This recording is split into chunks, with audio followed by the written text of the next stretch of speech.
Hey gamers and YouTubers, Jyran giving you all the 2.0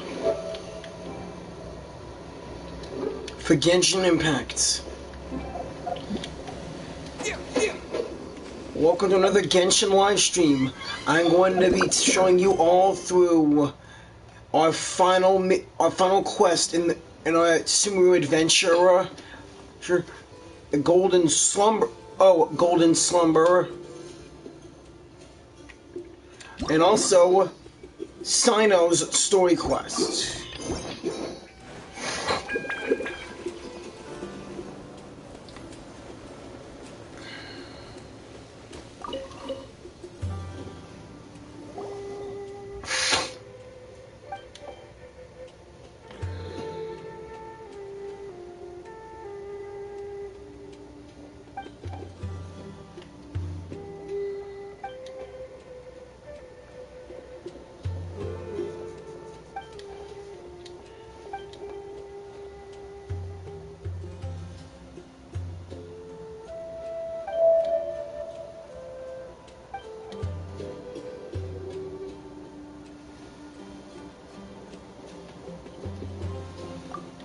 Freedom!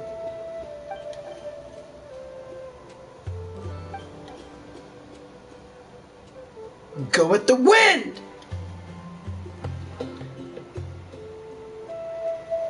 I know! It was just fun saying my ultimate phrase when I'm in my animal form.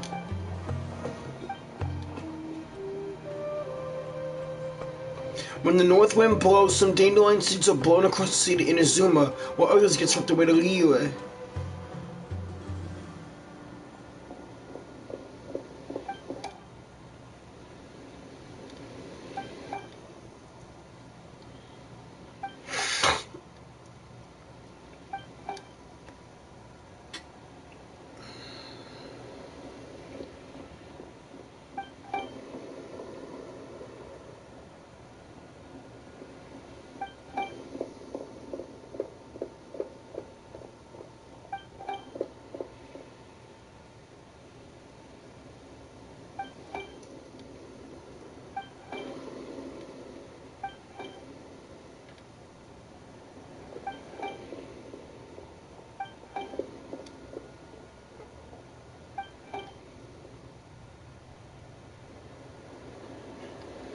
He's an ordinary adventurer. He's an honorary knight of the Knights of Favonius.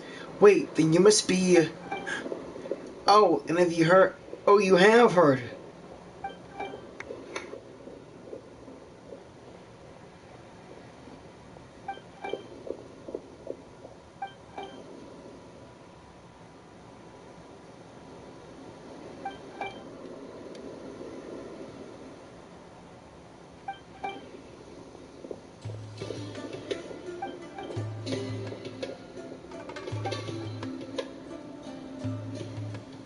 If they're in danger, we have to help.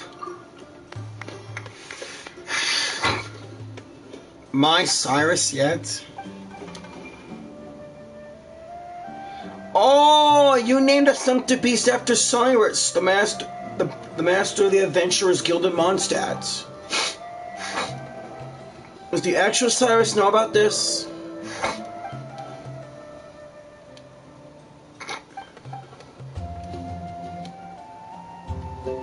West. Okay. You got it. Golden Slumber.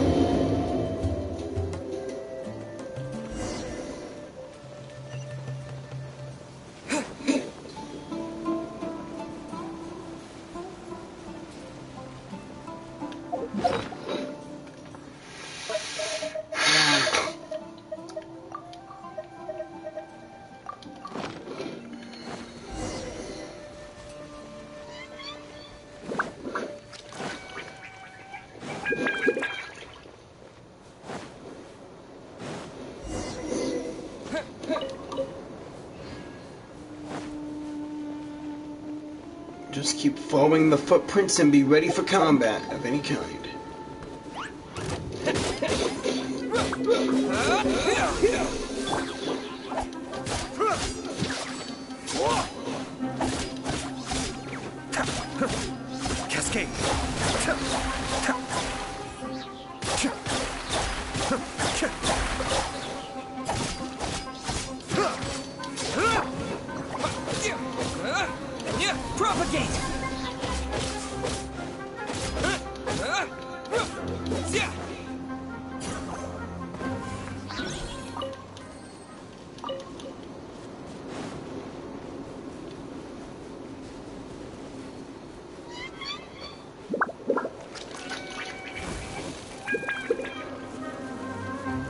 Illusion shattered!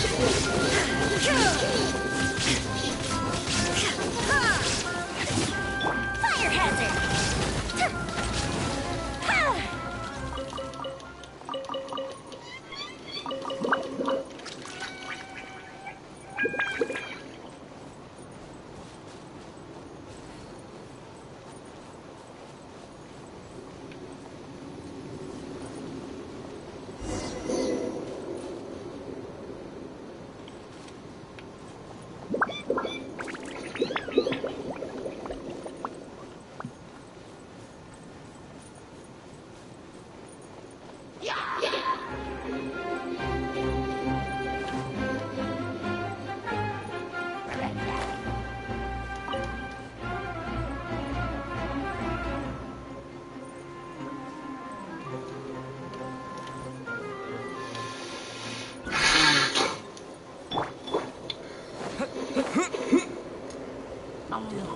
You.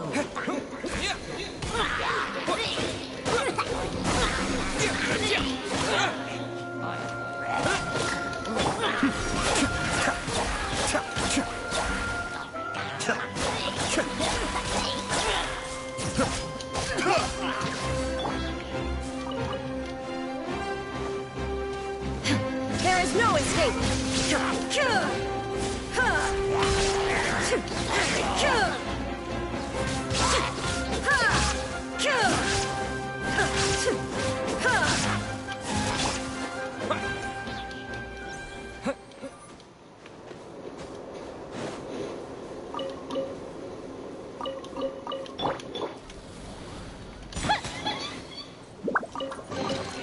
Ooh, let me open it.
Whoa, looks like we found them. Time to investigate the scene.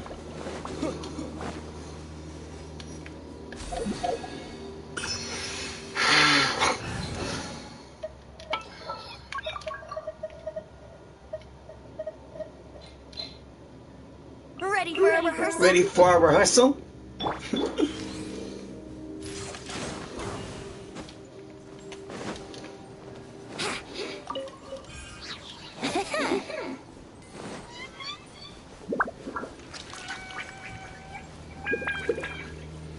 Give me a moment to compose myself.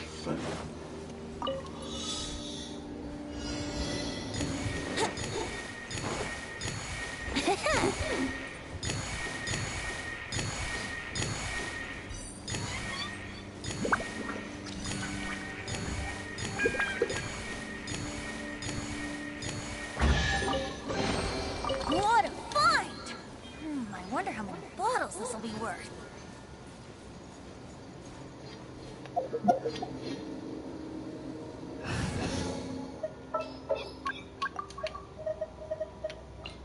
More companions! Hooray!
All right, let's head off.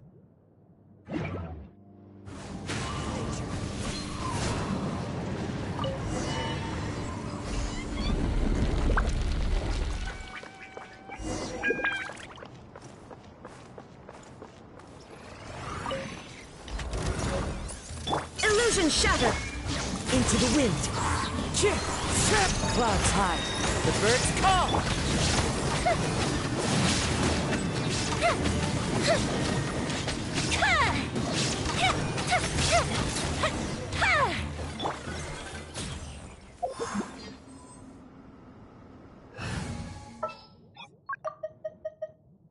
This world is full of unsolved mysteries.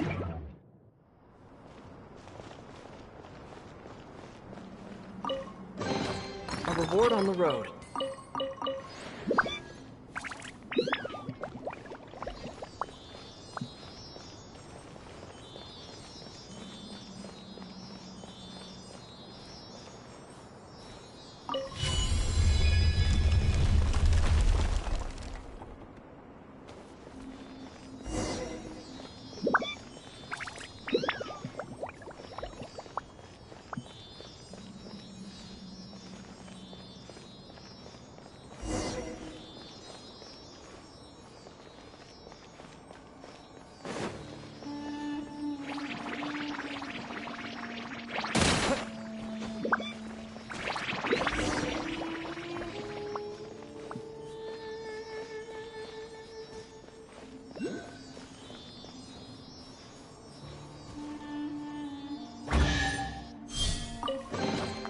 Is this an answer from this world?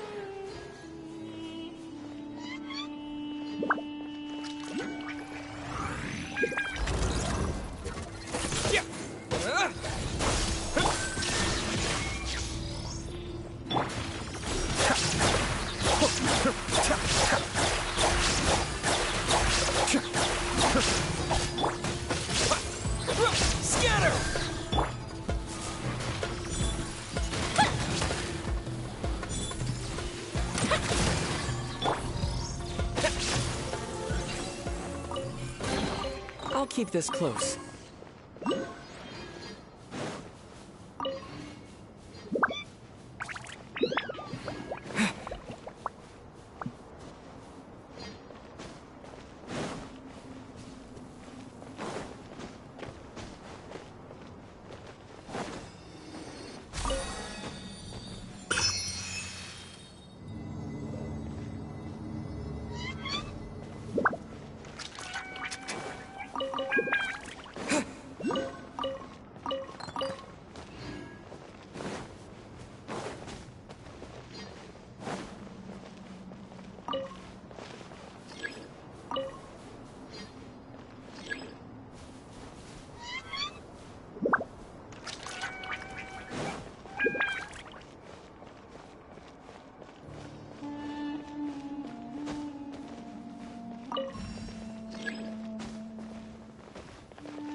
escape.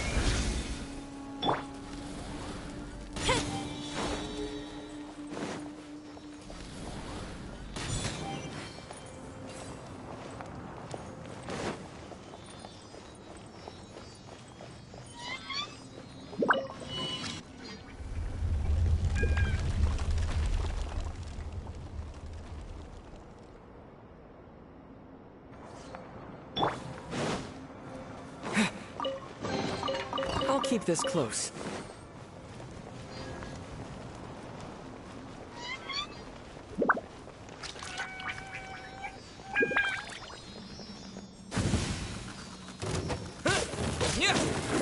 Propagate!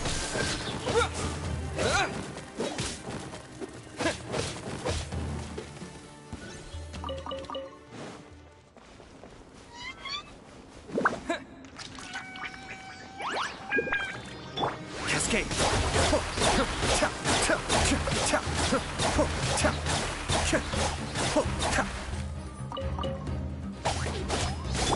Shine down. Huh.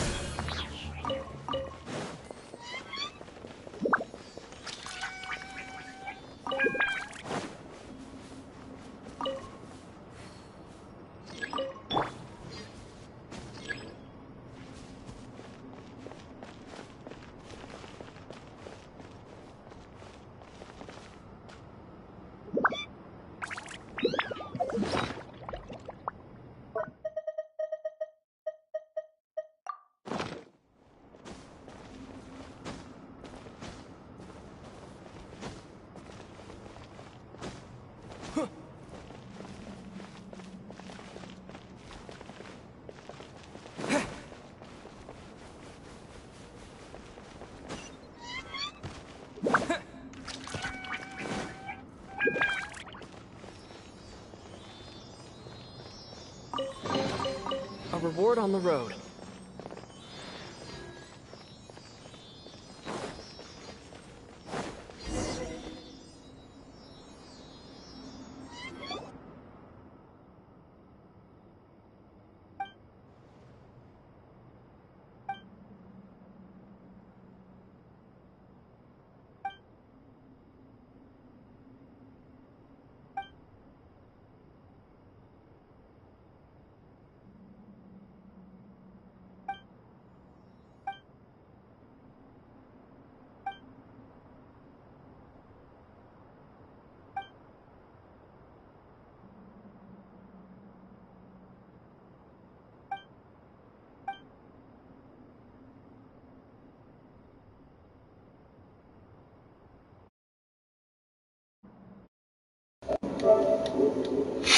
Don't bully Paimon, okay?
Time is wasting.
Looks like some sort of device.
That's a big slate.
Oopsie, didn't get to get rid of that walker.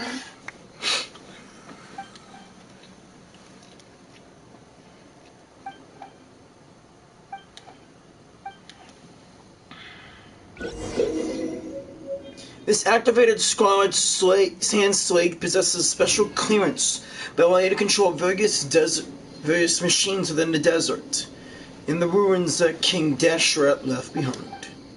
As you venture further in, the Scarlet Sand Slate will progressively display key locations throughout the ruins.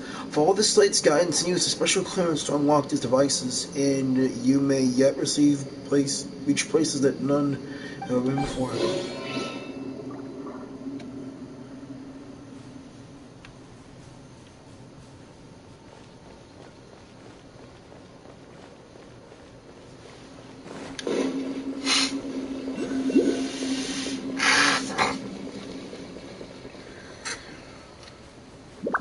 Okay, let's give it a test drive. And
this an answer from this world?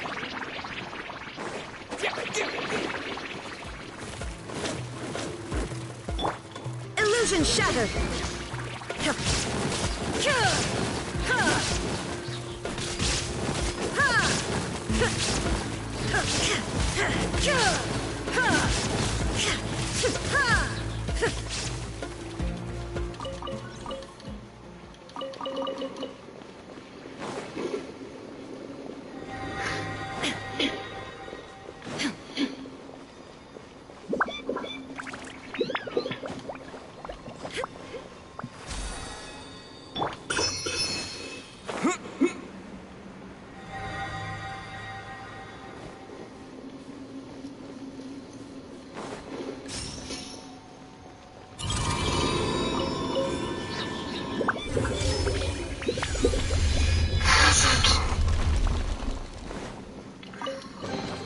I'll keep this close. Shine down! Spring forth!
Illusion shattered!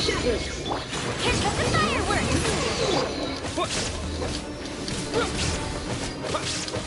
Propagate!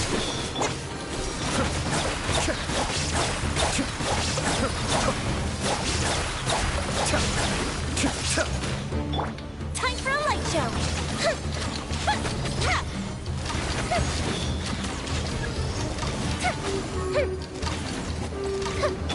There is no escape!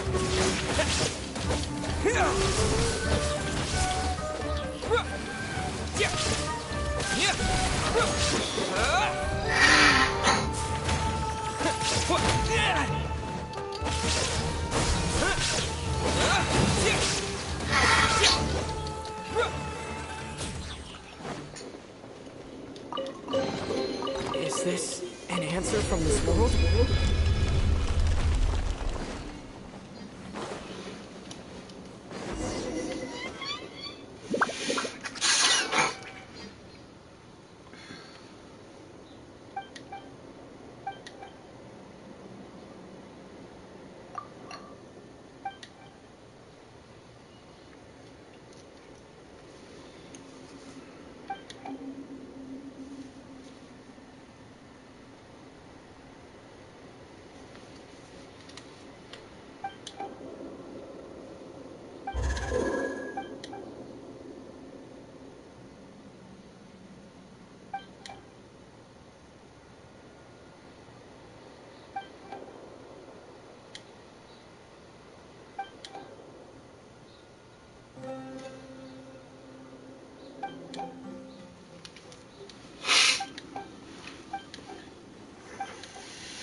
That's a free monster for you.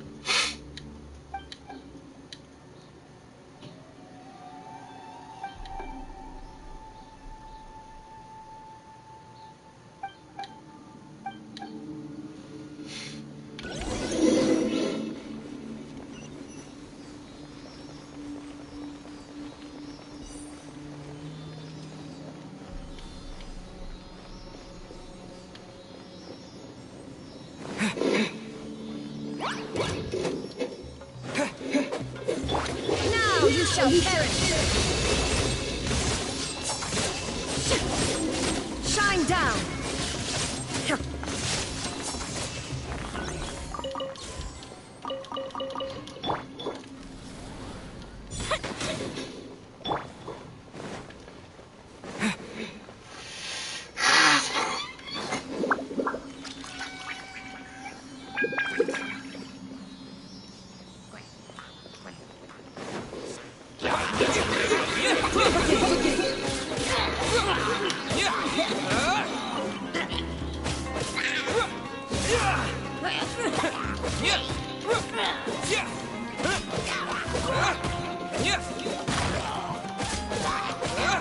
There is no escape.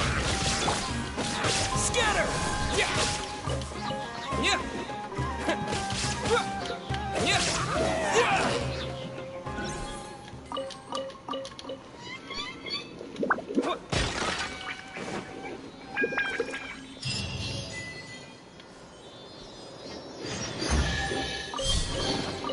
Is this an answer from this world?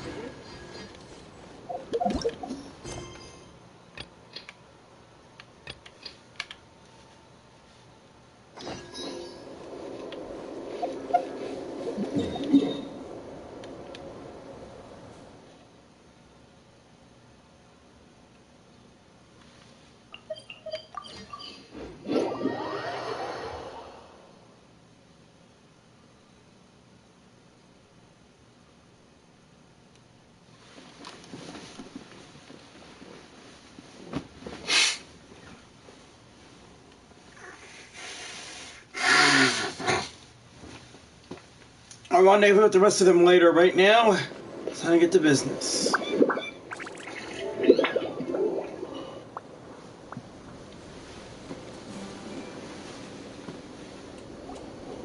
Excuse me. Did you happen to see where the missing scholars went? You mean the village keepers? Oh, let me think. When I was eating dinner the other day, I saw one of them by the side of the road, muttering away and eating mushrooms and tree roots. They shouldn't go around eating that kind of stuff. Okay. Did you notice anything else? Anything else? No, I think that's all I have to tell you. Sorry. Dang it. Sorry, Cyno.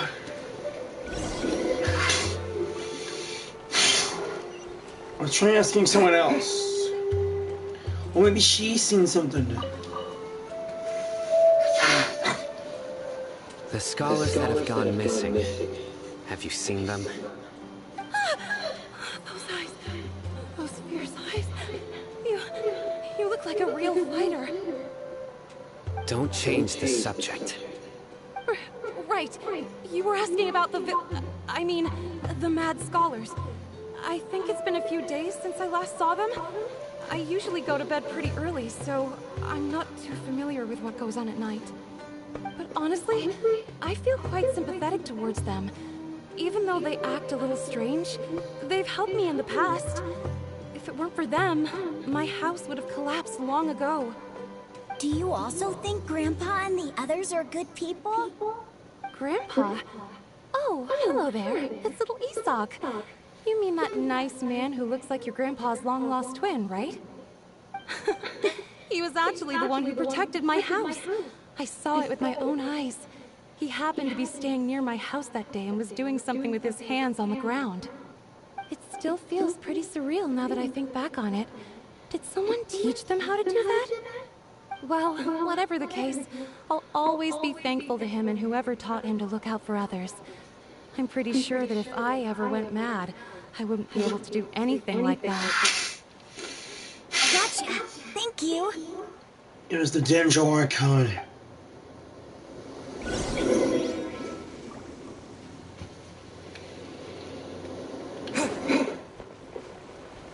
Wonder when we'll rendezvous with Al-Haytham and Dia, plus Candace.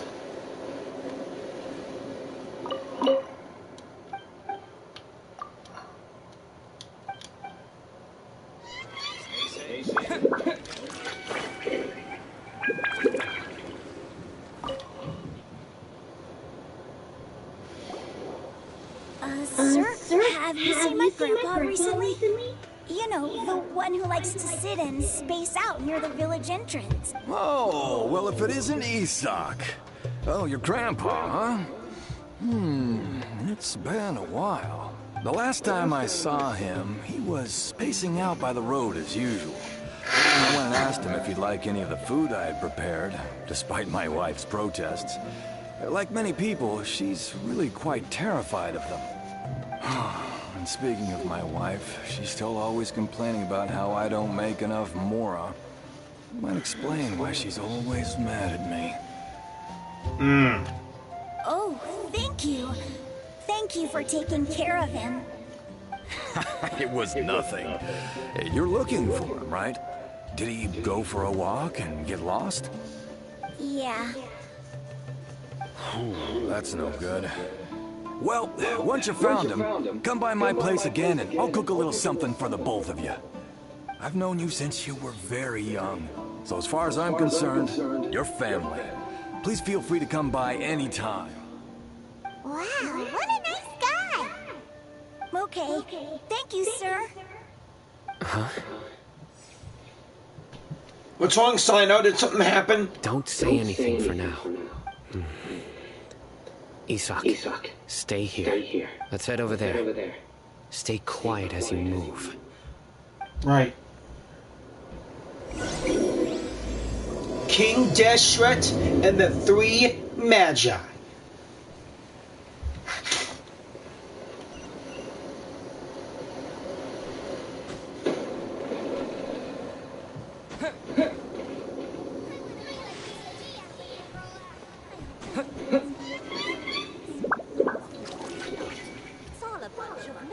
Listen. See if you can make out what they're saying. Have you heard?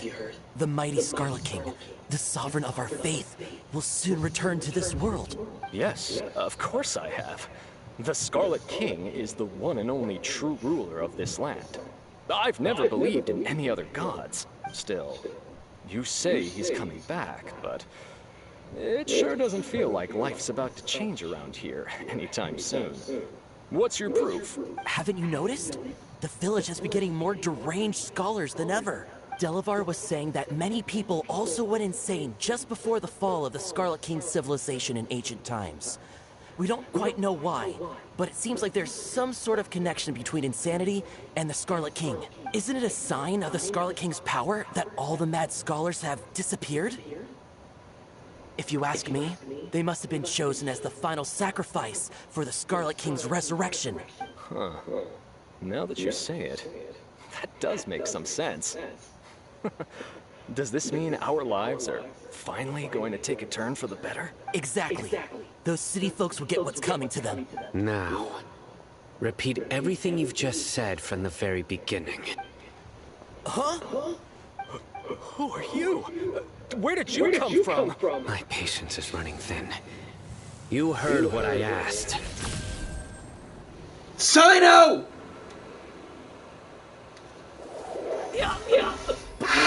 Bro, this guy's something else. Just look at his eyes.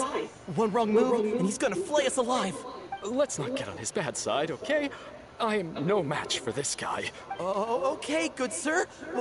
What is it you would like to know? Tell me about the Scarlet King's resurrection. Well, I only know a few things from hearsay. I went for a drink the other day and heard others talking about a rumor that the madmen will disappear, and that the Scarlet King will return to this land. I'm not making this up, I swear! Hey, go on. Keep talking. It's true. It's all true, sir. We desert folk have had more than enough of those people at the academia. They keep sending us all their mad scholars and won't let us have a good life. Would you want to live like this if you were in our place? The radicals were even more thrilled than me when they heard the news. We're all praying for the Scarlet King's speedy return. Delavar also said that once the Scarlet King returns to our side, it's only a matter of time before we conquer the land on the other side of the wall. They're all willing to serve under the Scarlet King and fight for a share of the glory. Is that so? Seems like he still wants to know more. Keep talking. Got it. At first, I told myself it was just the drink talking, but then all the mad scholars vanished without a trace, just as the rumor said. Please don't beat me up just for mentioning these rumors. If I'm guilty, then everyone else around here is also guilty. I'm just saying what the others said. The people here really like the Scarlet King, but dislike the Dendro Archon. The Academia is probably the true target of their hatred. Where is this radical person you talked about? I haven't run into him over the past few days, so he probably hasn't been around the village. What about you, man? Have you seen him at all? No, not at all. We wouldn't dare lie to you. He's really not here right now. Sounds like you're not too close with the radicals. No, of course not. All we know are their names. I have many ways to stop you from talking. And many others to stop you from sending warning messages. Ah, crap. So you'd best just stay home and hope I don't hear of you trying to contact anybody. Don't do anything until I've gotten to the bottom of this. Try something foolish, and even Candace won't be able to protect you. Holy crap, that's the line he set off for the website. Yes, got it. We'll do just as you say. That scared Paimon half to death. Cyno is pretty terrifying. Good thing I'm not one of your enemies, right? He didn't try to reassure us at all. It's like he's used to hearing that. Well, Paimon bets lots of people have told him that before. All the more reason for you to not get on his bad side. I heard that. Sorry. Sorry, Cyno. It's part of being a mantra. The rumor we heard just now seems like a strong lead. But we need to check a few more places. Yeah, we can check the scholars' homes. Very well. I'm here. Where's your grandpa's house? Well, I can take you there. Just follow me.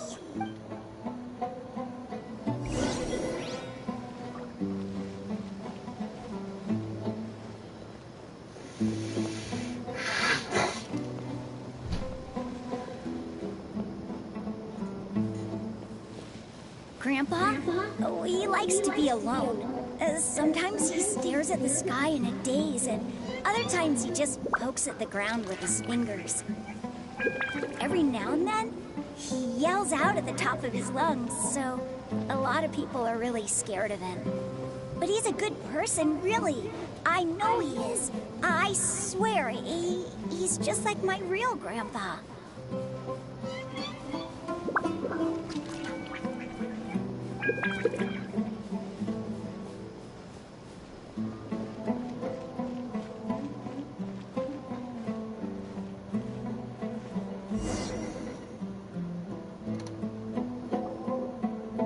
This is where Grandpa usually stays. There sure isn't much here.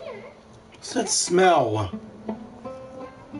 Cyno, did you catch a faint whiff of incense? No. Incense? Please don't say it's the same one as before. Yes, it's the same one. But are you okay? Are you getting dizzy or need to lie down? There's a scent that you can sense, but I can't. A certain traveler here once passed out from that smell. Thankfully, Tighnari saved the day. And then he gave us a long lecture to explain all about how it worked. So, you know Tighnari? Huh? You know him too? Are you two friends? Yes. Now that I concentrate, I can also make out the scent of incense. Wait, surely Tighnari didn't lecture you too? No. No need. I can't handle this scent very much. Did you first encounter this scent at Tighnari's house? No, it was in the forest where Scholar was meditating. In the forest. From a scholar.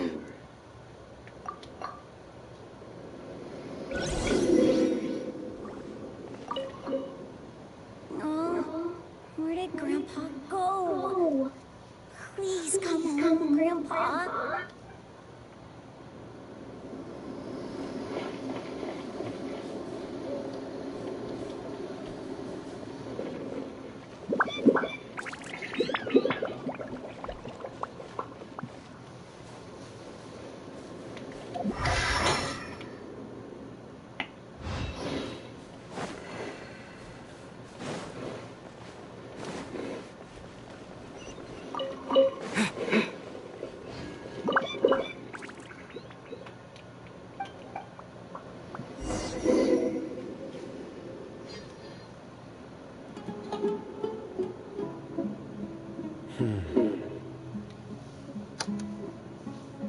What is it, Cyno? What are you looking for, Cyno? Here it is. Take a look right here. Paimon doesn't see anything. Although the traces have been completely buried in the sand, there are footprints here, from the size and shape. They belong to an adult male. This pattern is a common one from this area. Local shoes. This was probably someone from the village. The scent is quite faint, but still extant. The footprints head in the direction of the door. You mean someone else has been here? But who would come looking for Grandpa? He doesn't have any friends. We'd have to ask whoever lured him away with the incense.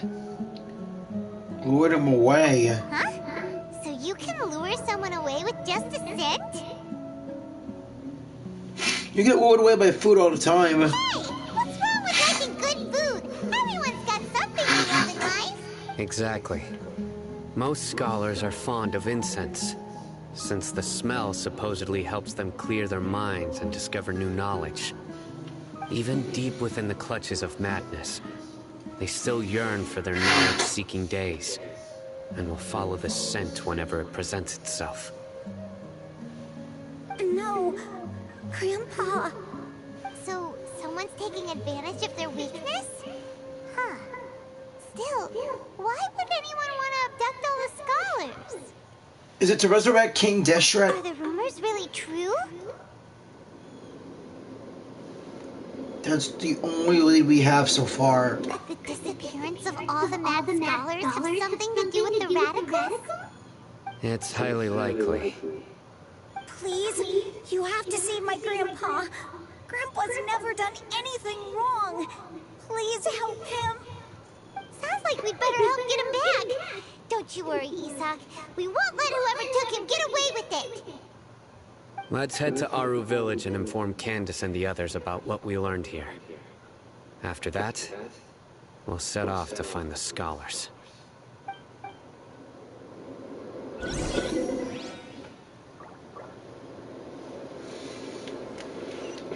Alright, let's head back to the village chief's house and tell Candace about everything.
Darker fabric definitely looks a lot better.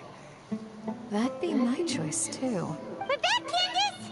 We've got a lot to tell you. Ah, welcome back. Sounds like everyone's friends already. Wait! Where's Alhaitham? Oh, Dia's here too! You bet. So, everything goes smoothly? Reasonably. Alhaitham didn't go with you? We haven't seen him at all. Huh. I saw him around the village entrance earlier and figured he was investigating with you. I guess he must have gone off on his own. Did you find out anything useful?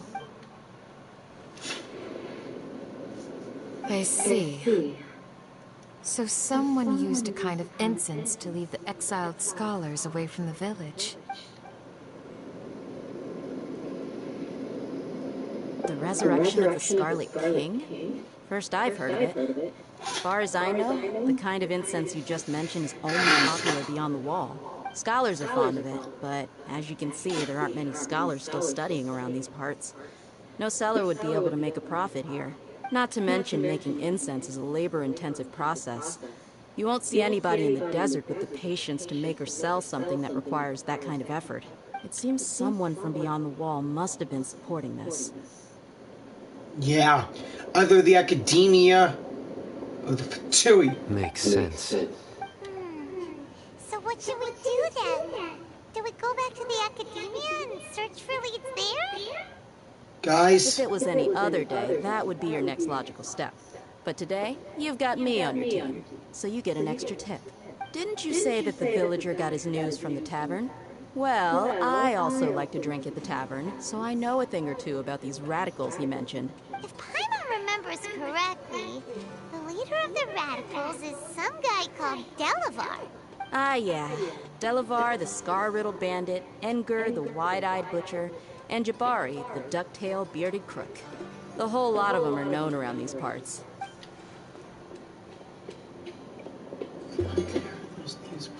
These guys have one thing in common, and that's being broke. The rougher life gets, the more they want to believe in the Scarlet King. Way they see it, the Scarlet King's resurrection is their only chance at overthrowing the academia. Throwing all of Sumeru into chaos is the only way to change the way of life here in the desert. Anyway, that's my guess why they've chosen to become radicals. Tia, you're amazing! You really know this place inside and out. but Dia,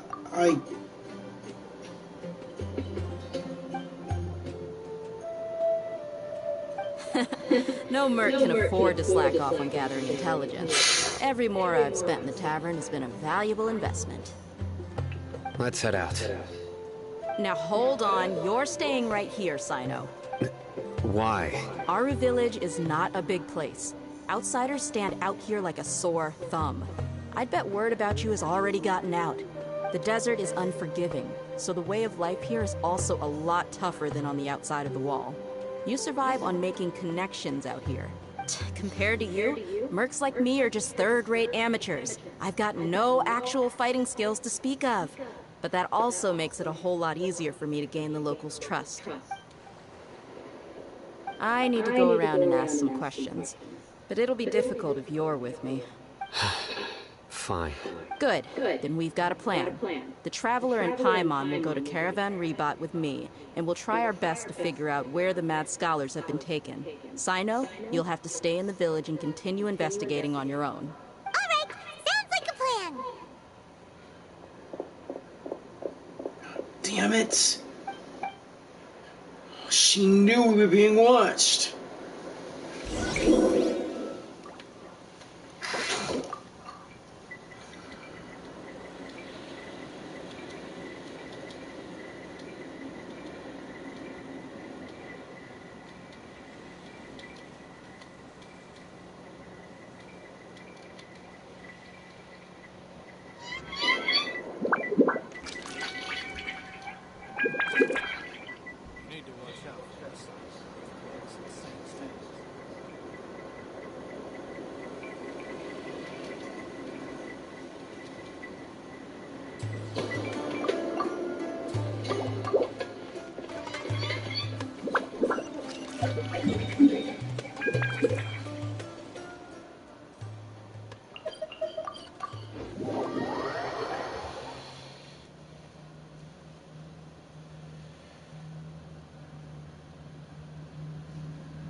Well, here we are again. Sounds like you're starting to get familiar with the area. Yeah. We ran into all hate from here, and I've been around a number of times before this whole story. Paimon's amazed every time we see the wall of Samiel.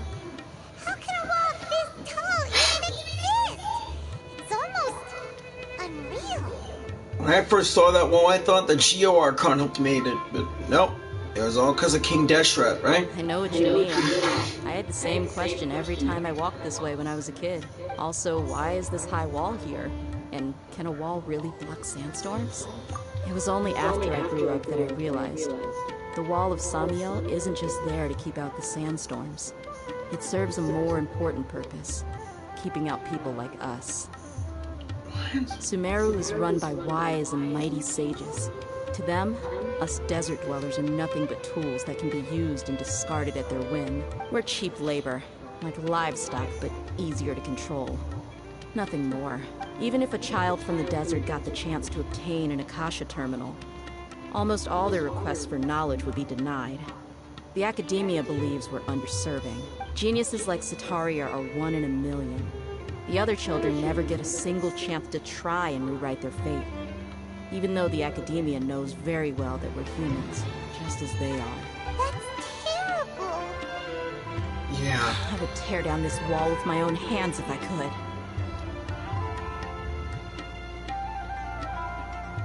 Hey, Dia.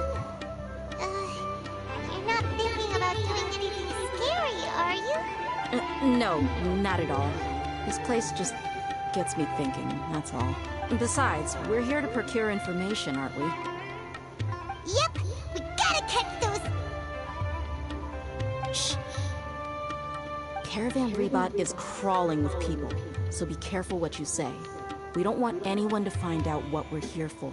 Our mission started the moment we arrived here. Let's go check out the tavern. Maybe we'll find someone I know. Okay.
Just our luck. None of them are here today.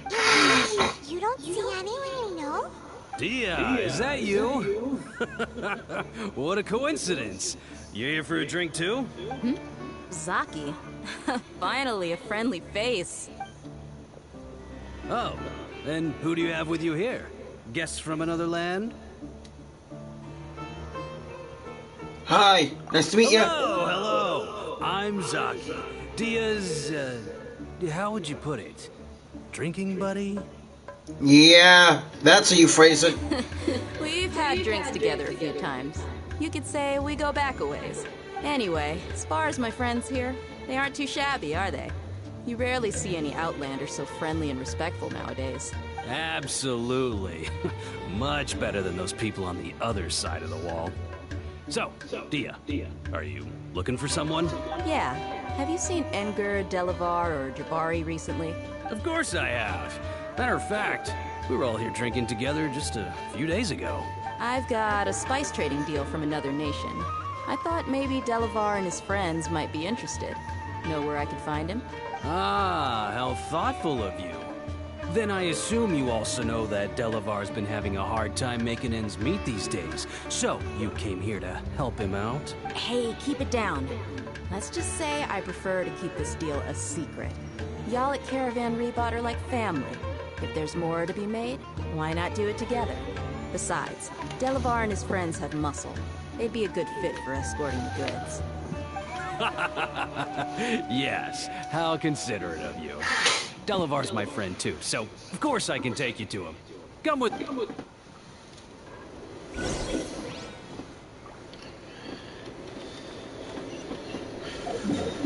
Okay.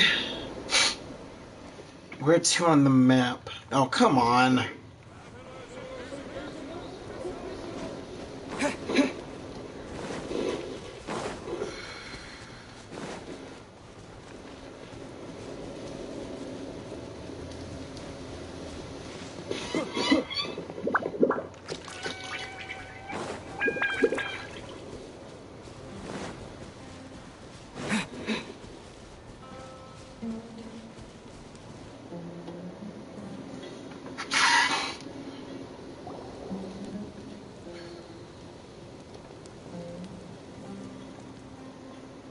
Are we there yet? Yep. This is the place. This place is practically deserted. What are they doing in a place like this? Hey, guys. Why don't you take a guess? Go on. A wild stab in the dark. You're like lambs to the slaughter. Ah, crap.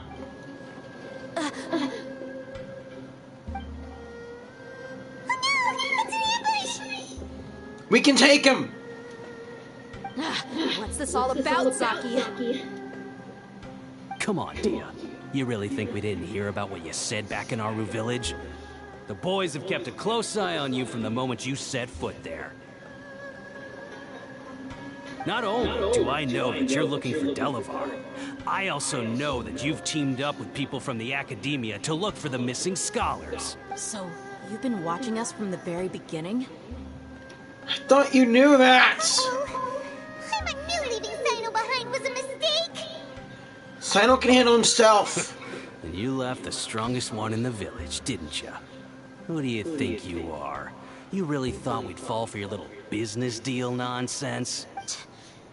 So you and Delavar have been partners all along. Dia, I guess it's only natural for a traveling mercenary like you to be out of the loop. Those of us who hang around the tavern have stronger bonds than you think. But you got one thing right. We're all looking forward to an uprising in Sumeru. There's nothing more we'd like to see than the desert folk overthrowing the Academia. If that's the case, then I'm sure Delavar wouldn't miss a second of it. It's not what you think. The Academia is taken over by the Fatui. I'll be honest with you. If it weren't for what you said in the village, your little monologue about the Wall of Samio would have convinced me that you're one of us. Delavar. And Enger. You're here too, huh? Those guys are Delavar and Inger? Long time no see, Miss Mercenary. You should have known the traitors are what us followers of the Scarlet King despise the most. Dia, I thought that you, a fellow desert dweller, would understand that the Scarlet King is greater than the Dendro Archon. Little did I know, you don't deserve to join us. Yeah, gee, what a missed opportunity. Adopting radical views and kidnapping innocent scholars, all because of some baseless rumors. Anything else I'm missing out on? See? There you have it. Mercenaries are just a bunch of faithless scum with only one thing on their minds. Mora. Pathetic. You're all like a pack of street rats. You're not wrong. Mercenaries are driven by Mora, and my faith lies with whoever's paying me. As long as there's a profit to be made, anyone can become my friend. Enough talking! Get him!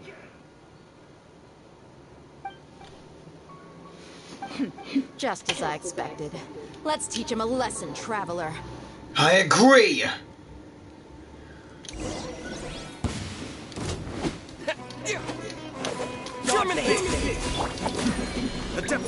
Great, more people fighting like treasure hoarders. Shine down!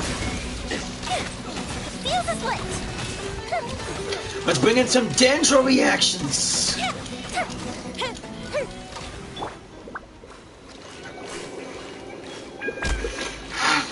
Impossible! How could you?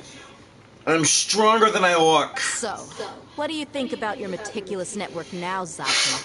How did you say it? It's only natural for a traveling mercenary like me to be out of the loop. I'm guessing your informant told you that I'm just an incompetent merc with no real fighting skills, correct? I mean, that is what I said after all. And of course you would believe everything he reported. The only thing you know about me is that I'm a mercenary, but you've never seen me in action. Even though you heard we went to handle monsters together, you believed that Candace was the only one doing all the real fighting. That so-called Flame Mane is just a fraud. She admitted it herself. She just uses her connections to gain the trust of others. That's what you thought, right? You lied in the village because you figured that we'd have people watching you. And you were stupid enough to fall for it. I figured as much the first time we drank together. You all thought you were so smart. Pathetic. Okay, that should be all of them. Whoa! So you've been planning this since we were in Aru Village? No task can be done without preparation. I just happened to notice a couple suspicious-looking people while you were out investigating. Oh, but instead of catching them right away, you let them report back. Those two who were snooping around were just a couple small fries. If we want to get the real catch, we have to be patient and give it some time. So those names you mentioned, Oh, you mean the funny names she mentioned back in Uncle Ampu's house? The wide-eyed butcher, scar-riddled bandit, That's just a bunch of drunk talk. Engar and Delavar like to talk themselves up when they're drinking. Engar, the wide-eyed butcher, and Delavar, the scar-riddled bandit, are the nicknames they came up with for themselves. Alcohol has a way of making people share what they really think. So Engar and Delavar are always rambling in the tavern about how the Scarlet King is a superior deity. what about Zaki? He's just a numbskull who fell right into our trap. Zaki was probably the best hidden of them all. My initial plan was to find Delavar first, and then try to track him down. So who is the duck-tailed bearded crook? That's what you wanted to ask when we were at Uncle Anpu's house, right? Jabari is one of the villagers you talked to. You know, the one who wanted to treat Isak and his grandpa to some food. Wait, so he's a radical too? No, he isn't. I just needed to tack on a random villager name to make the eavesdropper think that I was making some wild guesses based on my impressions. Wow, what a genius idea! Well, that's an expert mercenary for you. Ah, you're too kind. It was straight from the usual playbook, if I'm honest. So, that thing you were saying before, is it really true? About what? About how mercenaries only care about Mora, and that anyone's a friend as long as there's a profit. Does that bother you? I don't think that you're kind of... I don't think that you're... I don't think you're that kind of person. What makes you so sure? Because even without an employer, you're still helping us out. Dia, do you dislike the Dendro Archon like the other desert folk? You two are pretty sharp. No, I don't have anything against the Dendro Archon. I've heard a lot of nice things about the Lesser Lord from Dunyarzad. I can understand her devotion and gratitude. Dunyarzad's just an ordinary person. There's no way a god would be so involved in the lives of everyday people, unless they were truly compassionate. I've begun to realize that the sages are behind everything that's happened recently. The radicals' blind belief in the Scarlet King, making the Dendro Archon out to be an enemy. It's all the Academia's trickery. But I see through it all. And unlike them, I can never be hostile towards anyone who's never done anything wrong. Dia. Anyway, looks like we're done with business here. Traveler, lend me a hand. Let's tie him up and bring him to the village. You got it. And Dia, if the chance comes, I want you on my Sumeru team.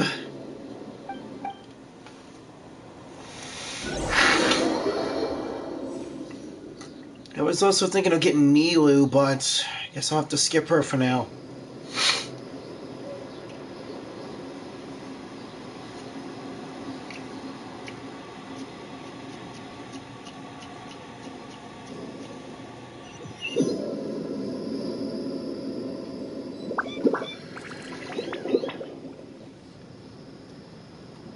This should be all of them. I'll let you take it from here. All right. I'll be in touch. Until then, please stand by. Candace, do you need any help? Candace will be okay on her own. I trust her, so you can too. She's been guarding our village for quite some time now. If anyone is qualified to question the offenders, it's her. While I'm questioning them, why don't you pass some time by exploring the area? I'll meet you back here tomorrow morning, Traveler. As for these idiots, let's just hope they live to see another day.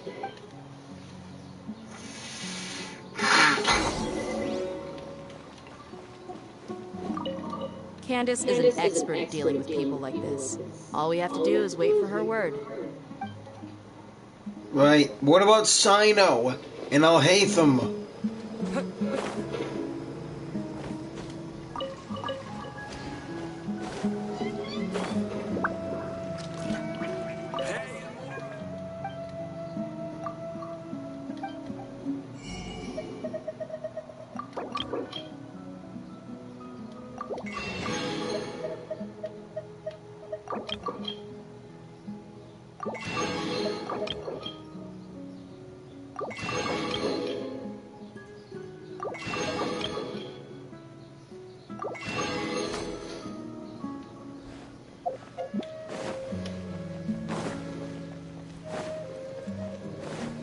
Join the airlines and embrace a wonderful new life.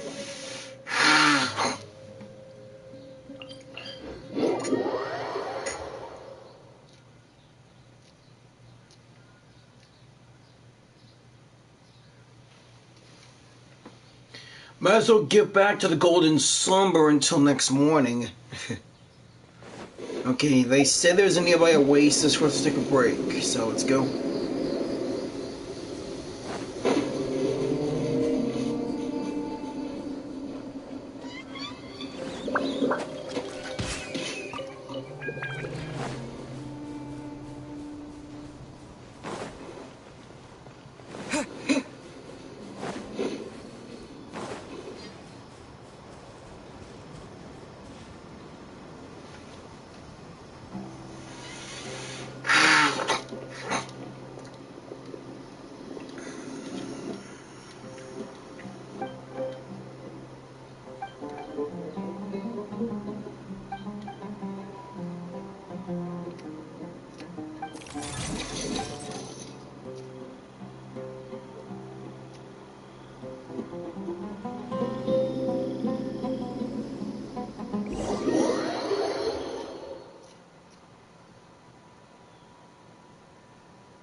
Whose gravestone is that?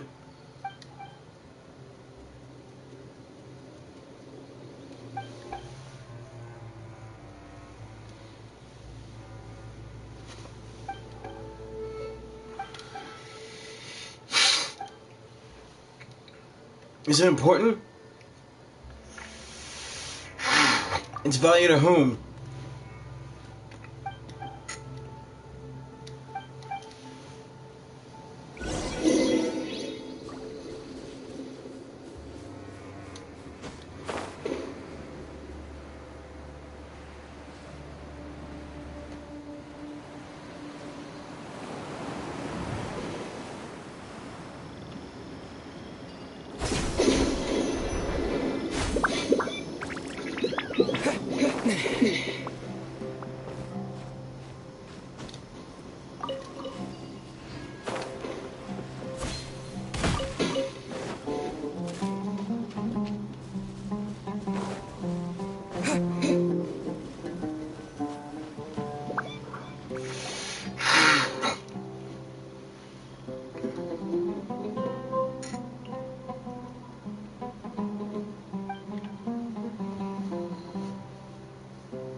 Oh yeah, my adventures in Mondstadt.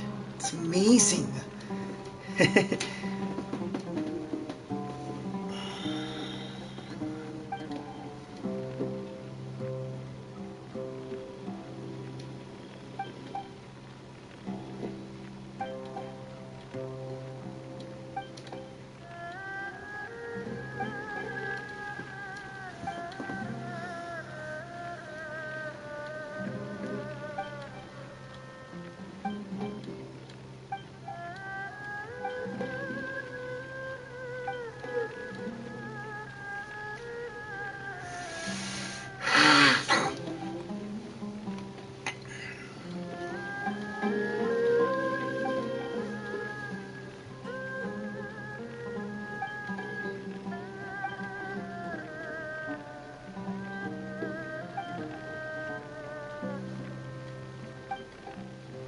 How do you see with those bandanas around their eyes? Choosing one means giving up on the rest.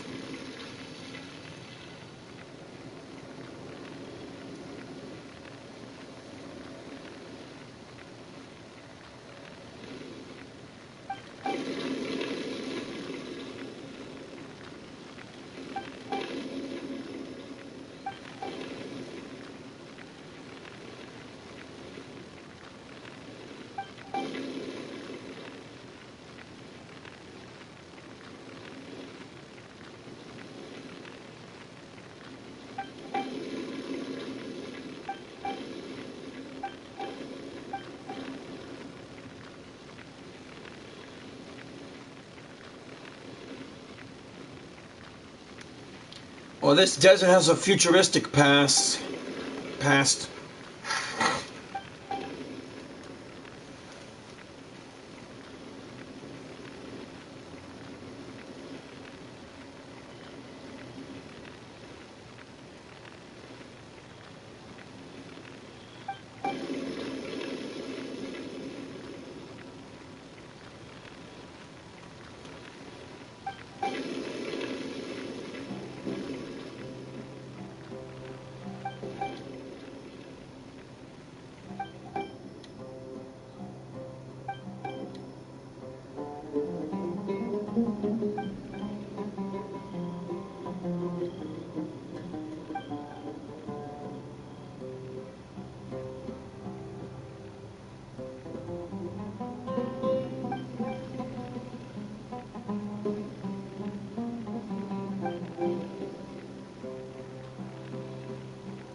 Mm-hmm.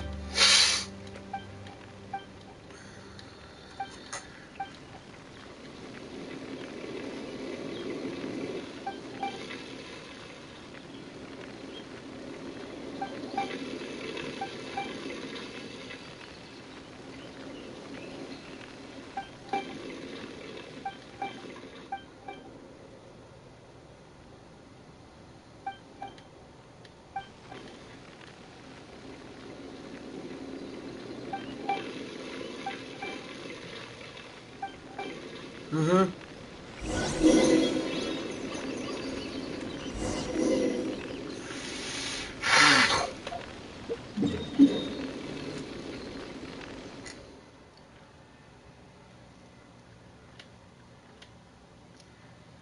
Guess it's time to go back and see Dia. Okay.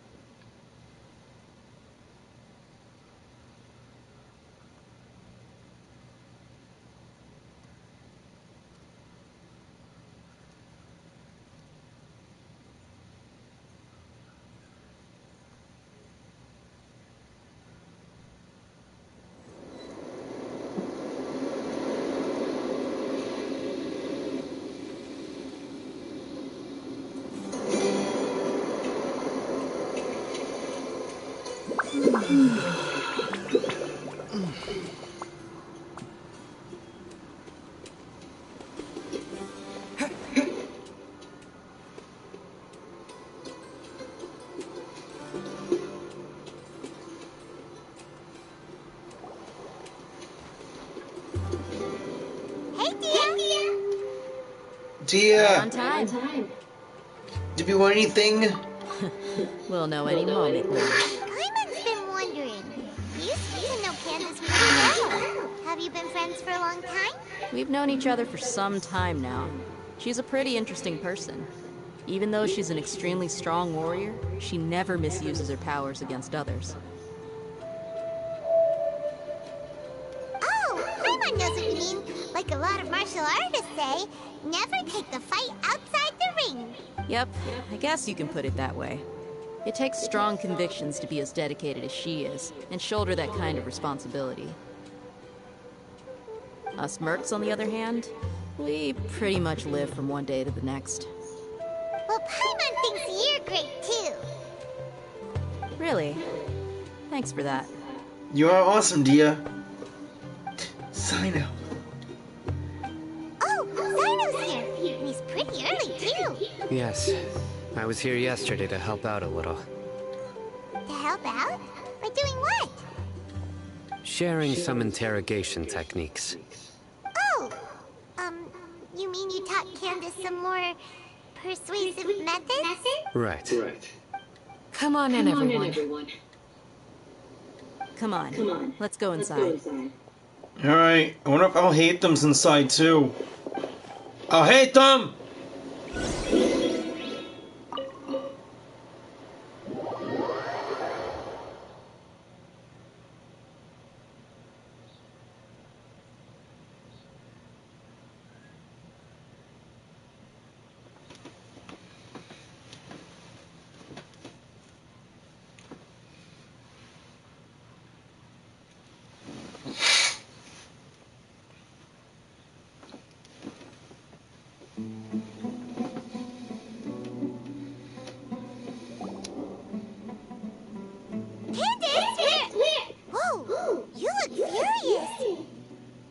Do I? Huh. What gave it away? Oh, there's no mask that can hide true bloodlust. Cover up your eyes, and it'll still show itself at the corners of your mouth. Perhaps I need to work on my composure. Still, it's perfectly understandable why I'm angry. I'm sure everyone present would agree. Yes, ma'am. Please, don't beat us anymore. We're gonna die. Well, looks like Cyno taught her well. Yeah, she mastered it really quick too. You fear death yourselves, yet you do not hesitate to place the lives of others at risk. The absurdity is mind-boggling. The ones you call mad scholars are known to us as the Village Keepers. They are vital members of our community, and some even count them as family. You come here, to my village, and you treat my people as nothing more than stepping stones towards your goal. Okay, enough of the Nilu comments, Tell me, please. what would you do to you in my position? Mercy! Please, have mercy! You've made your bed. We may both be desert dwellers, but there is one thing that I understand better than you. The resurrection of the Scarlet King will only result in war. And war serves no one. The people of our village care little about which god is in power. Life may be tough and tiring, but we wish to preserve our way of life. A war would only cause us to lose all that we have.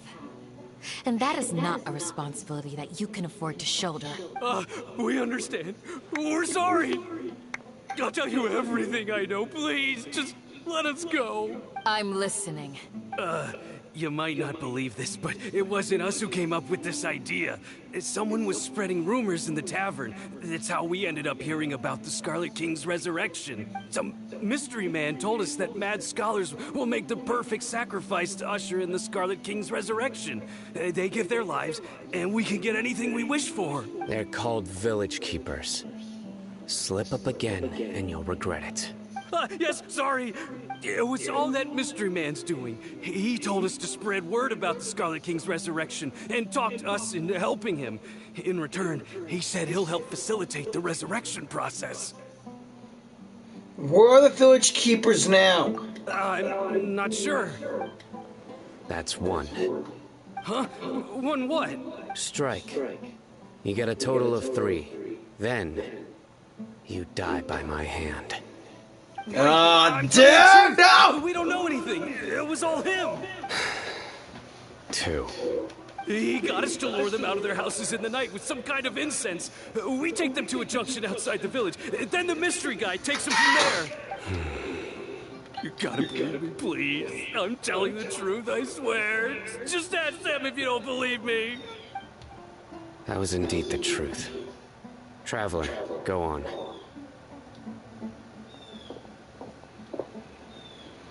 Do you have any idea who that mystery person might be? You have to believe me. If I knew that, I would have told you his name right away. I'm not risking another beating to keep his secrets. No way. That guy, he wears a cloak, and he's always careful to cover his face. He calls himself the Scarlet King's envoy. I believe I may know what's going on. Anpu? What do you mean? Don't say 3, Cyno! Cyno! Smooth. Okay, speak. If my suspicions are correct, this mystery man they speak of could be from the Academia. Some time ago, people from the Academia attempted to take the village keepers away. I refused, insisting that they are part of our community. It strikes me now that this secretive character shares the same goal they had. Which means it's highly likely that the Academia was purposely spreading a false rumor to trick the radicals into delivering the village keepers right into their hands. They were the ones who brought them here to begin with. Now they're trying to take them back? We aren't gonna let that happen. Not the Academia again. In Sumeru City, Sotaya also mentioned King Deshret's resurrection is just the Academia's misinformation campaign. Just as I thought. But what could they want with the village keepers? People are nothing but tools in the eyes of the Academia. A change in their plans likely means they found another way to exploit the scholars. Regardless, our top priority now is locating the village keepers. Yes! You're right. Isak is still waiting for news on his grandpa. Time to go. Let's leave the village and try to track them down. Yes. Pack up and get ready to leave. You got it. Candace, I'll let you deal with the radicals. Leave everything outside the village to us. All right. Let's meet back here once everyone's ready.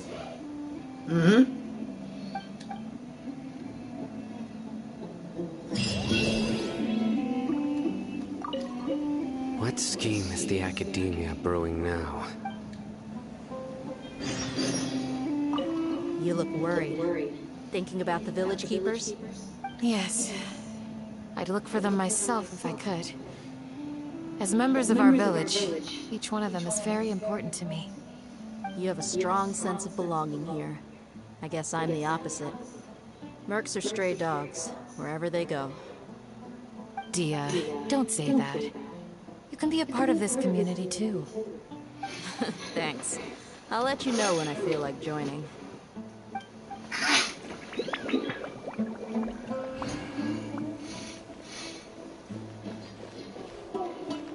Please tell me Al Haytham will be outside. I'm starting to get worried about him.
Finally! Let's get some food in us and then we'll... Al Haytham? Well, as you can see, I am merely sitting here and reviewing what we have deduced thus far. You were gone for ages! And now you're suddenly sitting here musing to yourself? Where have you been anyway? Al Haytham! Hey, what's with the silence? You never think things through before asking questions. I'm giving you some time to make up for that. Paimon's so mad! Paimon's gonna give you an ugly nickname! Go ahead, I won't stop you. Never mind. Paimon's got nothing. There's just nothing super obvious to pick with this guy. It makes it so hard. Well, you've heard nothing to suggest I left this whole time. So clearly, I stayed in the village to investigate. Anyway, you plan to leave Aru village and keep searching for the truth of this matter, yes? Yep. We're not gonna find out anything more by staying here, so we thought that we might as well take the search elsewhere.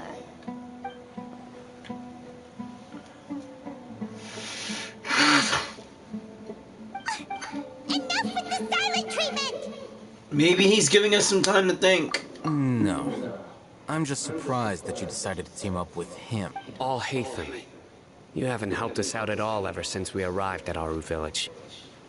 Bold of you to question our choices. True. Yeah, you're all talk! While you were investigating, I had my own work to do, which I've now finished. Really? Paimon doesn't believe you. To be honest, we aren't really a team, so I have no obligation to inform you of my whereabouts. Not to mention that going separate ways allowed me to find some important information that you all had missed. Huh? Right here in the village? What is it? What did you learn? I'm going to take you to someone. But before that, you need to understand where she's coming from. What does that mean? How do you think the residents of Aru village feel about what we're doing? In other words, do you truly believe every single word the villagers tell us? You mean some of them lied to us? Hiding the truth does not necessarily equate to lying. Again, these people have their reasons. Remember what Gandhi said? Most people in Aru village don't necessarily care which deity is in charge of Sumeru.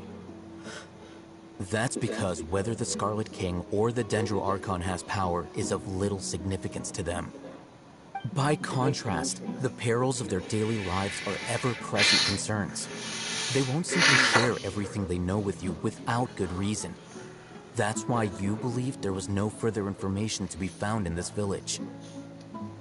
So you're saying we can find new info from someone we've already spoken to? Glad you're following along. Among those you have talked to, there's someone who was consciously keeping you out of the loop. In fact, she's been observing your every move since you arrived. Her! The reason being, to someone who only wants to live their life in peace, any external factors introduce unpredictability into the equation. Those eyes. Those fierce eyes. You look like a real fighter. Don't change the subject.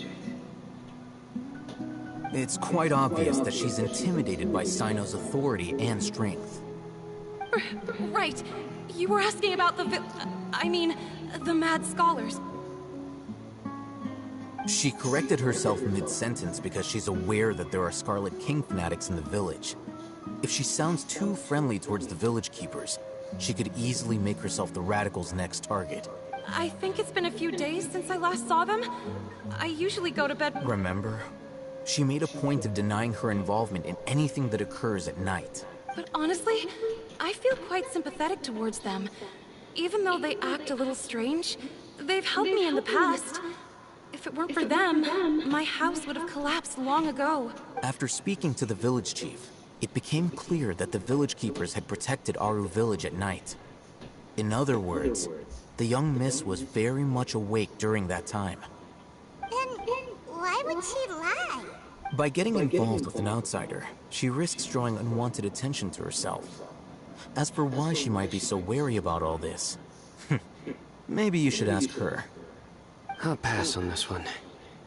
You said that she is afraid of me. If so, it's best if I stay out of this.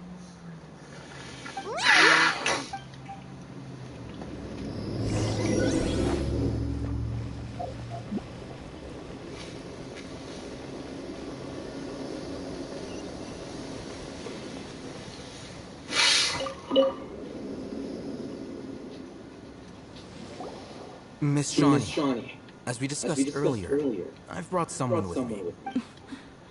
Mr. Alhaitham, I'm aware of where you stand, but how can I make sure that your friends think the same as you? Huh?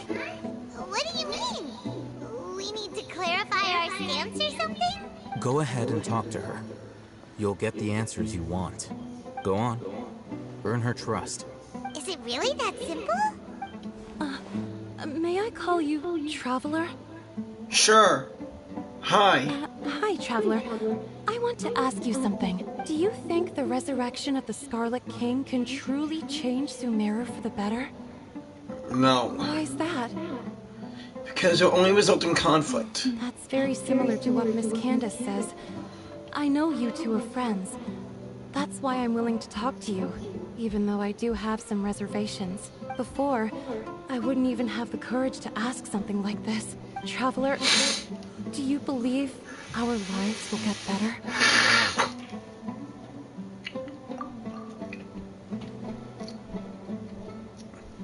I can't promise anything, but I'll do the best I can. Yeah! We came here from another nation, so it isn't wrong of you to be weary. And we aren't really residents of any one nation. But even so, we've met lots of people from different places, and we've always fought for what we believed in. We have friends in Sumeru, and we want to help them.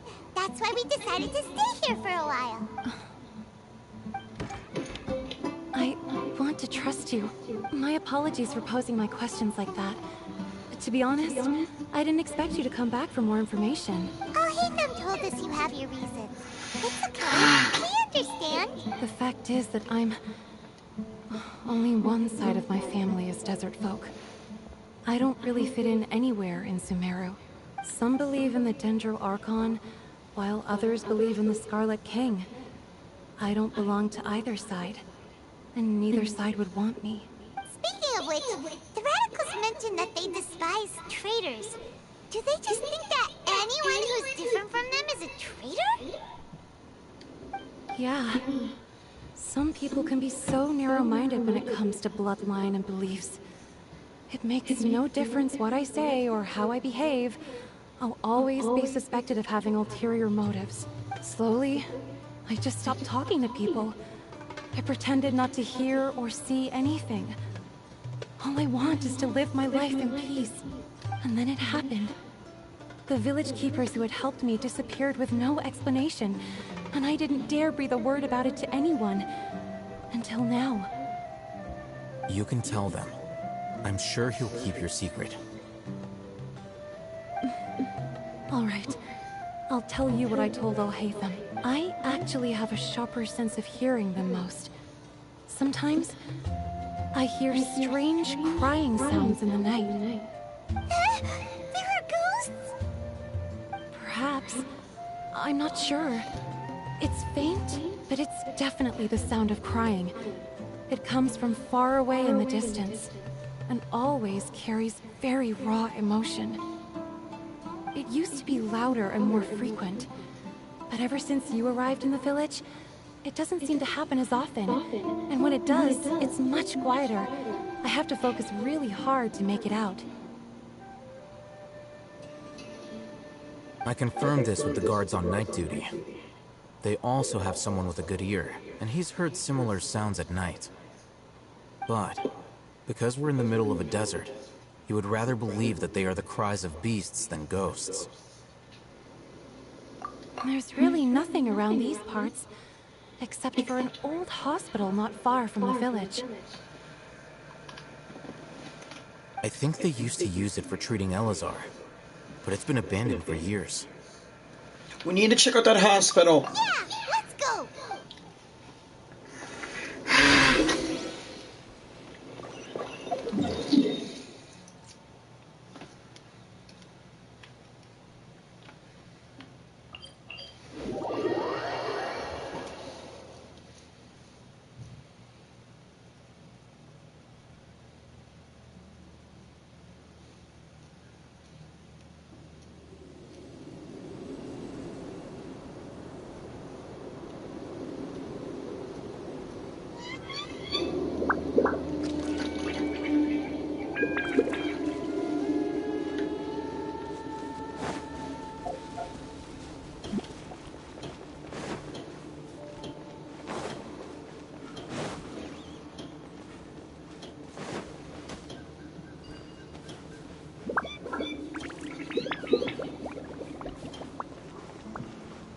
This place is full of eremites.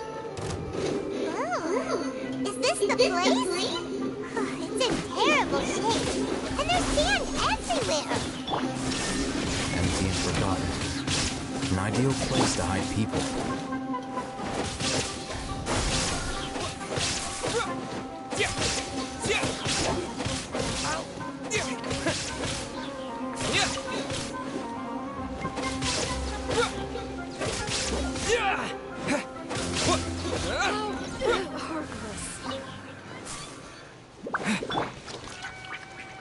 Following orders. Shine down. Time for a light show. This will teach them not to run.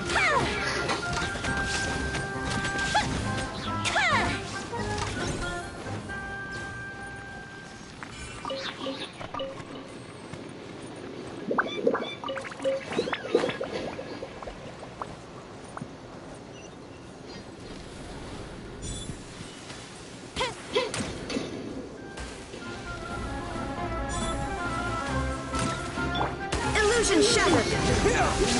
Cascade. Monsters, watch out!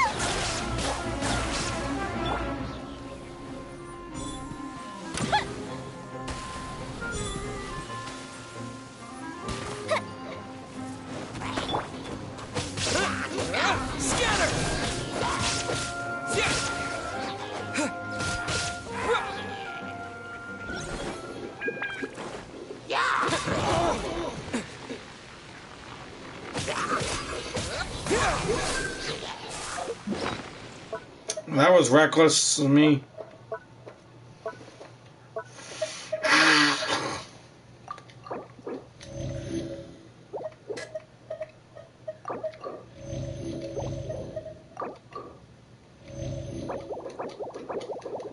Get off the stream if you're gonna keep pulling out those Neo comments. I want her too, but it feels like I won't be able to get her. Plus, I want to get more guys in the game. There's like Pretty girls and all that. Oh, come on! Go Bishop down! Kamisato Archon. Suyu.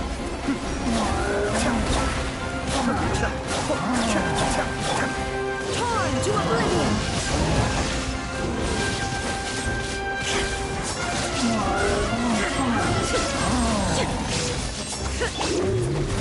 Propagate!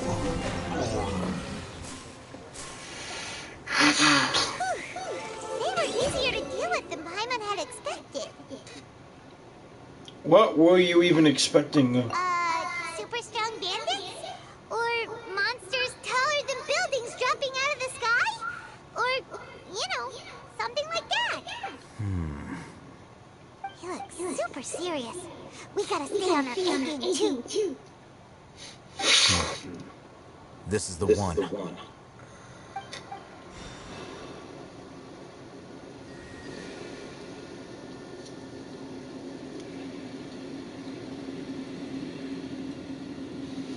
The barrier's down. Let's go in and take a look.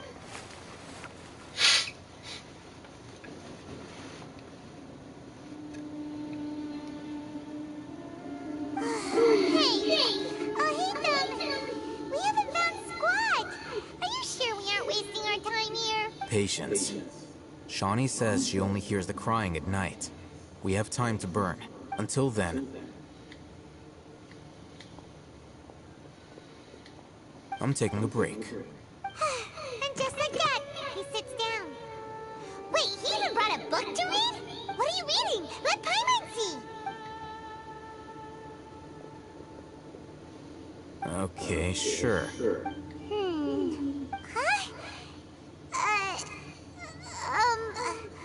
The natural position, which is the positional propensity of an entity in natural motion in contrast with an object in forced motion? Huh?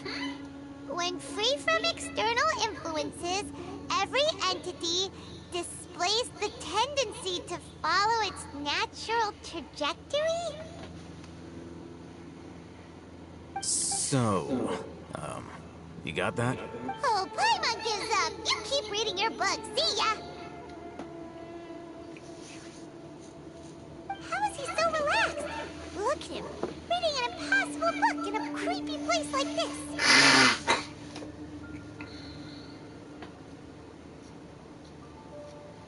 No, it wouldn't kill you to read a book once in a while either. Hey, Paimon's your Tibetan travel guide. Paimon knows plenty of useful stuff already. And anyway, is that Paimon's fault that the books people read in Sumeru are so complicated? Okay, Paimon's the best. Oh, already past the nighttime, and I was hoping to do more Golden Summer missions. Paimon's getting so sleepy. Huh? What was that sound? There it is. It's coming from that direction. Is the sound coming from here? Huh. Paimon's not seeing anything. Should I use elemental sight? Where'd that floorboard come from? It's from below. But there's no way we can get down there. Something is off about the interior here.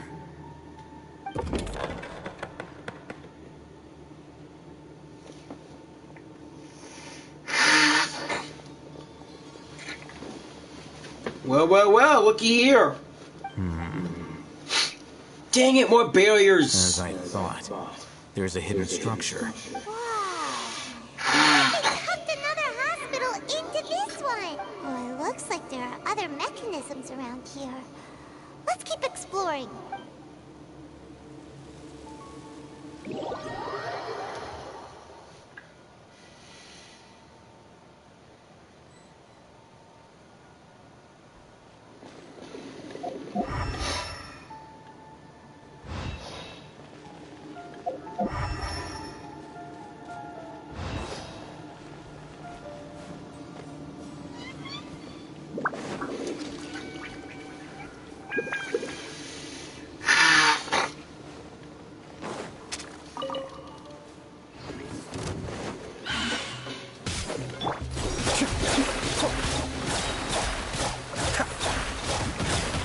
I may have overestimated. Scatter!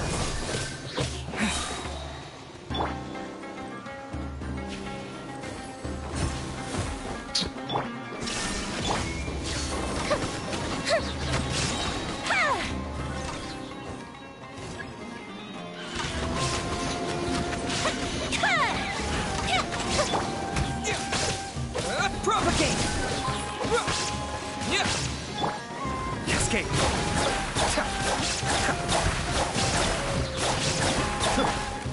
Scatter!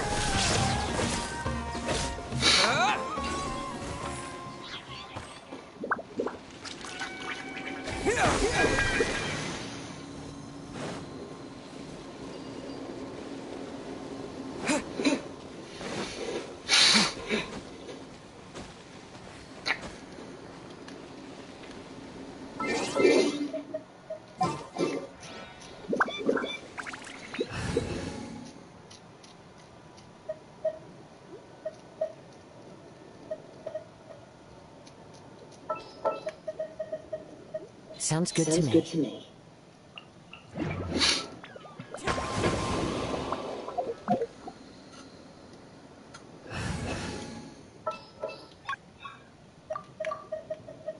Just what will we come across this time?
No escape! Fire hazard!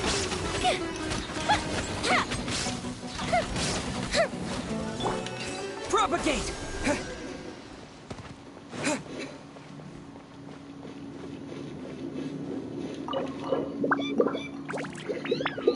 Crap, where am I gonna find an ancient key?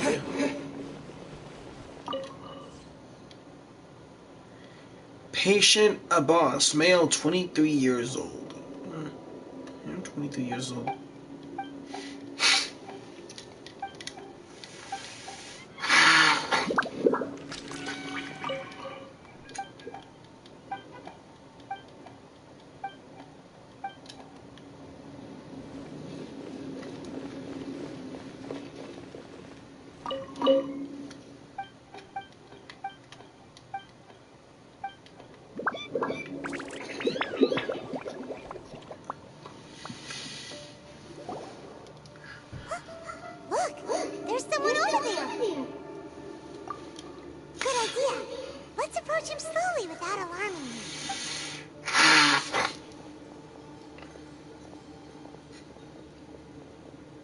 Wait.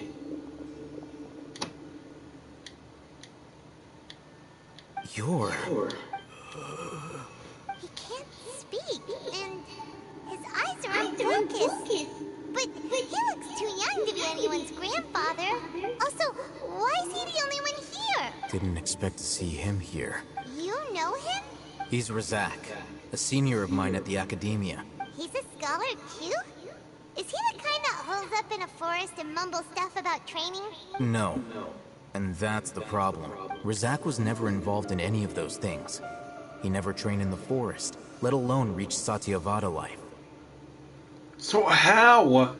Leaving that question aside for the moment, Him being here alone means that we might be too late. Looks like they've already taken everyone away. For whatever reason, they left Razak here. Perhaps they simply didn't have time to come back for him. There are drag marks on the ground. They're clearer by the doorway. Someone was forcefully drawing a cart that was loaded with something heavy. Loaded with people? That is one possibility.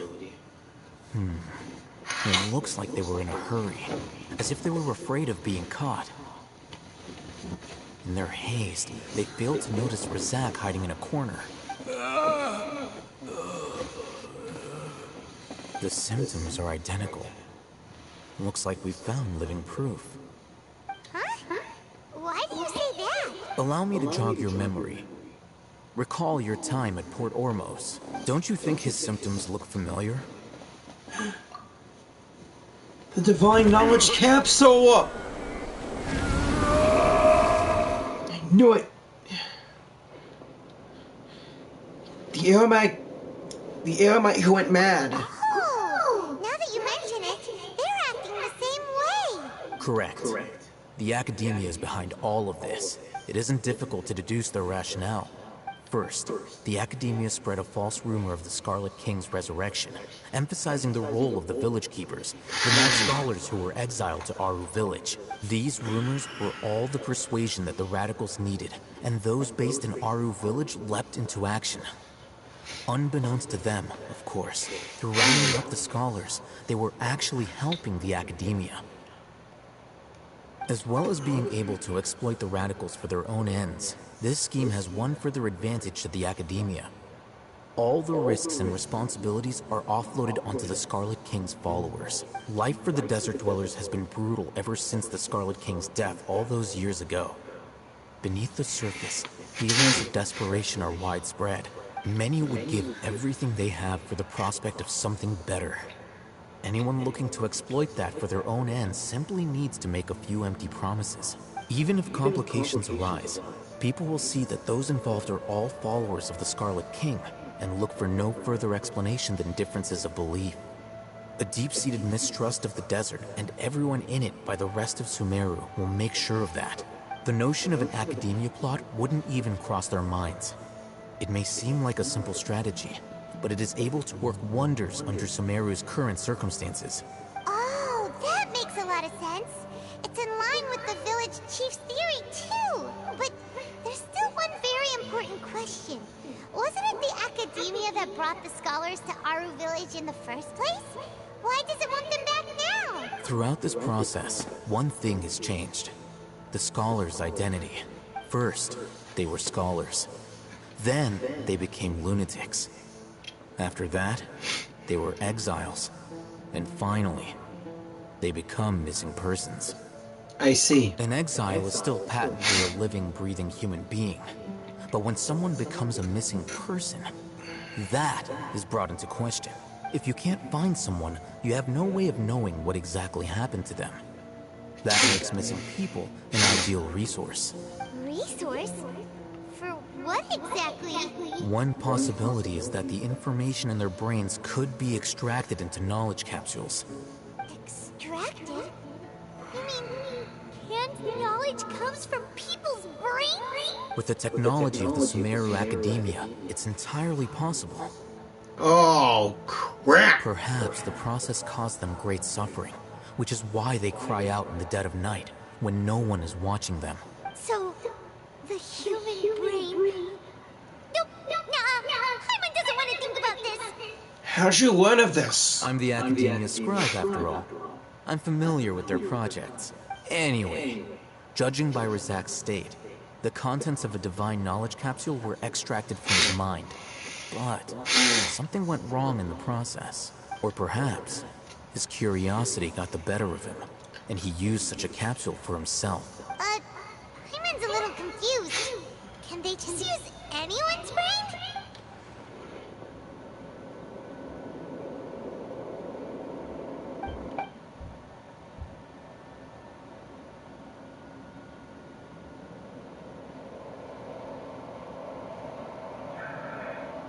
The look on your face tells me you've realized the answer.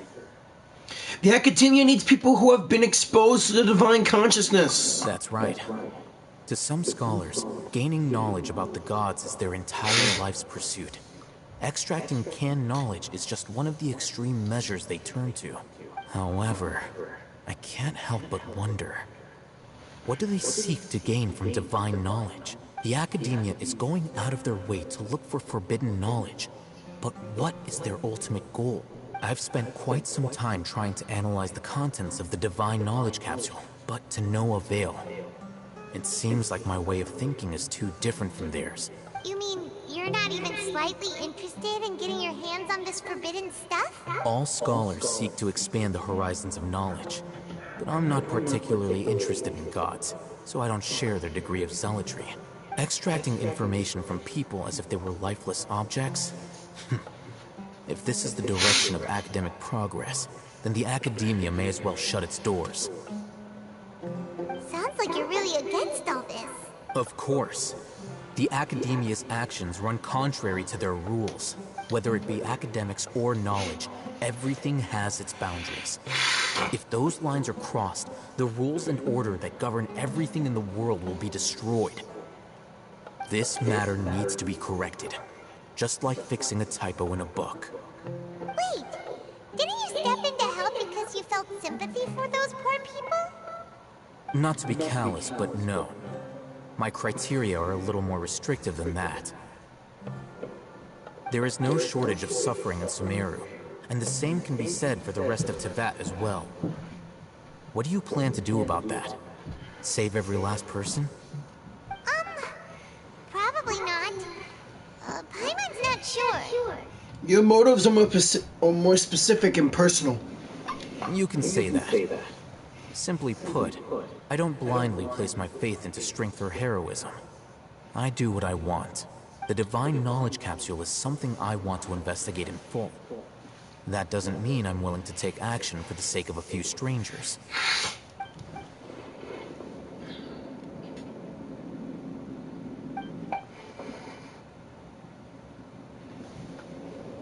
Paimon's been wanting to say this for a while. There are a lot of bad guys in the Academia, but you're not one of them. You're their weirdo. You're probably right. Though I must say, I quite enjoy this feeling of being the odd one out. Uniqueness is also an asset, is it not? True. That's a great way to think about it. Paimon's really impressed. If only Miss Shani had a similar mindset, her life would definitely be a lot easier. I'm just a more likable person than her in general. There's nothing more to it than that.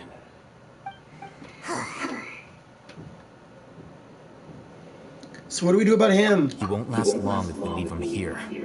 Let's take him with us. We'll work out our next step after we return to Aru Village. Got it.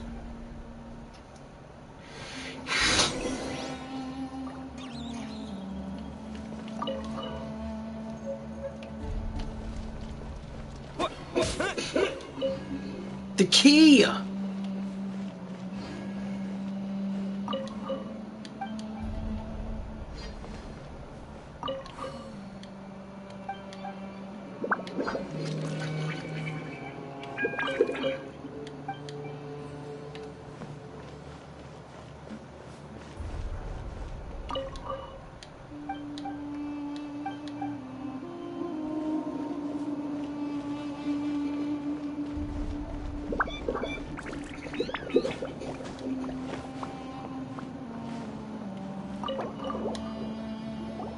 Let's see what's in this drawer.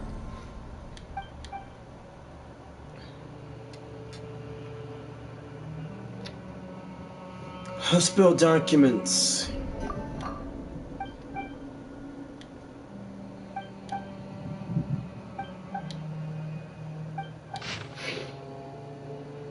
Medical records.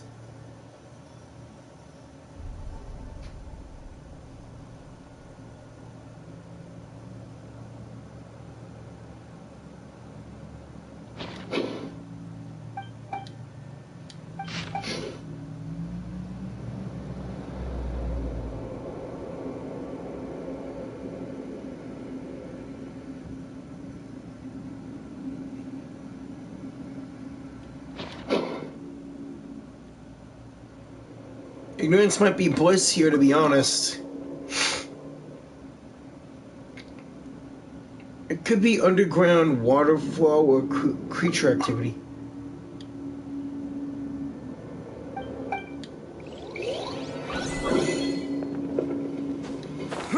Before my time.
We're back! Hey guys! You must be tired. You should rest and take some water. What's the situation? Who's this? Unfortunately, somebody who's too young to take on the role of Isak's grandfather. Nevertheless, he's one of the people we're trying to find.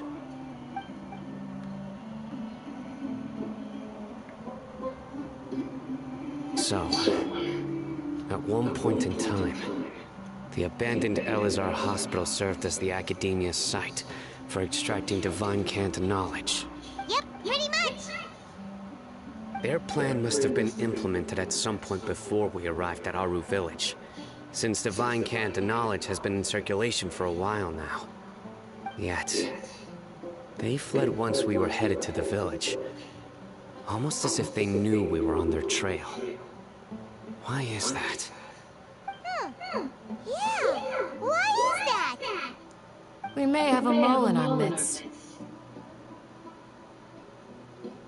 One of us could be secretly revealing our whereabouts to the Academia. Huh? Are our friendships that shallow? Looks like none of you have realized wherein lies the issue. Share your thoughts. Cyno, you're the reason why they can predict our movements. Wait, what's that supposed to mean? Choose your next words very carefully. It is simply a logical inference. I have my reasons. So what you're saying is... Cyno's the mole. Interesting. And here I thought you were the most suspicious one, Alhaitham, since you were always acting alone. I know. You have a point. But I realized something as we were returning from the hospital. Cyno isn't like any of us. What are you trying to say? Do you still remember who you are, General Mahamatra? As a Matra, you are no doubt privy to certain kinds of information. Before you can take action against someone, you are required to have all the facts available, including the less than savory details. Simply put, the Academia has traditionally allowed you access to a wealth of sensitive information. Knowing their modus operandi, wouldn't you expect them to take precautions against you? If you want to raise a vicious wolf, you need to make sure that you can avoid its bite. The Academia is monitoring me? It's not that simple. The Academia has eyes all over Sumeru, but they have a special protocol for dealing with you. Every so often comes a Nyagarbaha Day. On this day, the Academia enters new information into the Akasha through knowledge capsules. I remember seeing the thick notebook next to the control panel once. Its contents were all about the General Mahamatra, his activities throughout the day, preferred methods of enacting judgment, everything.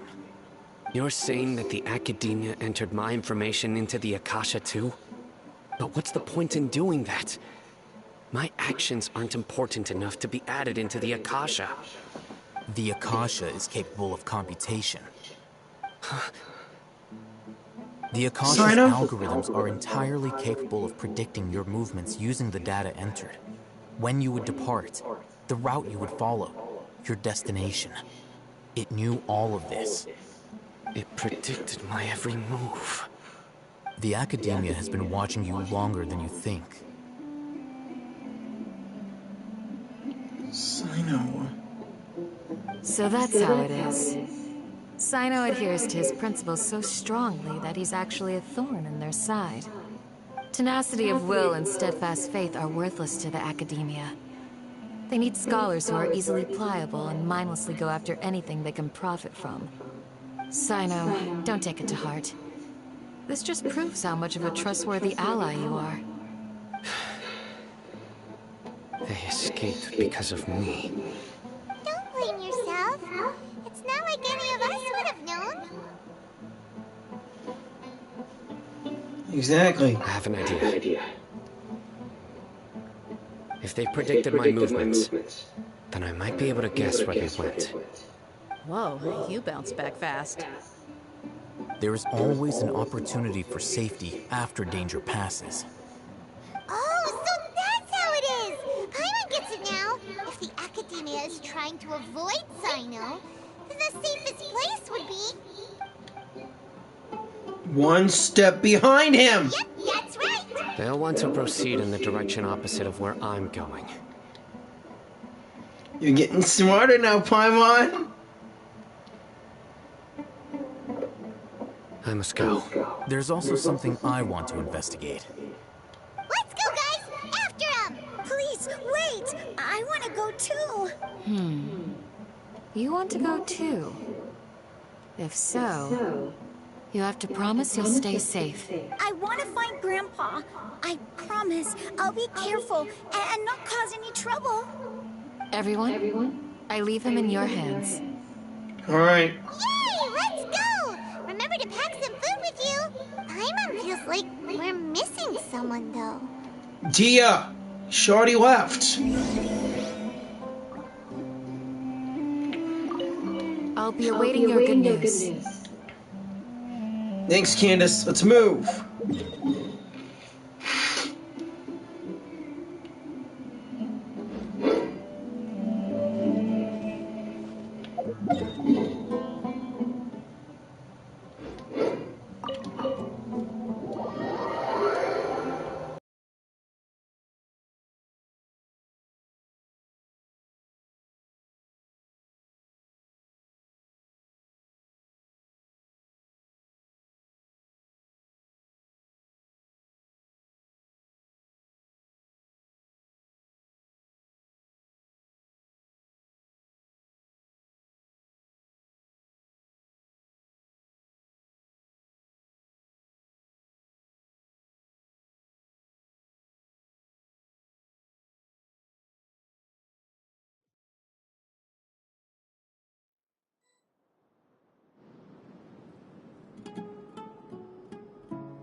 Stay safe. Don't get hurt.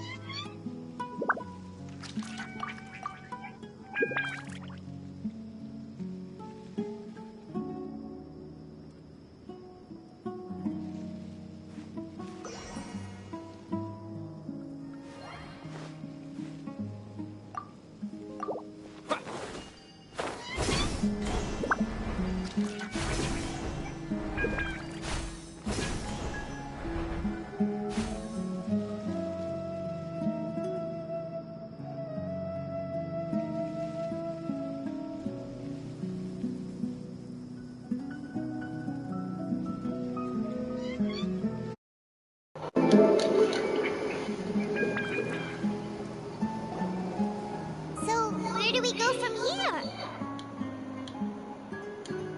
Cyno, do you remember the route you took? Yes. After leaving the village, we should head straight toward the desert.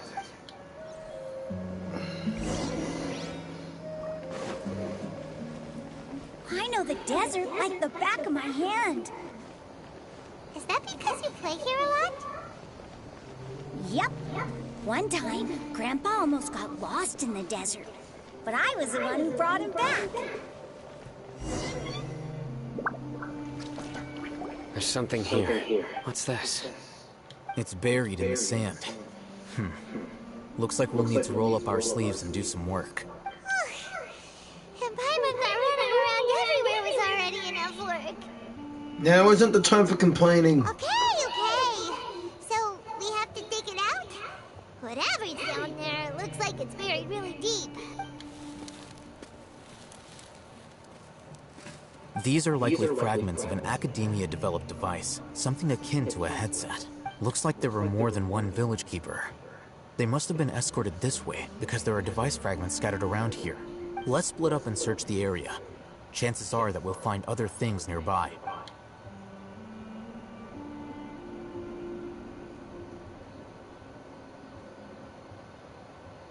Is this what we're searching for? It looks kind of scary. This is definitely a device used to extract divine knowledge. How did it end up buried in the sand? That can't have been part of the plan. They must have been attacked along the way. Wait, what? Grandpa, I hope you're okay. Don't worry, your grandpa's gonna be fine. Razak didn't display any signs of starvation or dehydration, which means that they left fairly recently. We should be able to catch up. One more thing. Given that the device had been entirely covered by sand, I believe the attack must have happened prior to the sandstorm. Let's keep going. They can't have gone far.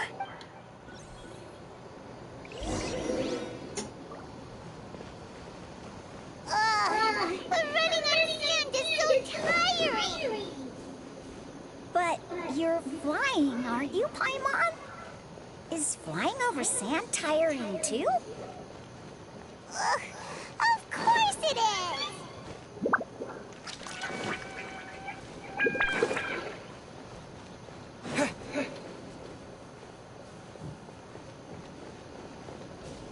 Voices, over there. It sounds like an argument.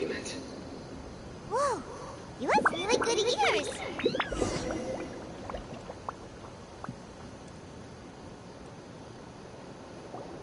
Don't get any closer. They'll notice us. Dia's talking with the Eremites? Very interesting. Let's listen in. If you had informed me sooner, there'd be plenty of room for us to... You're one of us. We would never mind. Scholars. You don't know as much as I do. Need me to... I knew it. That's our deal. Dia? Why would you? Dia! Hey, what are you doing? Huh? Didn't you say you'd help me find Grandpa? Why are you on their side? Well, look who's here. Ain't that something? This complicates things. You've betrayed our own village. So, this is the great General Mahamatra. Dear, you'd be better off as my assistant than hanging around with this motley crew. Seen for yourself, I have the means and methods, and my ideals are far more admirable than theirs. I'm not the type that's easily swayed, Raman. You of all people should know that. Wait, what's going on, Dia? Whose side are you on here? Shut it, Paimon. It doesn't matter. Whichever side you pick, nothing could deter us from the grand mission of resurrecting the Scarlet King. Once our Lord of Old returns to this land, we will have a new beginning. Face the facts, Raman. It's not gonna happen. You should understand that more than anyone. Have all your years as a merc taught you nothing about placing hopes in a ruler? I'm a desert dweller and a proud follower of the Scarlet King. Whether I live by the edge of the sword or in peaceful comfort, my soul will always carry this conviction.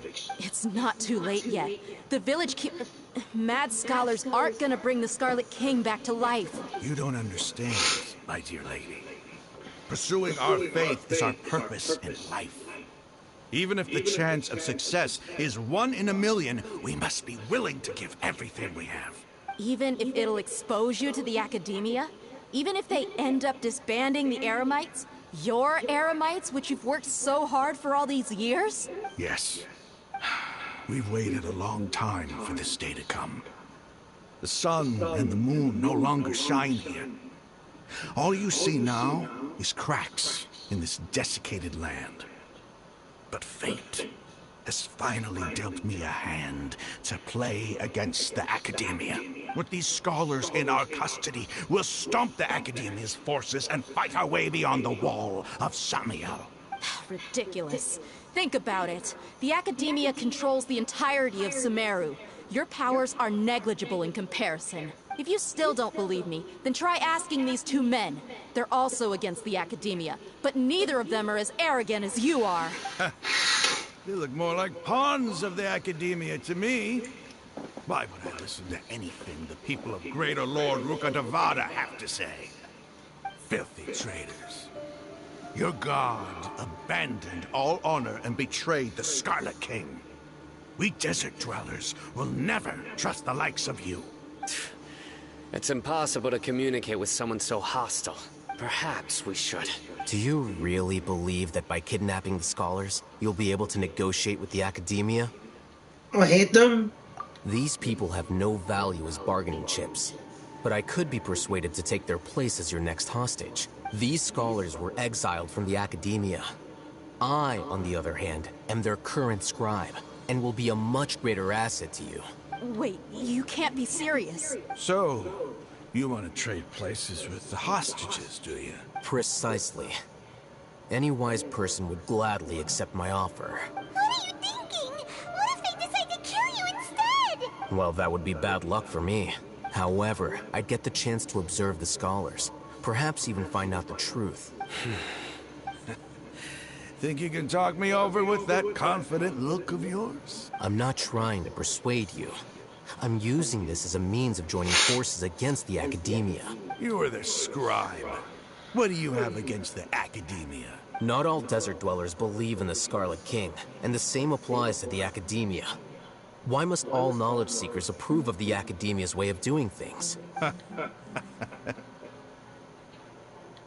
You Academia scum. Every last one of you is nothing but a hypocrite, just like everyone else on the other side of that wall. I've made myself clear enough. I won't listen to another word from the Dendro Archon's people. Not so fast. I'll hate them. Do you stand by everything you just said? I never make empty promises. You know you're making a dangerous decision, right? I do. Good. Raman, hear me out. These people are my friends. Maybe you can't take the followers of the Dendro Archon at their word, but what about me? Do you trust me? We've known each other for years. Of course I do. In that case, I'm willing to vouch for their honesty with my right arm. Come on, Raman, don't be a coward. If you're serious about taking on the Academia, you need to steel yourself. You can't be afraid. An arm from the Flame Mane. You've piqued my interest. But what if you refuse to oblige? What should I do then? No one's a fool here, dear. We're mercs. And mercs don't tend to live long unless they have their wits about them. Dear, you can't be serious about losing your arm! You're not wrong, but this is different. I promised my friends that we'd bring back the village keepers together. Let's do it right here then. Give me your right arm as proof of your resolve. Don't listen to him! He's not even trying to negotiate! He just wants to make things more difficult! That's fine. Are you crazy? We came here to save lives. One arm for that many people is still a pretty good deal, if you ask me. Raman, I'm holding up my end of the deal here. You'd better not let me down. Sure. Go ahead and cut off her right arm. No! Dia! What are you gonna do? Think of something! You don't have to go this far. That's not for you to decide. Do it! Gia!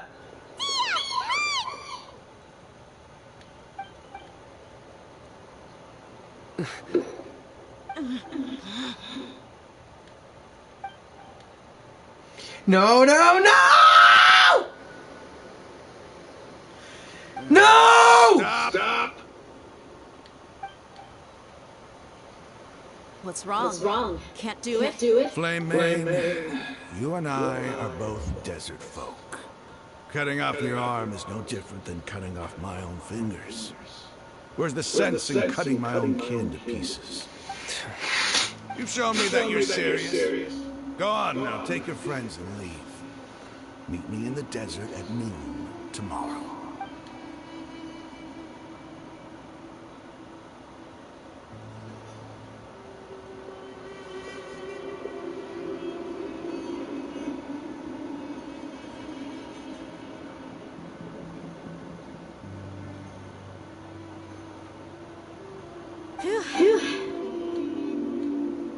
I was really counting on you not going through with it.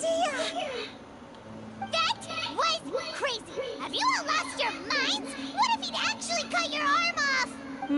Then I just have to hold my claymore with my left arm. Please don't do that ever again! Okay, I'm sorry. But sometimes when you're out on a limb, you gotta double down to seal the deal, you know? Don't ever make a promise like that again. I can deal with the likes of them. If it came down to it, you would not lose to them either. I don't doubt it, Cyno. But this is about more than me and them. There's a lot more where they came from. Even if we got rid of one bunch of radicals, there are others out there. Wiping them out would do more harm than good. As you wish. I'm sorry, Dia. I should have stayed put and listened. I should have trusted you. It's okay. I promised you I'd help find your grandpa, so I'll do whatever it takes. Whatever it takes? You just might be scholar material. Huh? Are you serious? The Eremites once said that I was a lunatic. Perhaps a little madness is essential to be successful in research. Why does it feel like he's using his praise for me as an excuse to brag about himself? I think he was just stating the truth. Okay, let's get moving. We should head back to the village and rest up. Today was just a trial run. Noon tomorrow is gonna be the hard part.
It's finally time.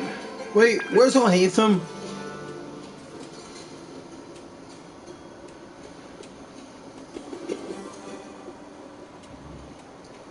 You're all here so early. Looks like we have everyone here. Isak, are you sure you want to come with us? I'll watch from a safe distance. Dia, I want to be there to bring Grandpa home. Okay, let's go then. Dia, wait. What's the matter? I heard that you were quite reckless yesterday. No more of that today, understood? Or I'll be very upset with you. Fine.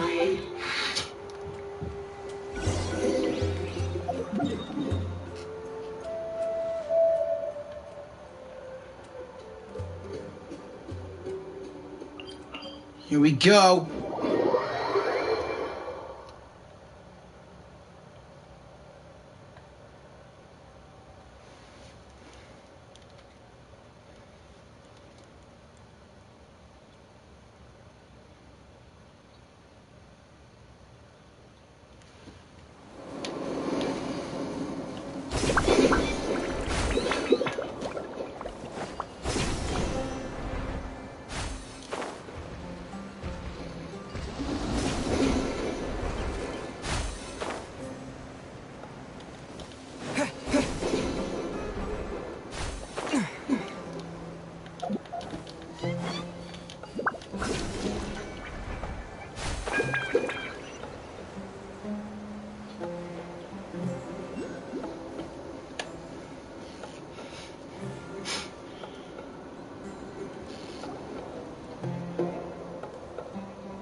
They got here before us. Uh-oh. Is it because Paimon overslept by 5 minutes and held everyone up? You didn't have to admit to that. Is everything ready? Absolutely. Although, you brought fewer people than I imagined. Bring him over.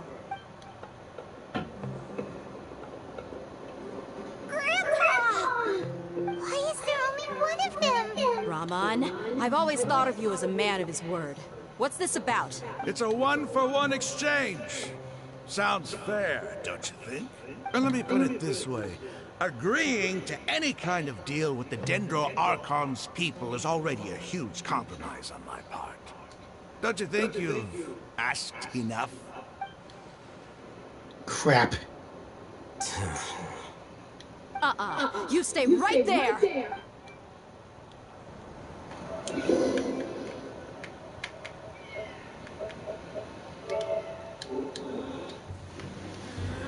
Dia? Dia, stop! Whoa!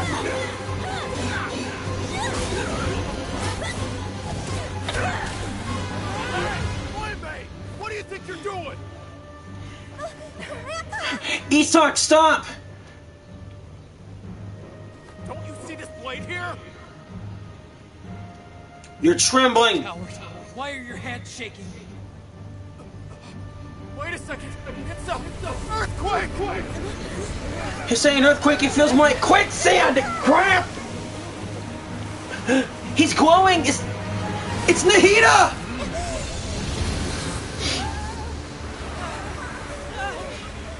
It's Nahida's power! Paimon! I'll hate them! Cyno! Dia! Crap!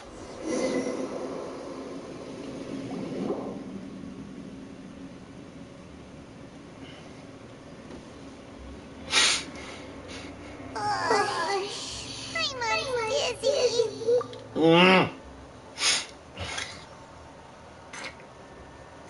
Everyone okay?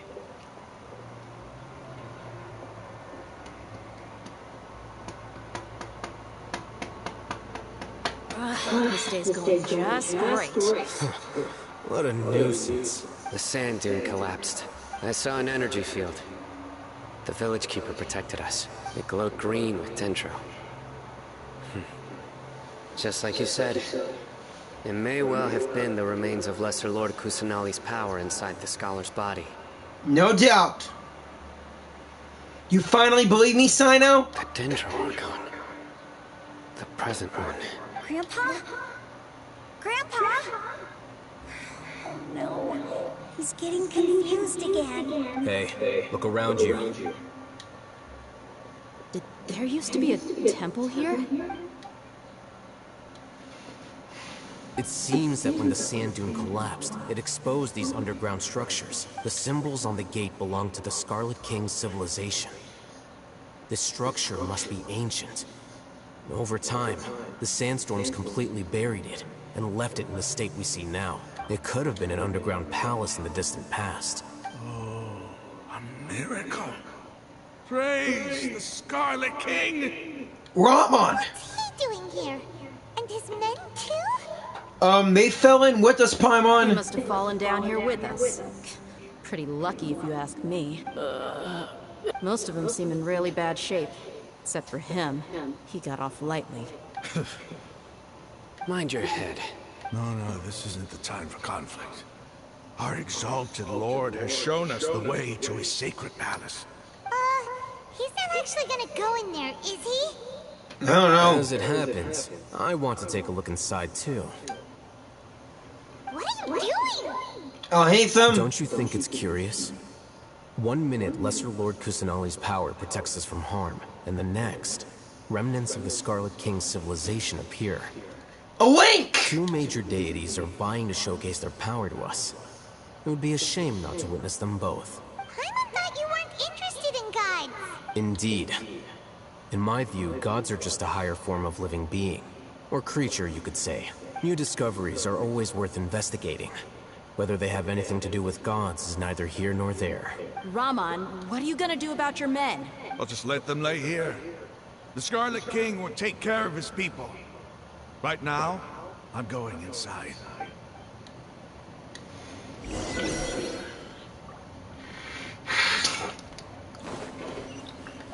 How are we gonna open the door, though?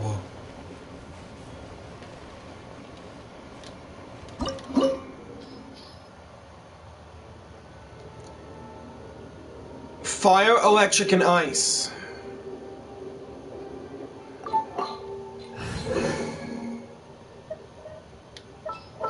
Well, I can only think of one ice character I want to use here. Aether's Boo. What are my orders?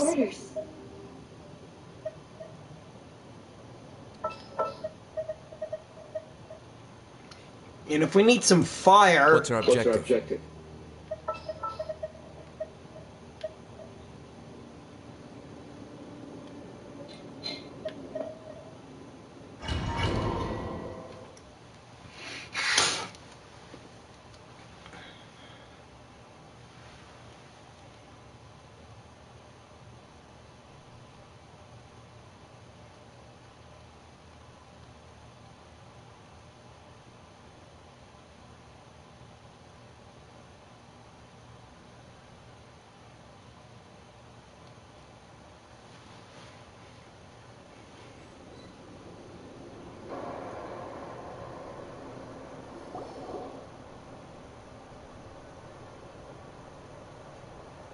Whoa, Nelly, look at this place. It's brimming with life here. Yeah, I was about to say that. This defies comprehension. It looked completely desolate from the outside. Yet, it flows with energy inside. Yeah, and there's so many plants. It's so pretty. Sir Rahman. What? Huh? Me? Do you see another Rahman here? Are you mocking me? What do you mean, sir? Interpret it however you want, but there's something I'd like to draw your attention to. While this structure is clearly left over from the Scarlet King civilization, the energy that flows in here is that of the Dendro Archon. Whatever you say.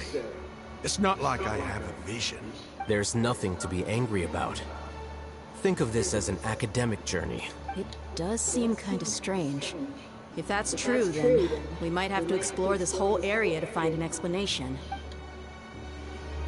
Which is what I was planning to do to begin with.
Got it!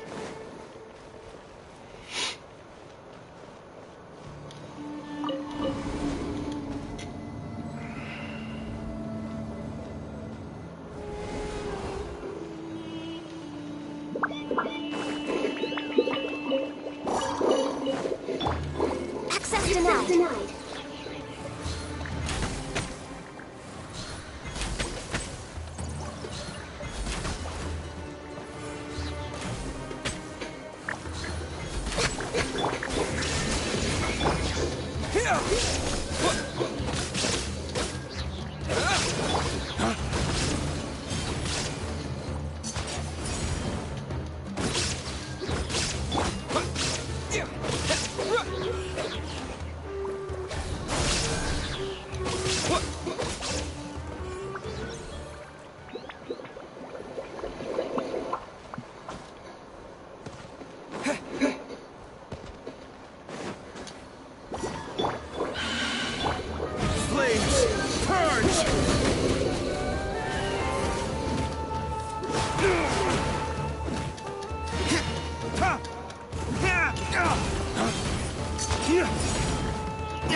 Propagate! No touching.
schedule.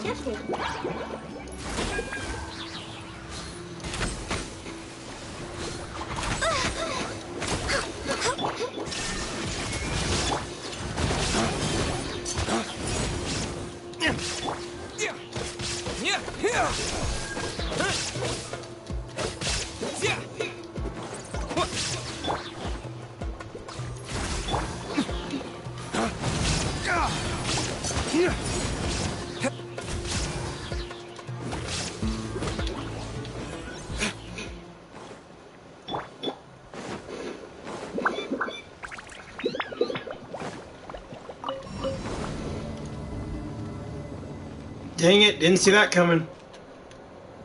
Down, down, down, please. Thank you.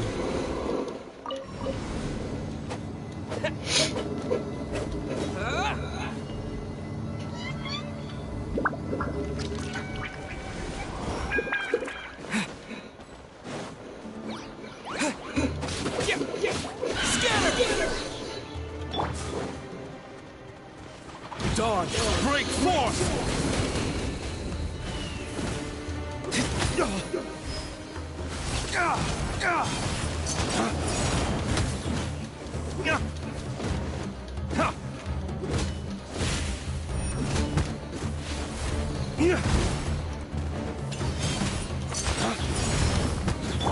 Now you shall perish. Shine down.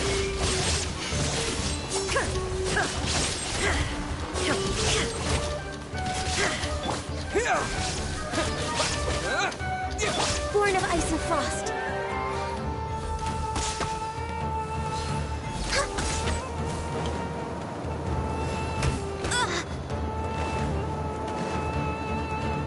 Access denied. Come on, focus. Propagate!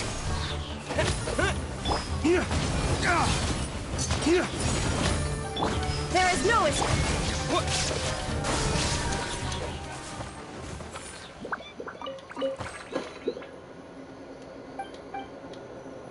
The elevator will descend to the ground. Get on top of it before it starts ascending again to reach the dome.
Wait for it.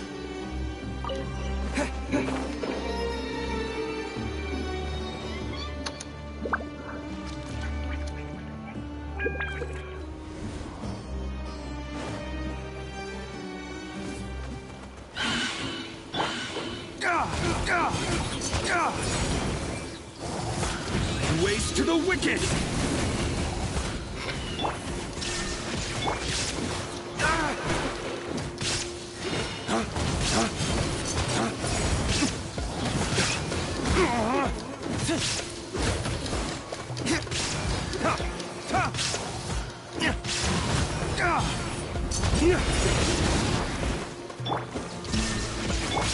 Born of ice. Spring forth! Scatter!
Going even lower. It's a sight to see. The Scarlet King's splendor surrounds us. There's so much vegetation here. It's different than what I expected. Sure are a lot of plants for a desert. That's what I call divine providence of the Scarlet King.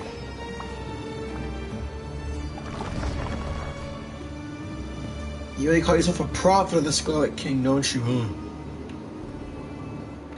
A giant portal?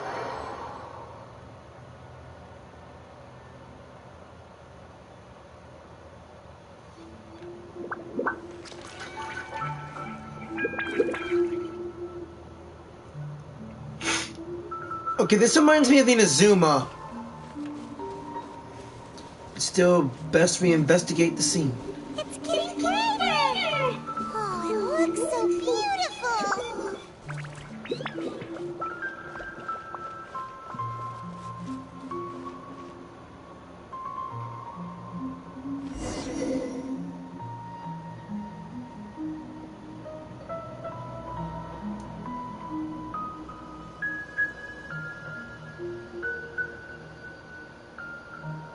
Wait.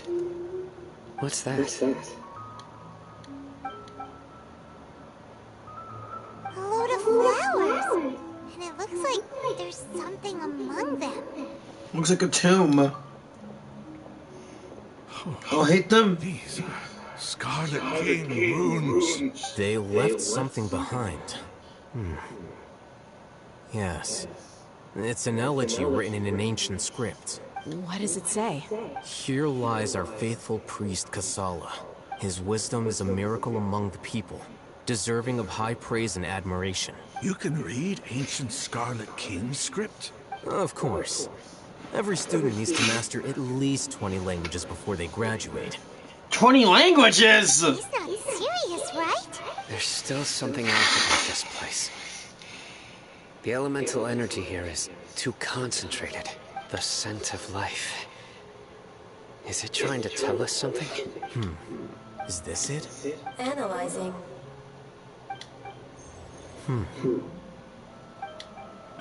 There seems to be a hidden message among these skeletal remains. Excellent. There's a device from the Scarlet King's civilization in this gravesite. I'll transmit the information over and project it for everyone to see. Isn't sharing knowledge against the Academia's rules? Yes.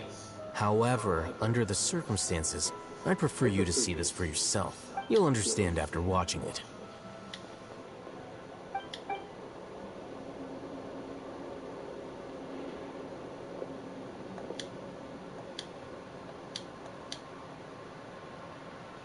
Okay. Civilization is born of knowledge, but so too can knowledge be its demise. Wow. A disaster caught us unaware. It was knowledge that did not belong to this world. The Scarlet King brought this forbidden knowledge into our world, and it quickly spread like a plague. People's minds were filled with crazed whispers. Dark gray scales spread across their bodies. Elisar! The land was stripped of its vigor. Only a desperate, deathly silence remained. Were it not for greater Lord Ruka Devata from the forests, the damage would have been irreversible. Nahida's older sister. The priests to build temples and or her infused mom. into them the divine power of life. The disaster was miraculously tempered, and the embers of our civilization were preserved in Aru village. Alas, the miracle could not last. As long as forbidden knowledge continued to exist, it would forever blight this world. In the end, the proud king of the desert, my eternal lord, chose to sacrifice himself. I have spent my whole life since guarding one of these many temples. But now, my duty is coming to an end.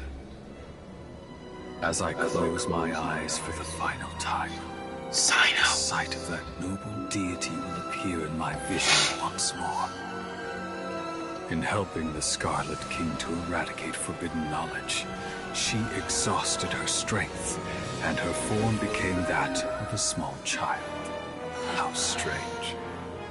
Now that I think of her, I no longer have any fear of death, for I sense that the spirit of life will abide with me during my eternal sleep. Children of the desert, cling no longer to past grievances, but hold tight to the memory of this act of benevolence. What was that? The priest's memories. No, impossible. Greater Lord Rukkhadevata. So the former Dendro Archon and the Scarlet King were never enemies at all. Nope, I knew it. But this doesn't make any sense. The Dendro Archon's followers, they're clearly... Was that the former Dendro Archon? She became so tiny in the end. Nahida. Greater Lord Rukkhadevata came to the rescue of King Deshret.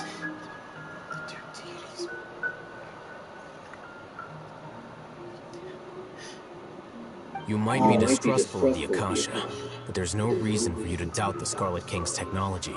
You've just witnessed his priest's last words. I've never heard about any of this before. The surviving followers of the Scarlet King all gathered in Aru village. Our god did not make mistakes. We refused to believe any of the rumors. The Scarlet King's death, the all but total annihilation of our civilization. It was all Greater Lord Rukkhadevata's doing. We saw her as nothing more than a traitor, who stabbed us in the back in our moment of crisis. Just like us humans.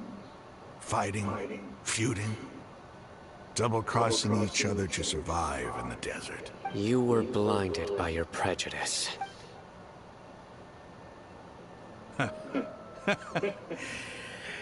If I hadn't seen this for myself, if I hadn't witnessed his last words with my own eyes, ears, and heart, how could I ever begin to accept this? The truth is so far from what I've always known. Am I really supposed to believe that after all these years, all this time seeking revenge, suddenly now my enemy is my savior? Rahman, that's enough. Give it a rest. You're starting to make a fool of yourself. Dia, tell me, my Aramites and I, what are we even fighting for?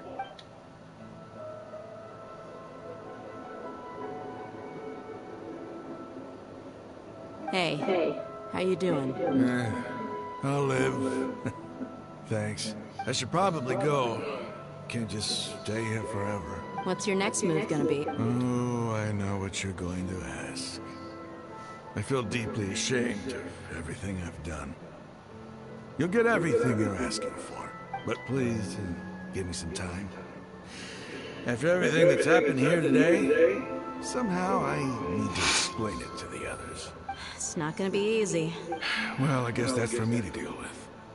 Dia, this is where our camp's located. Make a note of it. When would be a good time for us to go?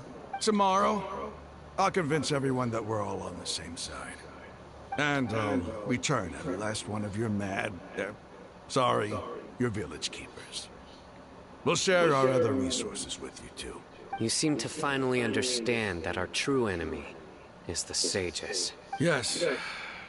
The gods never gave up on anyone. It's the people responsible for all this that need to face the consequences of their actions. plus the fatui. That must have been rough. But he seems to have figured things out now. Yeah. Archon's no fool. Being the leader of your own faction in the desert is no easy feat. True. Too bad he was held back by his belief in the Scarlet King. But now that that's changed, I guess we have a few more people on our side. This is a turn for the better. The outcome, at least, is favorable. We should get going too. Let's head back, have a proper meal, and a nice long sleep. We'll need all our energy tomorrow.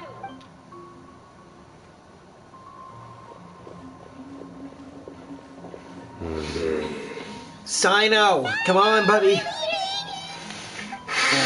Stop yelling.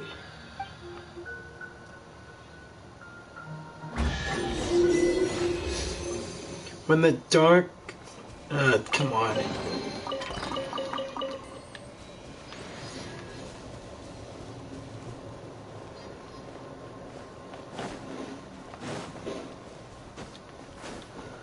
Why does this look so beautiful?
Raman, we're here. Everything's been arranged. Someone will bring the village keepers back to Aru village shortly. I guess all I can say now is thanks for agreeing to help. Don't mention it. I think we can both agree you went to hell and back for it. But we share a common cause now. From here on out, we're allies. Where are the perpetrators? I'll bring you to them.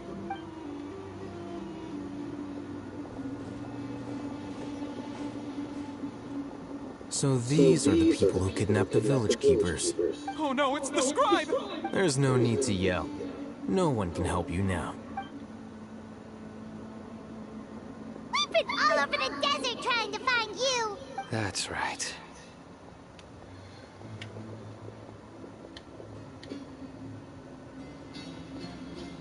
General Mahamatra! No, no! Make it quick, please! Swift and painless. Whoa. The moment they set eyes on Cyno, they turned pale like they've seen a ghost! You should have known that I would be coming for you. Wait, we were just following orders. You know what I'm talking about, right? There's no way we could have done all this by ourselves. No, not Cyno. He's gonna tear us limb from limb. I could do worse. Please have mercy. Start talking.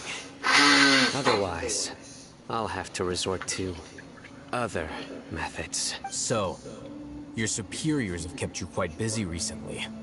Why? What are they trying to accomplish? They, wanted to extract canned knowledge. Don't play dumb. You know what I'm really asking. They extract divine canned knowledge. Then what? I really don't know how to explain it. Well, you better start talking or you'll be sorry! You don't want to make things any more difficult for yourself, do ya?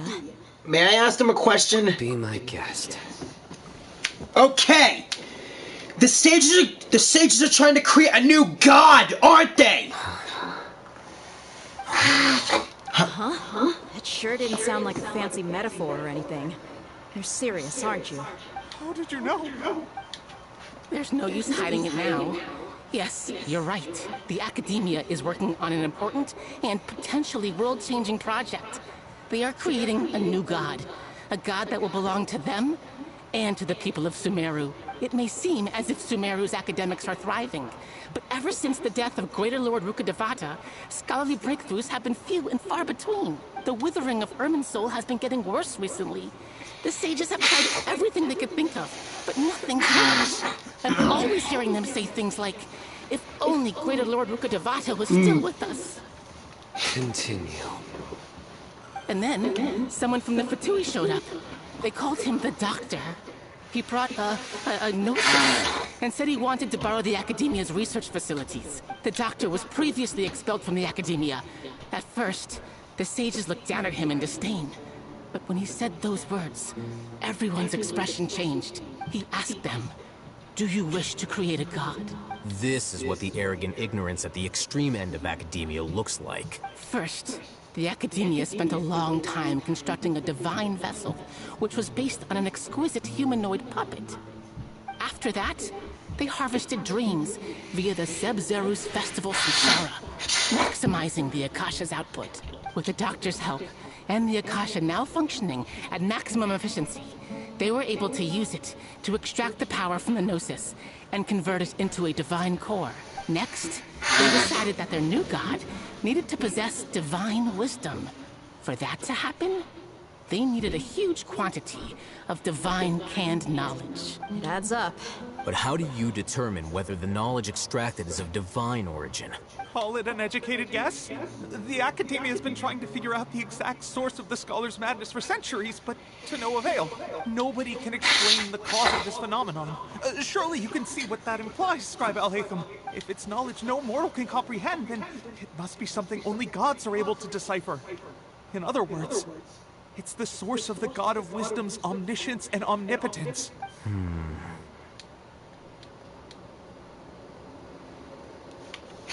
But the sages' end product won't be protected. Won't be Greater Lord Rukkhadevata. It will be the Balladeer! You must have noticed by now.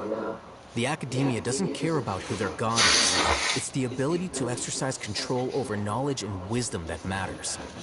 It is as if they are cursed with a desire for omniscience and omnipotence that burns in their blood. Some organisms demonstrate phototaxis, and thus orient their entire lives and respect sources of light.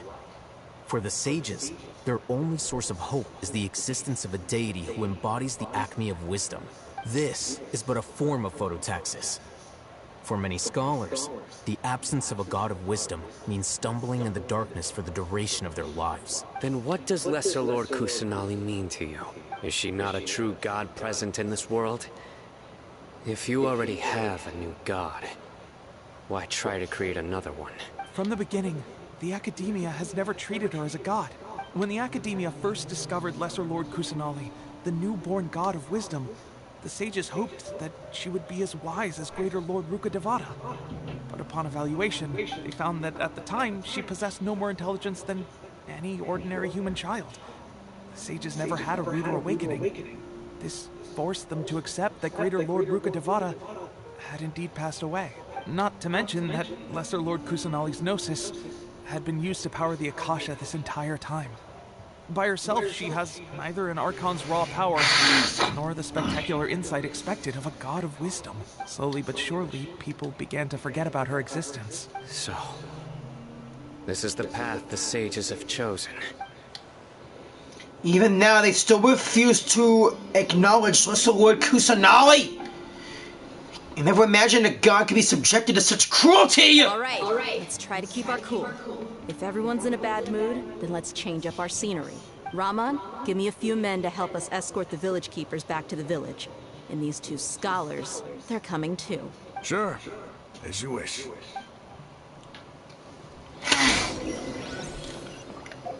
I am so ready to go back to the city and just kill the Palantir! While we're at it, maybe we should go out on the sages and everyone in Sumeru, since they don't even care about Nahida!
The village keepers you found have all been returned to their homes, and each one has a dedicated caregiver to look after them. The 2 new scholars are being kept under close supervision, too. Really great work, everyone. The atmosphere is so heavy.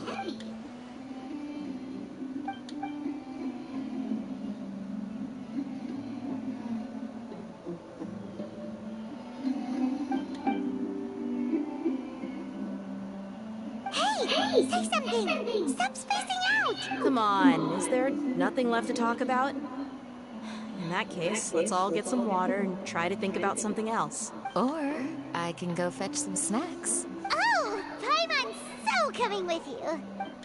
Do you have any plans, Traveler? Gods above, you're not talking about work, are you? I want to share everything I know with everyone in here. So you were still withholding some information? Yes, I'm sorry, I have my reasons, but now I know we're all in this together. Please listen.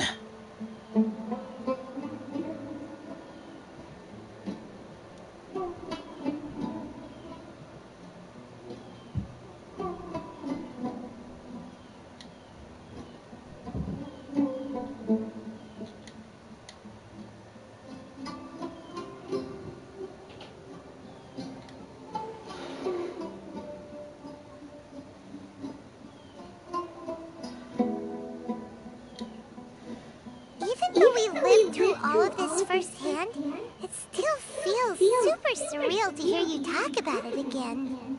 That's everything we've experienced so far in Sumeru. What a whirlwind of a story.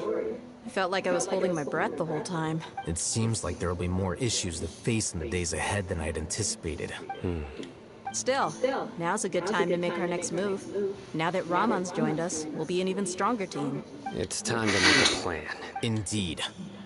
These events are a flagrant transgression of the rules in every sense. We cannot allow it to continue. So, everyone, are we on the same page? Crush the sages and rescue our god. That is our ultimate goal. I will do my utmost. Well, let's brainstorm a little more about what other resources we can draw on. The next time we gather here, we must have a solid plan. Yep, it'll work out for sure.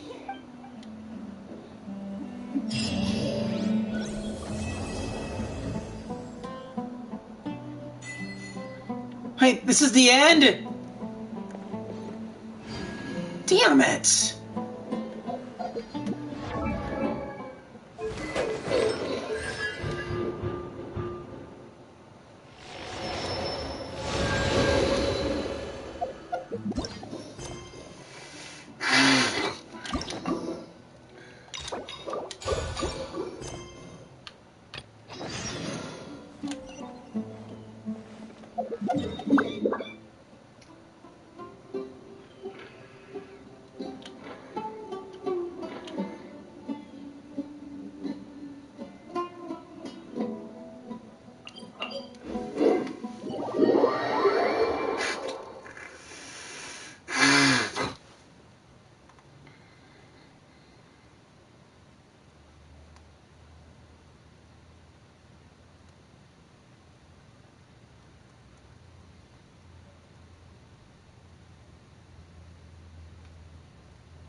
What should I do now?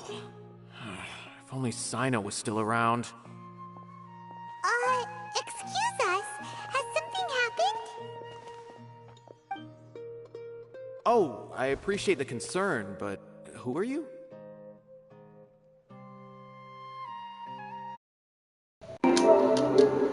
We also know Cyno.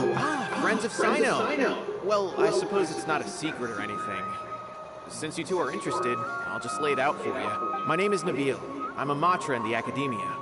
A case involving the smuggling of canned knowledge has come to our attention recently, but unfortunately, we don't have the people to handle it at the moment. Huh? You mean the Academia is short on Matra right now? Well, not exactly. I suppose the main problem is that the case suddenly came up after General Mahamatra Cyno left to go somewhere.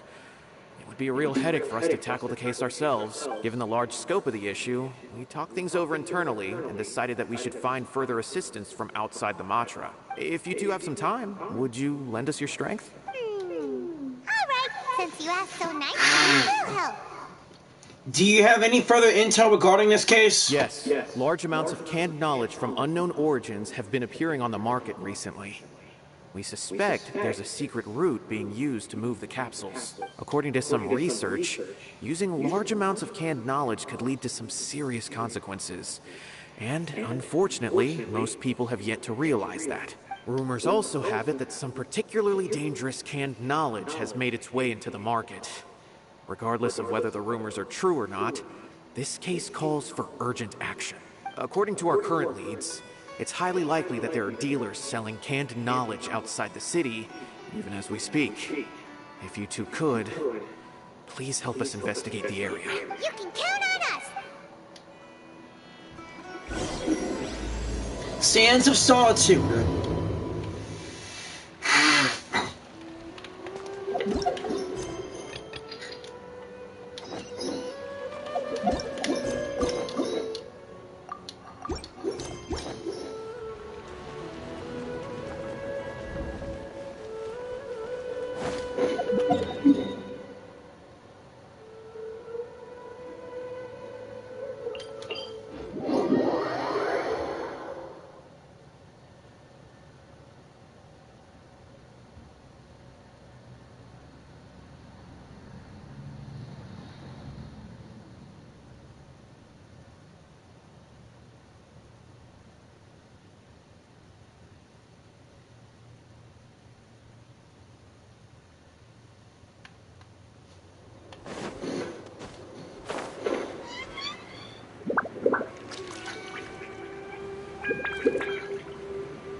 Cyno! It's Cyno! What are you doing here? Ah, it's you two. I knew I sensed a familiar presence. I'm currently in the middle of an investigation here. We'll have to chat some other time. So you're investigating something here too? There's been a recent case of canned knowledge smuggling. It seems that the smugglers are following an elaborate and dangerous scheme. I just happened to acquire some intel which led me here. Hey, what do you know? We're also here to investigate that. I see. Well, the situation might be more problematic than you anticipated. I've already questioned several people, but gained very little information. Long story short, I was able to learn of the secret location where the canned knowledge is being sold.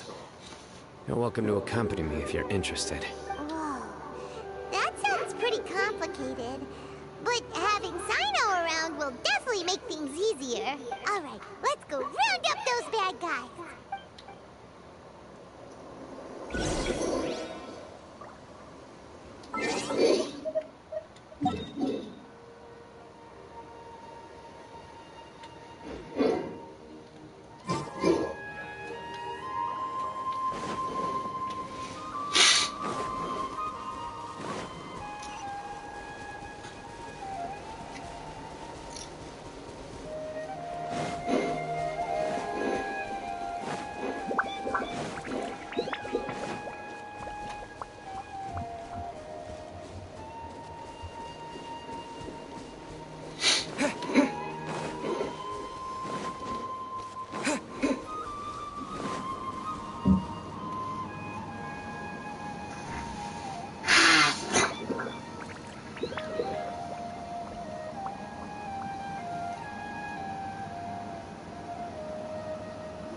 Is this all you got?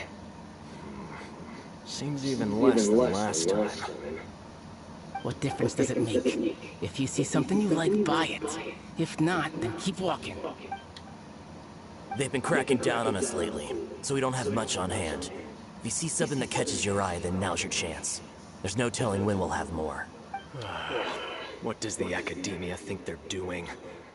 Alright, I'll take these here. Let me see what else you have. I don't see any real gems in this batch. It's all pretty ordinary stuff. Whatever, how much do I owe you? 150K. Show us the Mora, and you'll get the goods. Put the Mora down and your hands up. It's Cyno! When's he ever gonna let up? Hey, forget the goods! Let's split! But don't forget the Mora! Done! Not so fast! You can't escape with Paimon on the case!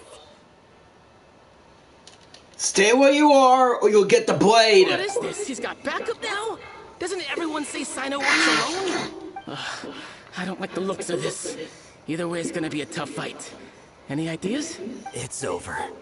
It's not like we're making a big cut anyway. I'm not losing my life here. Huh? Did they really just give up like that? Just like the others I've cut. They're not deep in the circle, just dealers at the bottom of the chain. All right, I have one question and one question only.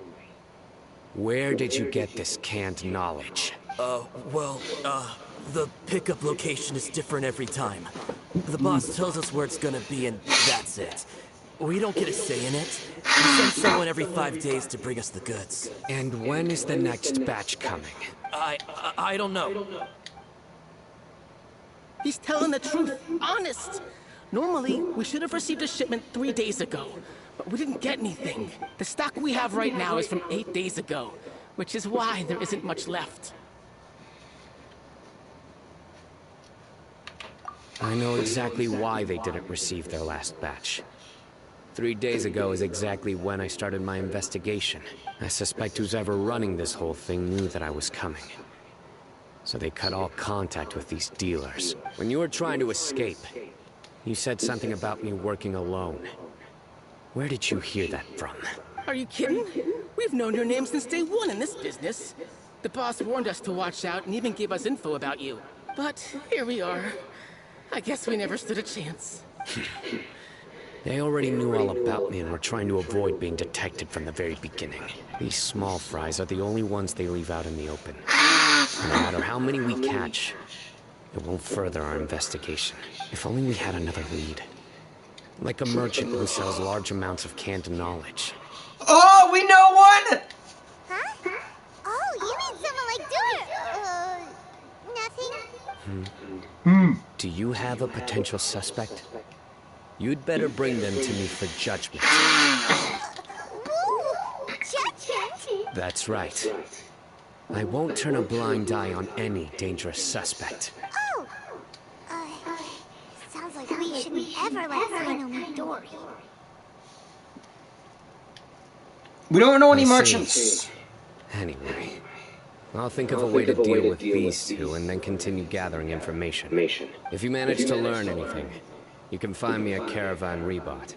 And as for you, I don't ever want to catch you buying canned knowledge again. If you possess any unused knowledge capsules, then you should submit them to the authorities immediately. Okay, I got it.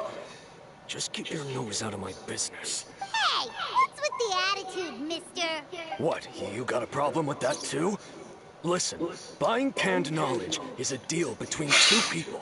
The buyer and the seller.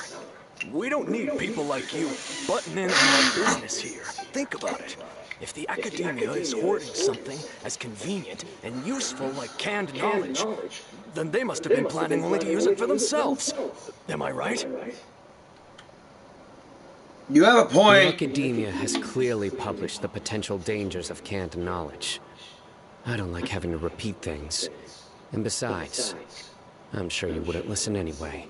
I just hope you understand that your actions are what fuels the smuggling of canned knowledge. If I ever catch you again, I will personally see to it that you are punished.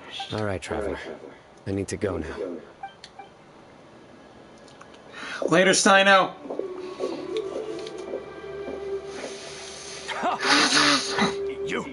You think you can scare me? Traveler, why don't we go talk to Dory? She's got loads of connections and might be able to tell us something about all this. If Paimon remembers correctly, she's usually at the Palace of Alcazar's. Let's go!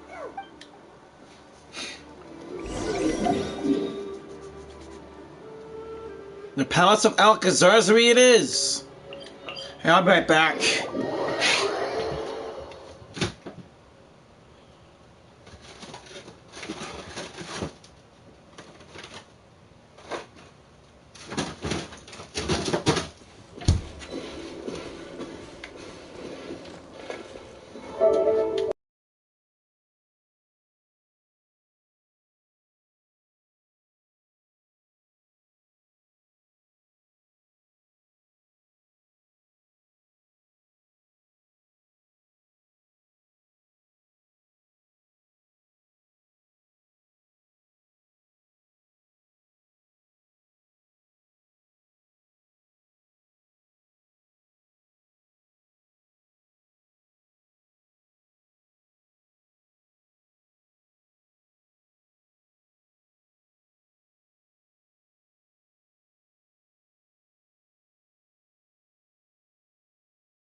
Ah, the Palace of Alcazazle.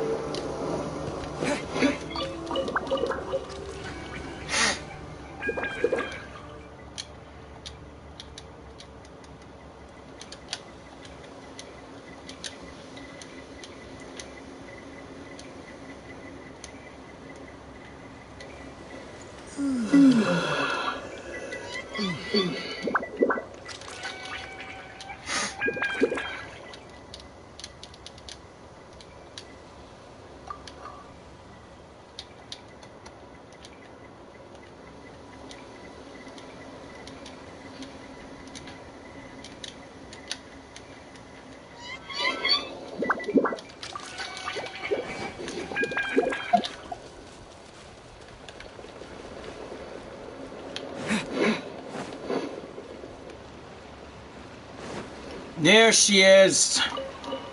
Oh, she waved hi to us. Sweet. I see. So that's the latest scoop. Good thing you didn't rat me out. Otherwise, who knows where I'd have to be hiding to avoid attention. Do you know who is smuggling the canned knowledge, Dory? No idea. Sorry. I've already cashed out of the canned knowledge business. What? Huh? You mean you stopped selling it? That's right. With so much canned knowledge flooding the market, it was becoming impossible to fetch decent prices anymore. Besides, it seems that group of smugglers has practically taken over the market. It's a little rule of mine to never fight for a share of someone else's market. If I'm gonna make Mora, it's gonna be the lion's share. Plus, with regulations getting as tight as they are now, I figured I might as well just hang it up. Sounds like we came all this way for nothing. Well, not completely. What you talking about, Dory? Granted, I don't know who's behind all the smuggling activity, but since you didn't sell me out, I'll let you in on what I do know. After all, those smugglers have really crossed the line, butting their way into the market like that. I hope their luck runs out soon so that I can take over. I mean, so that the industry can become more fairly regulated. Yeah, right. Hey, you just want to make more business for yourself. Is selling canned knowledge really that lucrative? Don't underestimate its value. Think about it. You can gain all sorts of knowledge while bypassing the troublesome process of studying. Naturally, that makes it a product worth a high price. I wonder if they'll use my knowledge. Think of it. It's called the primordial knowledge capsule. Primordial canned knowledge. That's me right there. Of course, not everyone needs that kind of knowledge, but for a market as big as Sumeru, there is plenty of demand. Plus, the cost of production is relatively low, so even if dealers have to cover transportation costs, there's still an enormous profit to be made. Then why does the Academia prohibit selling canned knowledge? Being able to gain complex knowledge and become a scholar with the snap of your fingers does sound like a dream, doesn't it? But everything in the world comes at a price, right? Gaining knowledge is a complicated process. It requires learning, thinking, and practice. Even when it comes to my own business, I have to go through a lot of preparation before I put anything out for sale. But with canned knowledge, one may simply skip all the hassle and get whatever they need to know immediately. That inherently leads to at least two potential problems. First, you'll accept the knowledge as factual without a second thought, and you'll find it very hard to forget. This means that if the knowledge is flawed, then it'll be very difficult to correct. And second, excess use of knowledge capsules over an extended time diminishes your ability to think. You'll end up becoming like a library that can only store knowledge. Oh, that does sound pretty dangerous. Traveler, you used canned knowledge before. Did you feel any negative effects? No. Of course, using it sparingly is not an issue, which is exactly why I used to sell it. It's just like how medicine can be used to cure diseases, but can also do harm when overused. It all comes down to balancing the right amount. Anyway, back to the point.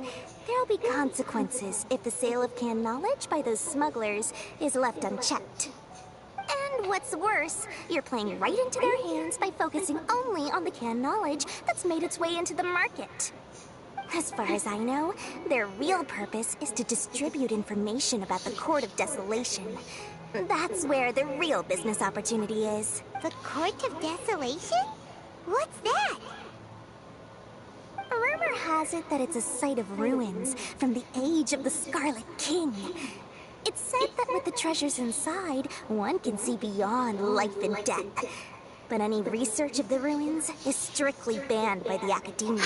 Word on the street is that there'll be an auction taking place in the desert. They're auctioning rare canned knowledge, some of which is related to the Court of Desolation. Once I heard about the auction, I began to suspect that all the canned knowledge popping up on the market is just a diversion. I'd wager that their real target is the Court of Desolation.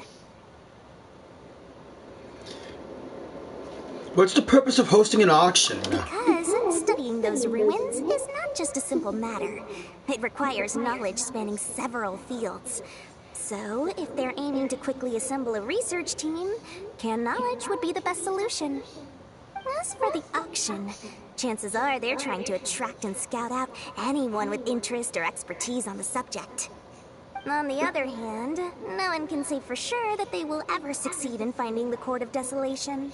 So, they might as well just make a fortune while they're at it by hyping up the related canned knowledge at the auction. Sounds to Paimon like we better head to the desert and see the auction. Who knows, we might find some leads there. That's right. And now that I've shared all that valuable info with you, it's time to introduce our limited edition desert travel kit. It comes complete with a map straight to the auction location. Saw this coming. As I said, I also have to make preparations before I sell things, right? Now, let me consider how much I should sell this for. I've got it. 500,000 mora per kit. That's quite the bargain. We'll even offer a 50% discount for little Paimon's travel kit. Only 250,000 mora. What? That's super expensive! No need to worry, little one. Cyno's the one heading this investigation, isn't he? I'll be sure to bill all the expenses to him. All you'll need to do is tell him to go to the Merchants Guild and pay the bill once the mission is completed. Just, be sure to not send him directly here, though, okay? That would leave me completely in the open. I'm sure the former General Mahamatra of the Academia would never leave any debt unpaid. Oh, the Mora. I can see it already. Loads of shiny Mora coming Dory's way. Oh, F. We better get going. Dory keeps at it with Mora.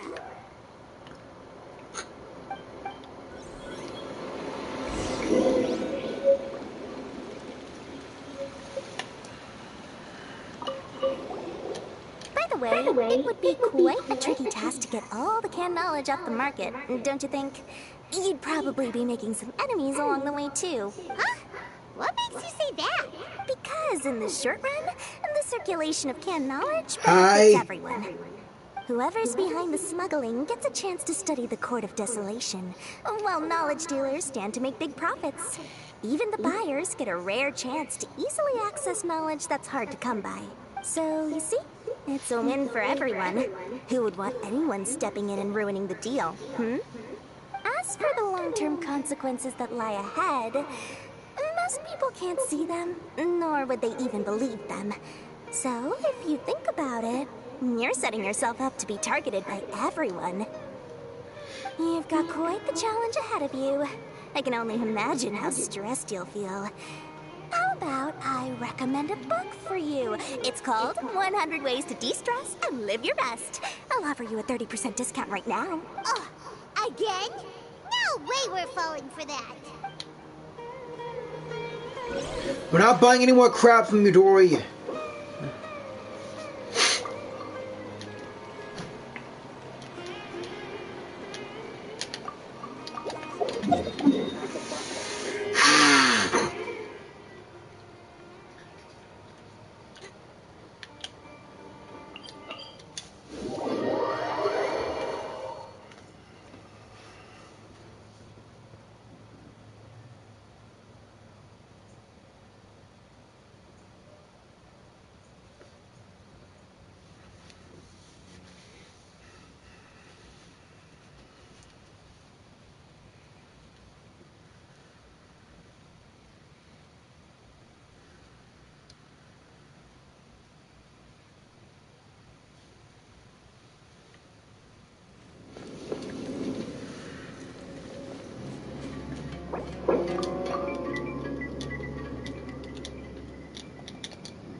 chance to research the Court of Desolation. They're hosting an auction in the desert to sell canned knowledge about those ruins.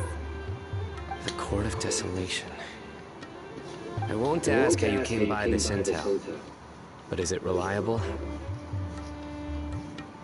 It's all we have to go on for the moment. I also heard that the Court of Desolation contains treasures from the time of the Scarlet King. Is that true? Partially. It was a secret place built by a dark sect from the age of the Scarlet King. The ruins do contain treasures, but the place is also rife with unknown dangers. According to past research, one must forfeit their life as the price of entering. They are not some ordinary ruins, so the Academia has strictly prohibited any related research. However, if they are using the canned knowledge as a way to move information and recruit researchers, then I suppose your conclusion does hold some validity. Regardless, we need to go into the desert. Are there many people trying to study the Court of Desolation? Less in recent years, but there are always those who attempt to do so, both inside and outside the Academia. After all, legends claim that whoever obtains the treasures inside can see beyond life and death, or even resurrect the dead. Death is often the greatest grievance for many people.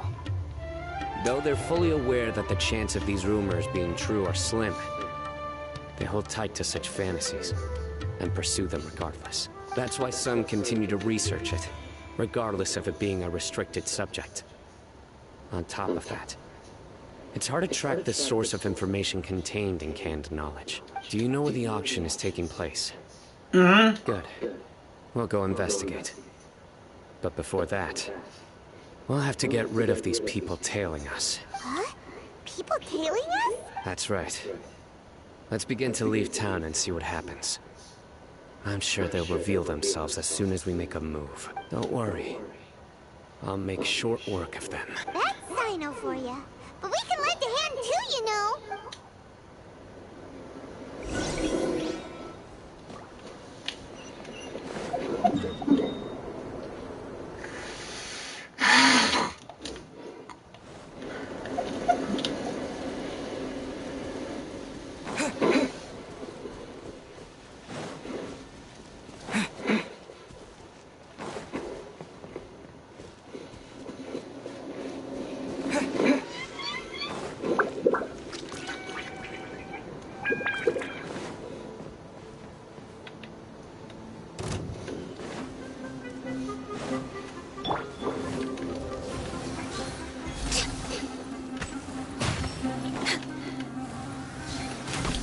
Access denied.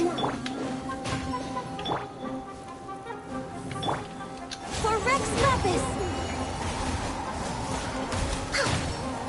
Born of ice and frost.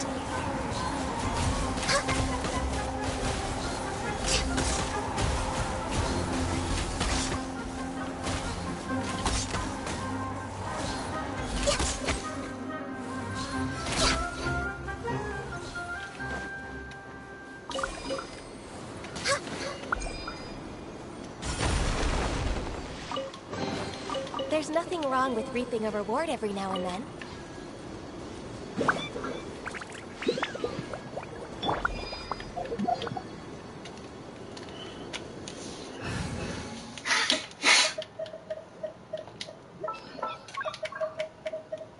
Need to end a few enemies?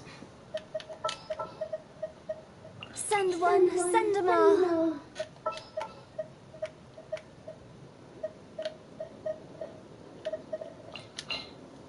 Kamisato Ayaka, present.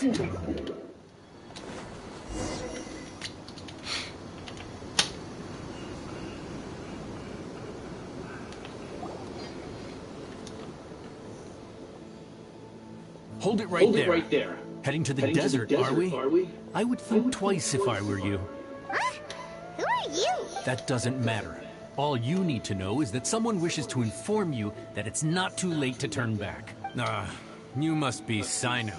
I've heard a lot about you. You've got quite a reputation. But this time you're in over your head. Unless you turn around right now, I'm afraid that even you won't return unscathed. And as for you two, why bother sticking your noses in trouble that doesn't even concern you? Hmm? Canned knowledge is becoming a problem. That's right. We won't just sit back and do nothing. Ha! Have you really thought it through? You're not just doing this for recognition, are you, Cyno? My employer said that he's willing to compromise as long as you just walk away. He could, for example, reduce the amount of canned knowledge on the market. I'm sure that would help your investigation appear to be successful enough. On top of that, he's willing to give you a cut of the profit. So you see, you get both Mora and a boost to your reputation. I can't think of a reason why you would pass that up. Is that so? Well, I can't think of a reason why I'd accept. I've heard enough. Get out of my way. Sorry, no can do. We're getting paid to ensure you disappear. Since you won't turn back willingly, then we're gonna have to make you go back. You punks asked for this. Happy to oblige. That's close enough. Show what you got, Cyno! Nowhere to run. No time to lose. My turn! Take flight. Take that.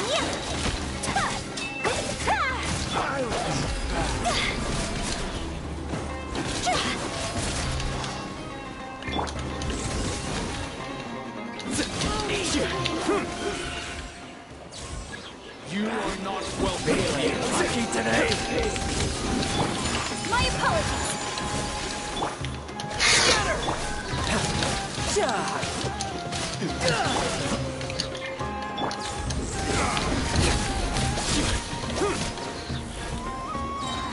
Judgment is upon you. Judgment is upon you!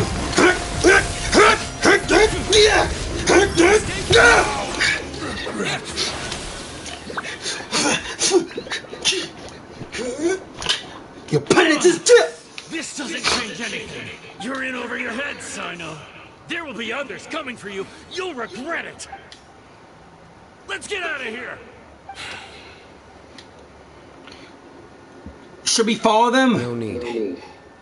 Even if we apprehend them, there'll be little information to gain.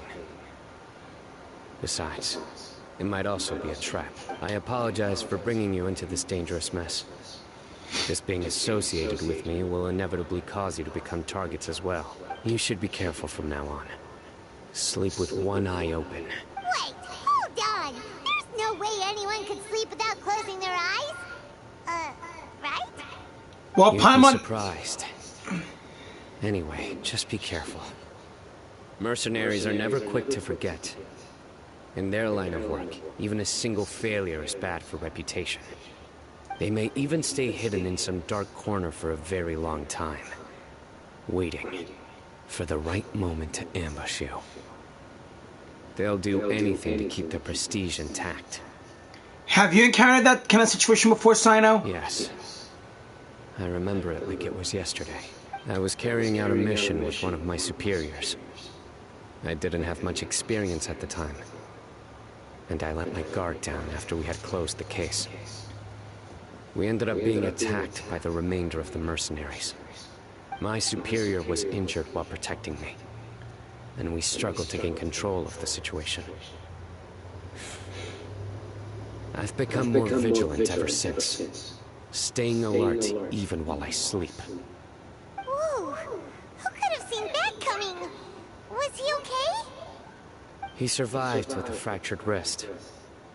It took 2 months for him to recover. But luckily, there weren't any further complications.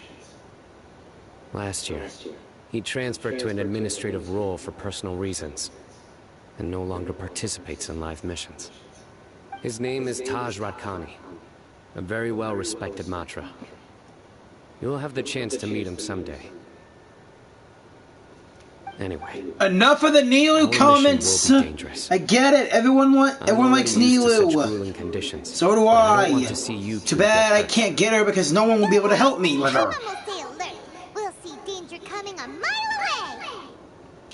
I really want Nahida. Let's all do our best. Good. Don't worry. It won't be long till we're at the bottom of this, and once this is all over, I'll sweep away any other hidden dangers.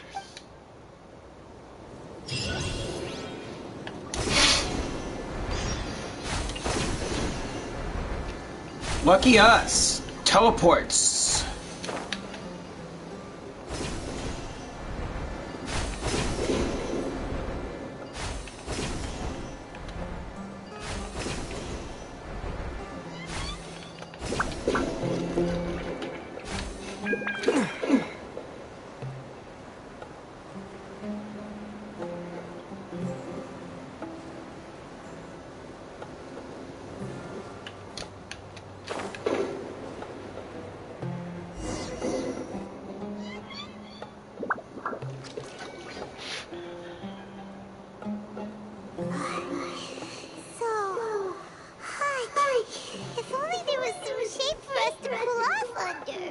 Maybe we should take a break. We still have a long way to go, so you'll need to hang in there for a while longer. This is not a good place to rest anyway. Okay. But don't you feel hot too, Cyno? Of course, but I'm accustomed to these conditions. Care to share any tips? Paimon's about to melt away. Just try to stay focused. Use your willpower to support your mind.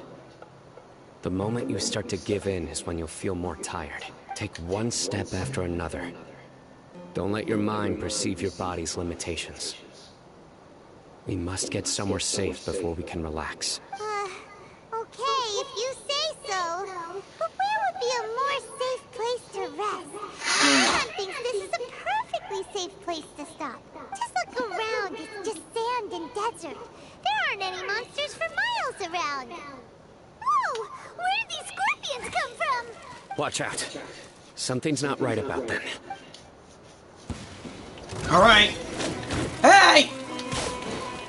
Call that lucky shot! Go!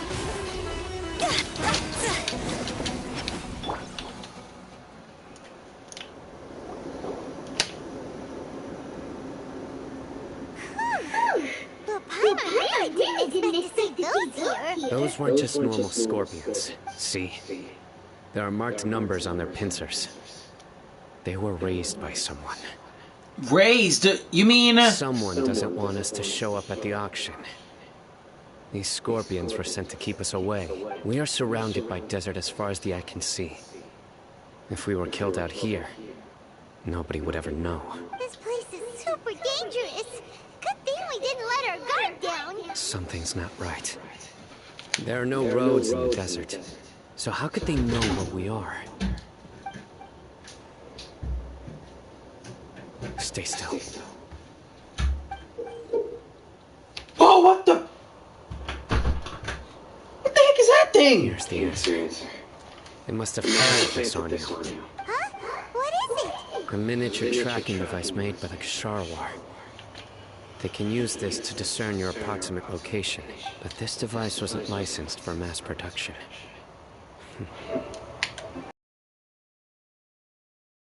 One from the Ksharwar also be involved? But that doesn't seem right.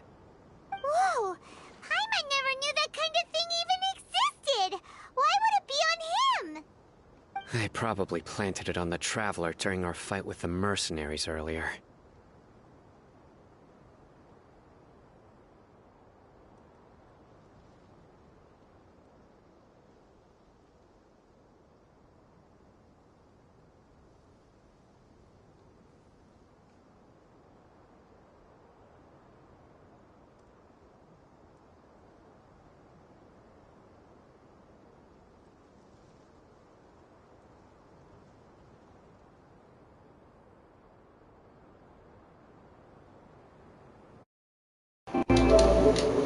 I'm sorry, Cyno. It was a frantic fight.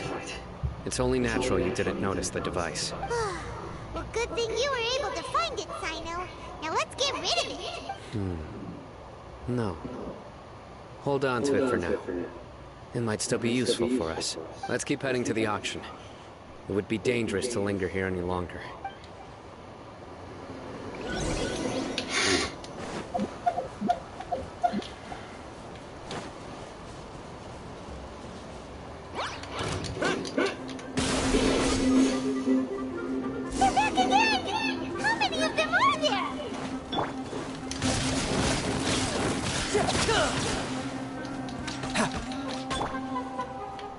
Take flight. I don't see the numbers etched on these scorpions.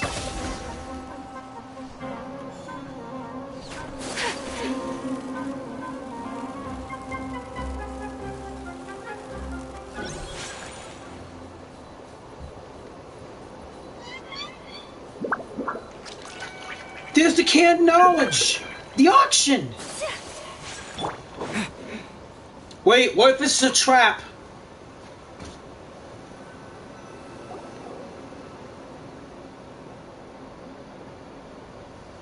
Weird. Is this where the auction is?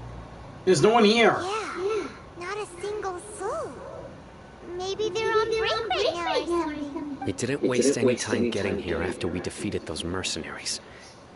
They shouldn't have been able to give any warning of our arrival, but even so, they still knew we were coming. Someone here must have been watching the tracker, and warned everyone to clear out. Aw, what should we do now? We searched the area. They couldn't have moved all the knowledge capsules so quickly. There might still be something left for us to find. Alright, let's take a good look around the area.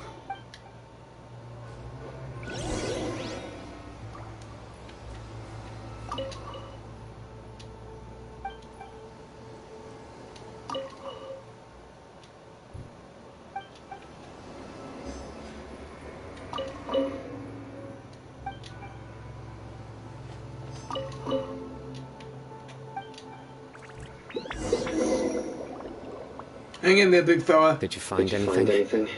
No, nothing in particular. Only average knowledge capsules. It's possible there weren't many knowledge capsules containing info about the Court of Desolation, so they carried those off. But don't worry. I have another idea. You two start heading back the way we came. I will remain hidden here. Come back and meet me here after some time has passed. I'm sure something will come up by then. So that's where you wanted me to carry the tracker. They packed up in a hurry and didn't have time to carry off all their goods. They won't just leave them here. Once they think we've left the premises, they'll be back to pick up their belongings. We just need to make sure the tracker goes far enough from here to make them assume that it's safe to come back. Oh, Paimon gets it. We'll lure them out because they'll think we've left. Okay, we'll start heading away and leave this place to you. Yes. And don't worry. If they dare to return, I'll make sure they stay.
Ugh, so tired.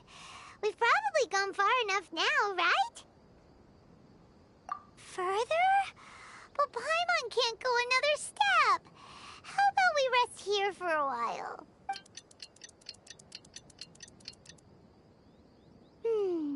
It's probably about time for us to head back to the auction. Let's go. Maybe Cyno's finally found some leads.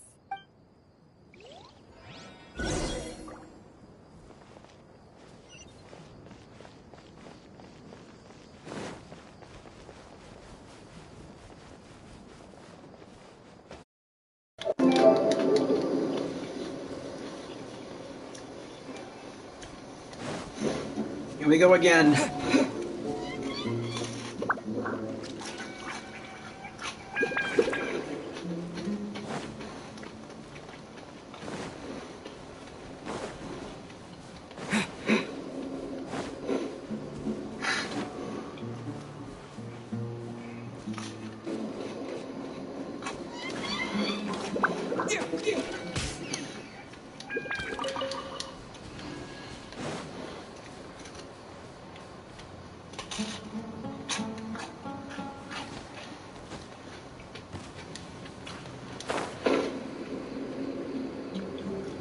Yes, Cyno, man. One of them.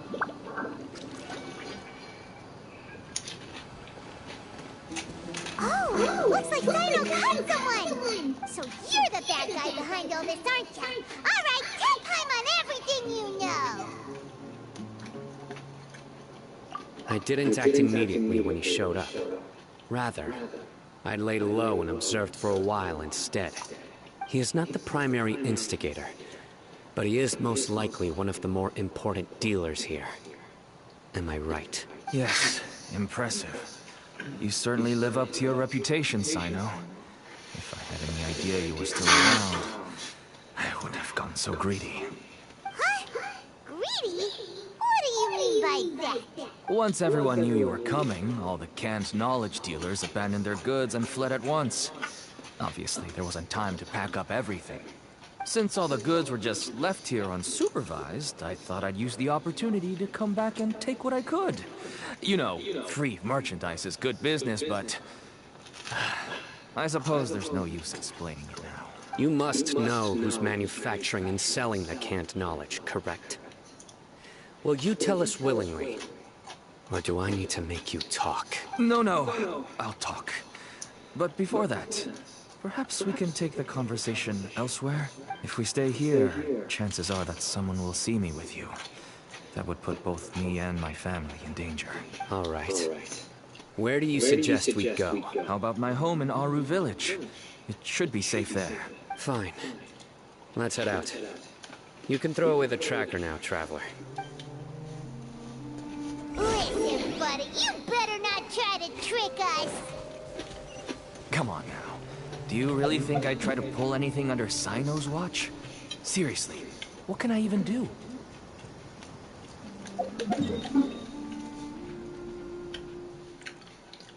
Well, if only there was someone who was a match for Cyno's caliber.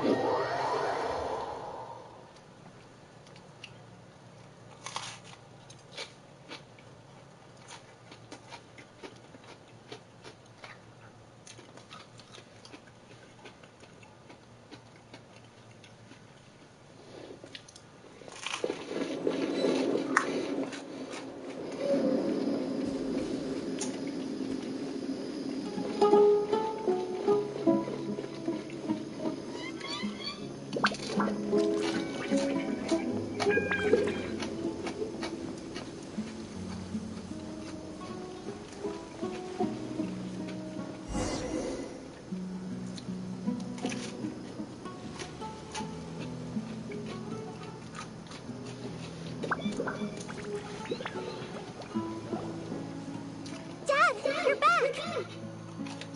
Oh, we have guests? Hi there. This is my daughter, Simi.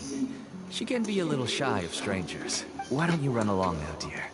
Dad needs to talk with our guests. Oh, okay. Where's her mom?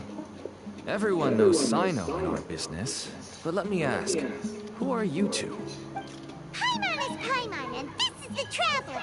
To be honest, I really didn't expect to see Cyno, the lone operator, working with any partners. When I saw the tracker start moving away, I assumed you had decided to just go back empty-handed. But even though you caught me, I'd still urge you to stop while you still can. You should abandon this investigation. Why is that?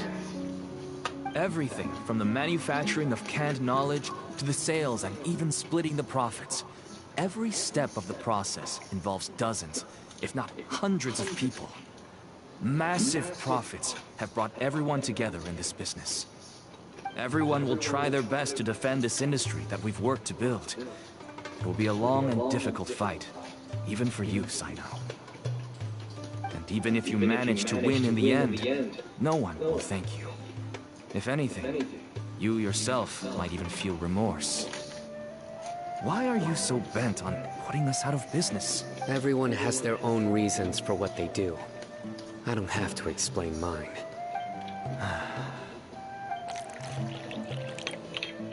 Here's some tea, Dad. And for the guests, too. Right. I forgot to offer tea to our guests. Don't mention it. And, I should tell you that our tea tastes kind of bitter, but I put some sugar in to make it a little tastier. That's my girl. Do we still have any sugar left? If not, I'll buy some more next time. Yes, we do. Okay. I'm gonna go have a rest now. Didn't you say that everyone's in it for the massive profits? That sure doesn't seem to be the case for you. Actually, that's what I wanted to talk to you about. I was hoping to ask you for a favor.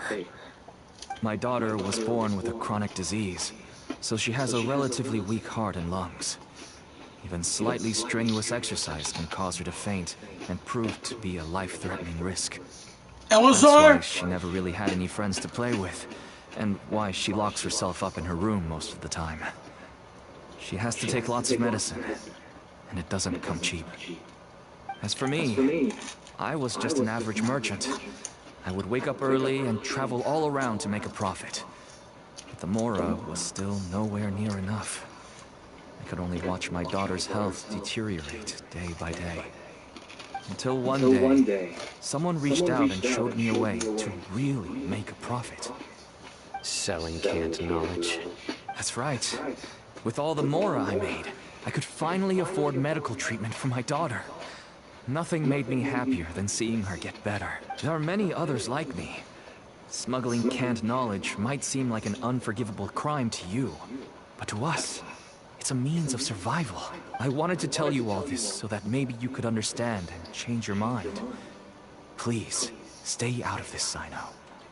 Give us a way to survive. Oh no. That means that if we prevent the sale of canned knowledge, his daughter will...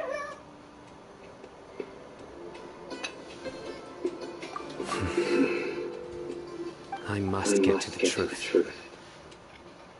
I can find someone to help treat your child, but I cannot turn a blind eye to the smuggling.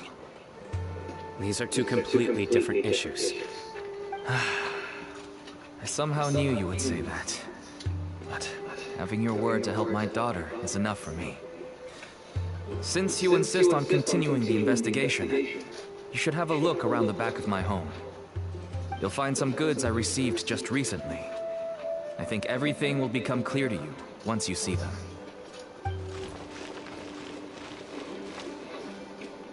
Whoa, look at all of this! Yes, all neatly packed away and organized in boxes. To think that this is only one dealer's worth. Small producers couldn't possibly support such a large quantity of goods. Could the Academia have a hand in this? But such a volume of goods wouldn't be able to slip through inspection. Huh? Look! These seem different from the other knowledge capsules we've seen. Maybe they contain knowledge about the Court of Desolation. Yes, that would make sense. Wait, what's this?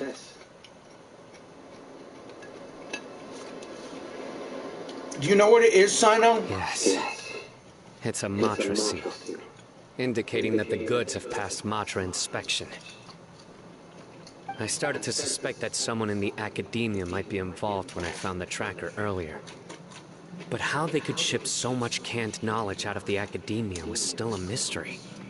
The pieces have now all fallen into place. With this Matra seal, goods can leave the Academia without undergoing a second inspection. No wonder they don't want me to investigate. It turns out that a Matra is behind this. Even I find it hard to believe. It could be a misunderstanding, right? Could I ask you for a favor, Traveler? Since all this canned knowledge came from the Academia, then it's highly likely that the knowledge regarding the Court of Desolation originated from research files stored within the Academia. If we can enter the repository, we can find out who accessed these files. But, considering my current status, if I suddenly show up at the Academia now, it will only draw unnecessary attention. You'll need to be the one who checks the records. I'll write a letter to Nabil, and he'll take you there. Sure thing! Leave it to us! I'll also keep working here in the meantime. Although our leads are all currently pointing to someone within the Academia, it's obvious that they also have power outside of it. We can get more information on other dealers from Bahari. I'll stay here and make some preparations. You can come find me anytime if you uncover more info.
Hello. We meet again.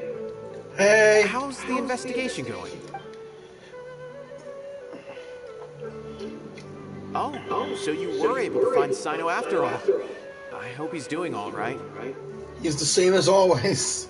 I read the letter and must admit that I hadn't expected things to be so serious. Sorry. Had I known it would be so dangerous, I never would have gotten you two involved. It's alright.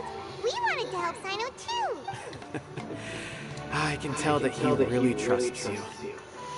The research files stored away in the restricted repository are far from ordinary. Everything there is essentially about dangerous research that's forbidden by the Academia. Even I don't usually have authorization to enter. But with this letter from Cyno, it shouldn't be a problem. Forbidden research? That's right. Granted, the academia is very supportive when it comes to research. They encourage scholars to conduct all kinds of studies. However, some forms of research have proven to be so dangerous that the Matra have to step in and put a stop to them. Normally, after some particular research becomes prohibited, the majority of the related files will be destroyed, but some information may be retained as a record to warn later researchers. Such information is kept in the restricted repository, which is heavily guarded. Follow me, I'll show you. Hopefully, we'll find the answers that Cyno is looking for. The restricted repository? Sounds kinda dangerous. We'd better keep an eye out. And stay vigilant. The Fatui could still be around here. I'm kidding, of course they're still around here.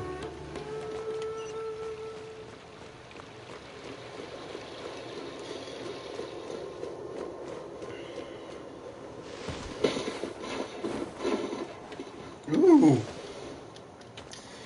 Have a word on the road.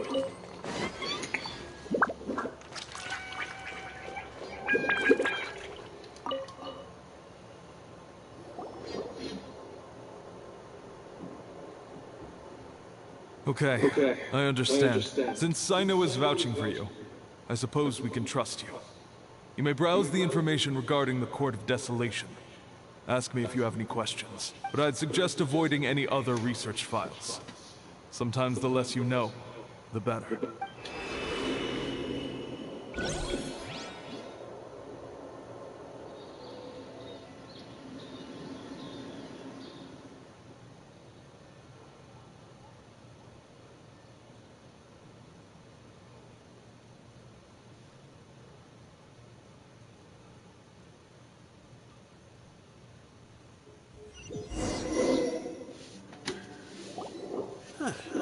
So this is the restricted repository. I never thought I'd see the inside of it. This is a first for both you and me. Do you also know Cyno? There are many who do not openly converse with others within the academia. But even so, there are very few who I feel could be trusted with a real secret. Cyno happens to be one of them. Even though he's no longer in the academia, I still trust him. And that goes for anyone he trusts as well. The files are over there. Just make it quick.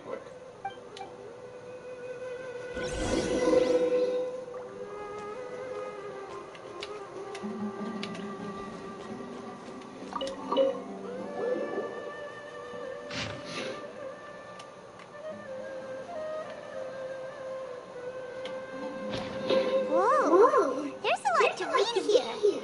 Have you found anything yet?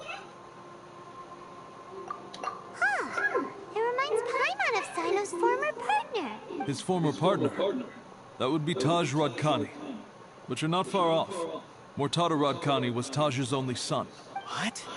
Taj's son went to prison for researching the Court of Desolation? Why do you sound so surprised? You're a Matra, aren't you? It's just that they arrested him in secret, so it was never publicly known. All I knew was that Taj's son was taken to prison. It's not just me. I bet even Cyno didn't know about it. Is there any way we could meet Mortada? No. Unfortunately, there isn't. He took his own life not long after he went to prison. You've heard about Taj, right? I know Nabil has. Every Matra knows him. I would say he's probably pushing 50 this year, which makes him one of the most experienced Matra. He is a man of integrity and honesty, and has made countless achievements. His reputation goes back a long way now. He used to be Cyno's only partner. Taj is also skilled with the polearm, so the two of them used to practice together when they weren't out on a mission. Ah, right. I heard Cyno mention that before. But one day, Taj suddenly decided to retire from active duty and transfer to an administrative position. I wonder if it had anything to do with the Mortada incident. Taj was already very well known by the time Mortada was born. So when Mortada came to study at the academia, everyone had high expectations of him. He had to face a lot of pressure. Then he had an unpleasant dispute with his father, but they were eventually able to work things out. Not long after they had reconciled, Mortada was caught studying the Court of Desolation, which is in violation of academia rules. Taj arrested his son and put him behind bars. He begged for leniency, but Taj wouldn't agree. Shortly after, Mortada slit his own throat with the pieces of a broken bowl. By the time Taj arrived at the scene, it was already too late. He never had a last chance to see his son. Since then, Taj has been periodically coming to the repository. He'll hold the files from his son's research with a remorseful look on his face. I guess that's why he chose to move to administrative work. I had no idea that happened. That must be really hard for Taj. I've never heard him mention that to anyone. That's awful. Paimon feels terrible now. Are you okay, Traveler? You said Taj come to the repository? Wait, don't tell me you're starting to suspect Taj now. Impossible. Taj would never do that. I mean, yes, he does have a big reputation and has access to such research, but this is Taj we're talking about. He would never do anything against regulations. Never. But if you claim that the canned knowledge was originating from the academia, then Taj is indeed a suspect, because he was the only one who could have recently gone through research files about the Court of Desolation. There are so many files about those ruins that it would be difficult to restart any research, since the 7 original researchers were put behind bars. It's hard enough just trying to make sense of these files. However, if the files were made into canned knowledge, they could be understood immediately. By doing so, one could restart the research outside the academia without anyone ever noticing. But even so... According to the legends, the treasures inside the Court of Desolation could allow someone to see beyond life and death. Or even bring the dead back to life, right? So maybe Taj is trying to bring Mortada back.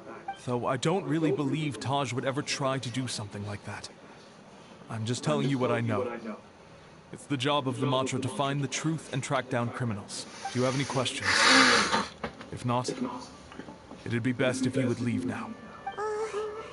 Paimon's kinda confused.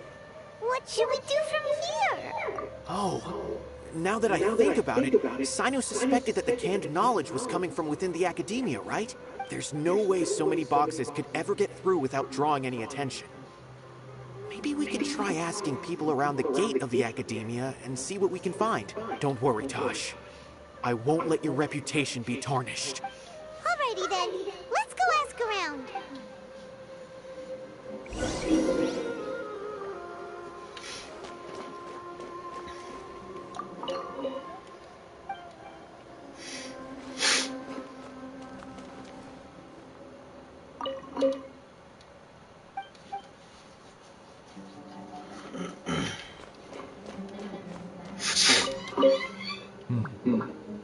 Do you have any other questions?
Excuse me. Have you seen any large shipments of goods leaving the academia recently?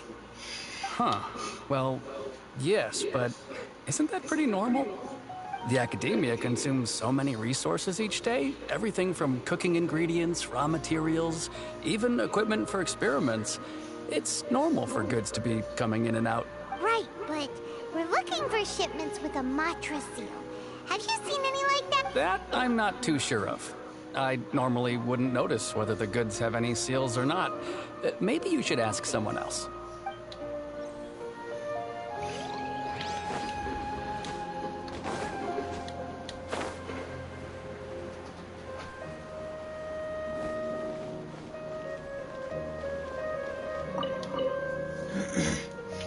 Excuse me. Have you seen any large shipments of goods leaving the academia recently? No, not that I'm aware of.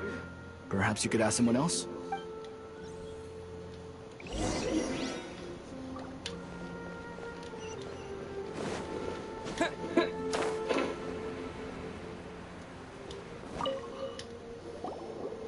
Excuse me. Have you seen any large shipments of goods leaving the academia recently? Huh? Why do you ask? I'm just checking to ensure nothing unusual has happened. Well, I can't say it's unusual, but I did notice something. There's a Kashar researcher who's been making frequent shipments recently. Dozen of large boxes each time, if not more. When I asked him about it, he said they just contained a bunch of old worn-out machines. The Kashar used to often sell scrap machines to traveling merchants, so I didn't really think anything of it. But he's been making a lot of shipments lately. There weren't ever so many outdated machines before. And you didn't find that suspicious? Why didn't you report it for inspection? Well, the boxes were stamped with a Matra seal. Why should I bother? Of course, I did start to wonder about the seal once, thinking that maybe they forged it or something. But you know what happened? A man named Taj came here and told me that he'd already inspected the goods personally and ordered me to leave the researcher alone. I couldn't question his word, could I? Possible. There must be some sort of mistake. There's no way Taj would ever... Hey, calm down. No, I won't believe it. Taj is an honorable man. Someone must be trying to frame him. Wait. I know another Matra who works with Taj. I can ask him to let us speak with Taj.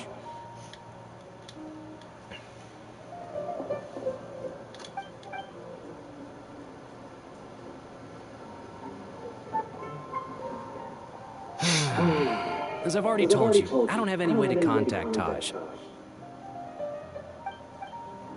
A few Eremites showed up looking for Taj yesterday, and he met with them in his office. I was standing outside of the door, and I vaguely heard them say, "Found it." Before I realized it, the door opened, and Taj left with the group of them. I noticed that he had also changed into Eremite attire. But Taj didn't come to work today, so we've also started to feel a little concerned about the whole thing. If you'd like to speak with him, maybe you can try visiting his home. He lives just on the outskirts of Sumeru City. A group of Eremites? Could Taj really be the one making all the canned knowledge? Sounds like it. No way. Taj is just like Cyno. They're considered heroes among the Matra. There's no way that he would... Let's just see for ourselves, okay? Fine. Looks like there's no other choice. Hey, don't let it get to you just yet. We'll get to the bottom of this once and for all.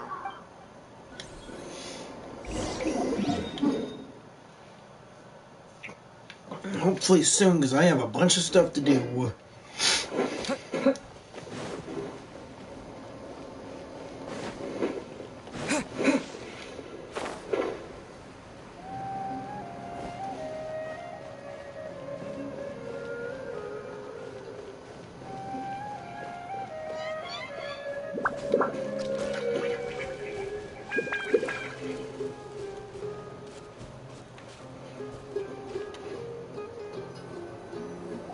So, this is Taj's place. There doesn't seem to be anyone here. Well, what should we do then? Do we break in? No. Wait, the door's unlocked. Did Taj leave in a hurry? Well, anyway, we're still not sure if he's the real culprit. Probably not a good idea to go in without permission.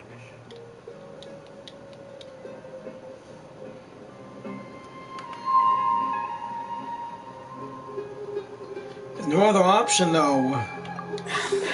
You're right. Even if we apply for a warrant now, we won't be able to do anything until tomorrow at the earliest. This is an emergency. I just hope Taj doesn't mind.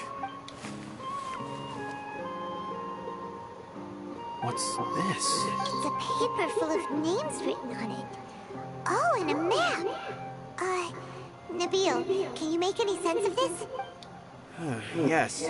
This is definitely Taj's handwriting. These papers look like records. These are the transactions between Taj and some other people. From the look of the numbers, the scale of this smuggling case is absolutely massive. Excited for 3.2? Yeah. And I really hope to kill the balladeer! These are famous scholars? Merchants? Mercenaries?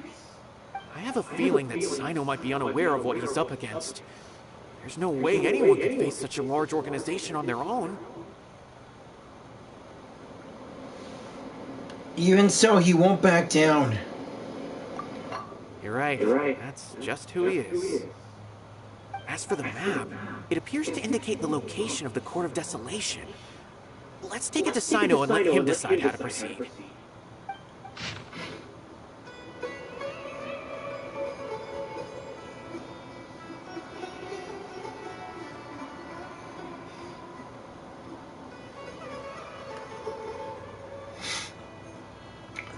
I'm aware of him being a weekly boss, and I don't care if he's a playable character or not.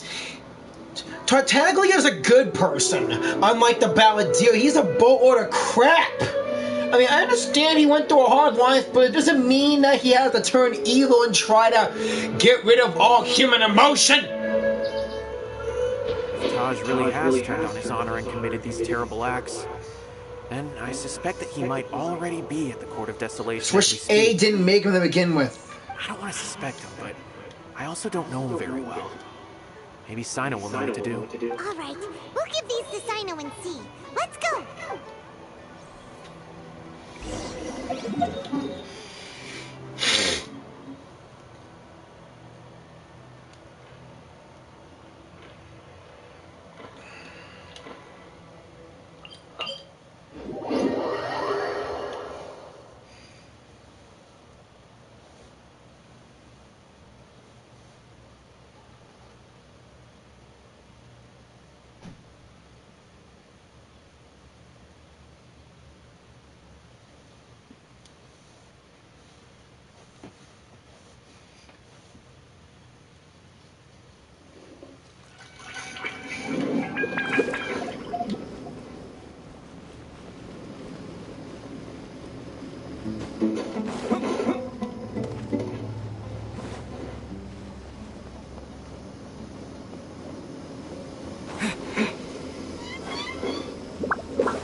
Yeah, I'm not gonna chill. Taj. It's been a while since I last saw him. From what I remember, he is a straight-laced man. Although he would resort to extreme measures from time to time, he would never do anything against his beliefs. So do you think he's the one behind all this? I'm still not sure. I cannot imagine how devastating the incident with Mortada was for him. Nor can I deny the possibility that people can change. Whether it's out of love for his son or for other reasons. We have to see for ourselves to judge him. Or rather, the person he's become. The evidence is stacked against him now. I will not chill until the Balladeer is no more. That's right. It's clear that he had a hand in this case, yet he made no report of it. There's no doubting that. Nah, Cyno can't be that emo. That's also why I need to see him. I must ask his reasoning and judge him myself. Time is ticking. Let's go.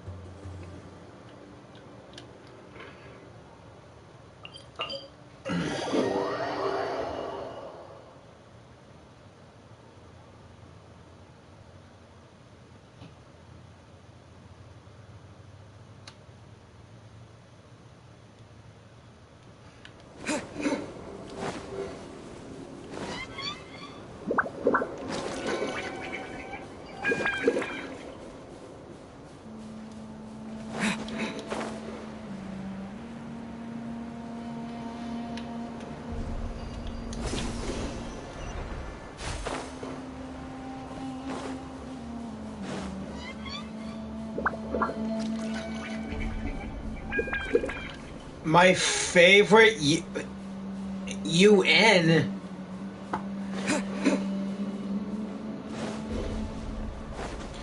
What does that mean? Favorite UN it in Gen. You mind pronouncing it a bit more clearly, please?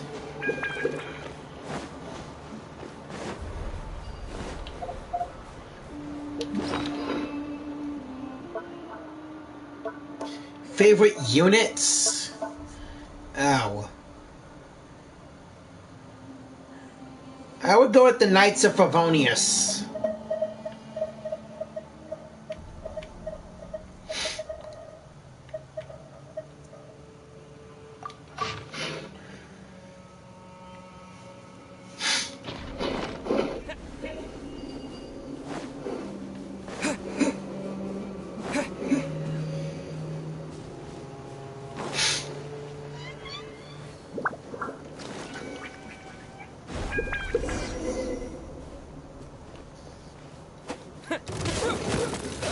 More scorpions! Let's take them down!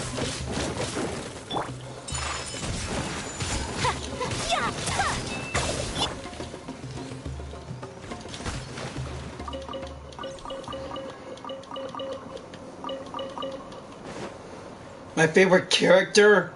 Oh. Well, out of them all, you're looking at him. Pow!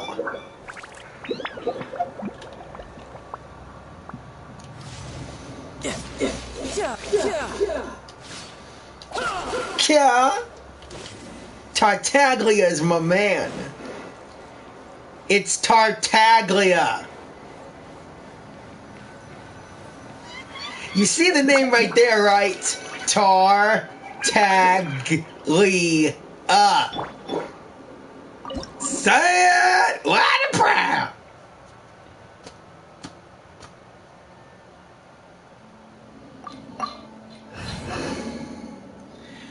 Though for my favorite characters and regions in Leeway, I have to go with Zhao, because Zhao is my first 5-star character, and I will always treasure him. He and Tartaglia are my best fighters. In Inazuma, my favorite is between either Kazuha or Ayato. I don't think I have a favorite in Mondstadt yet. Yeah, Kazuha is one of my favorites too. Another personal favorite.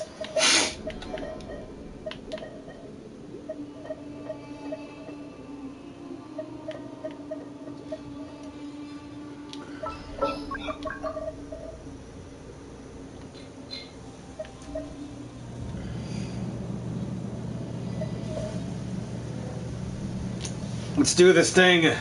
Oh no, I'll have Cyno when I get in here for his trial run. Oh, that's cool. I main Aether. I also have a friend who has Lamine on here. We sort of play together and mostly roleplay. It's really fun. Man, I just love role-playing on Genshin now, ever since I first done it with a different player. And then all of a sudden, she won't talk back to me!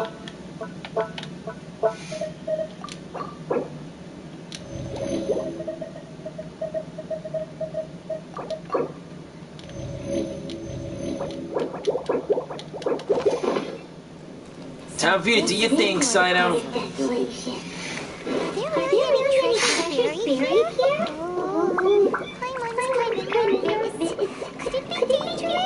Don't worry. You'll be safe with me.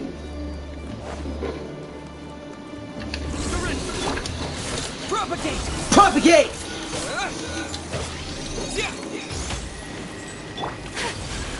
Whirling snow!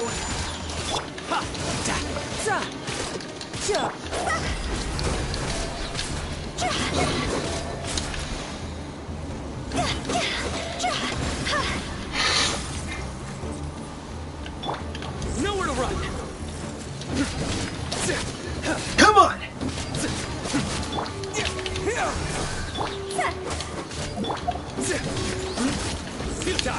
futile!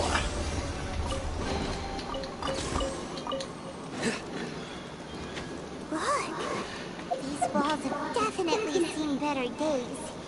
Was there some sort of fight here? Let's keep going and see what we can find. Man, I was so lucky to get Cyno's staff. Got the literal character and his weapon. I just really hope I can try and get some of the other Sumeru characters. I really do want Nahida, but I mostly want to get new guys.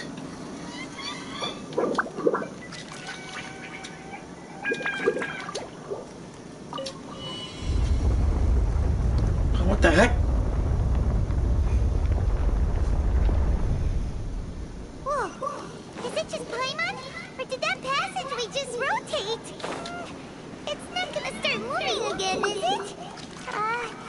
So much for climbing back up. I was gonna see if there's a treasure chest at the end.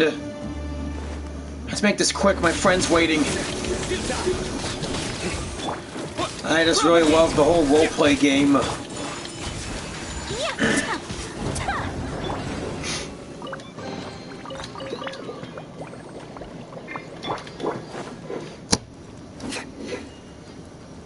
What's up with all this purple stuff? It's just reminding me of the dark mud now. Ugh. And I hate that crap. Whoa, Millie. Hey now. Hey now. Zip. Zip. Hopefully that's our way in. We're out, but yeah. That eye seems to be staring right at us. Isn't it? This place gives Paimon the creeps. You go first. Isn't that the eye that Cyno shows when you stand still as him? Because he sort of like floats and shows that eye symbol between his hands.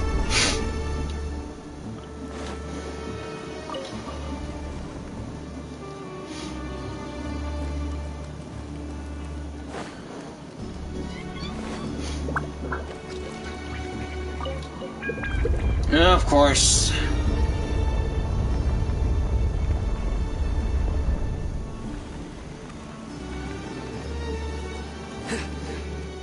Solid stairs. Okay, let's move.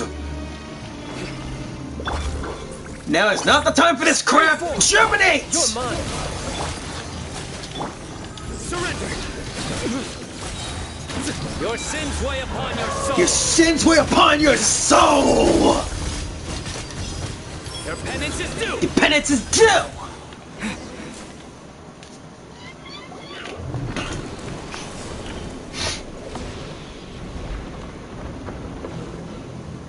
Whoa, what the heck?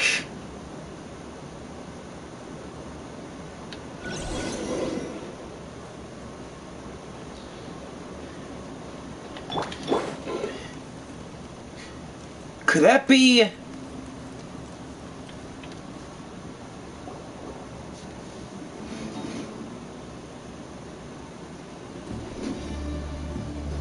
Purple flames? Is that really him? Cyno. It's been some time since I've seen you last. I trust you are doing well. Seeing that you've made it all the way here, you must be on the cusp of wrapping up your investigation, I presume. Even faster than I expected. Is it because you have some new partners now? That's right. This case is nearly closed. But the most important answer still eludes me. Was it all your doing? Smuggling the canned knowledge? The research of the Court of Desolation? Yes, it was me. Why? Explain why. That's the difficult part. Let's just say I've changed.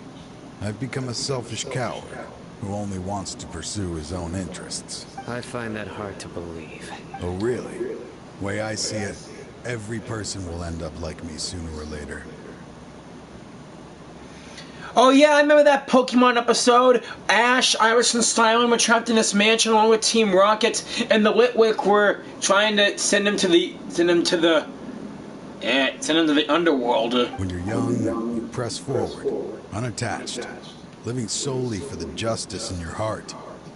But as you begin to age, you start to become more cautious.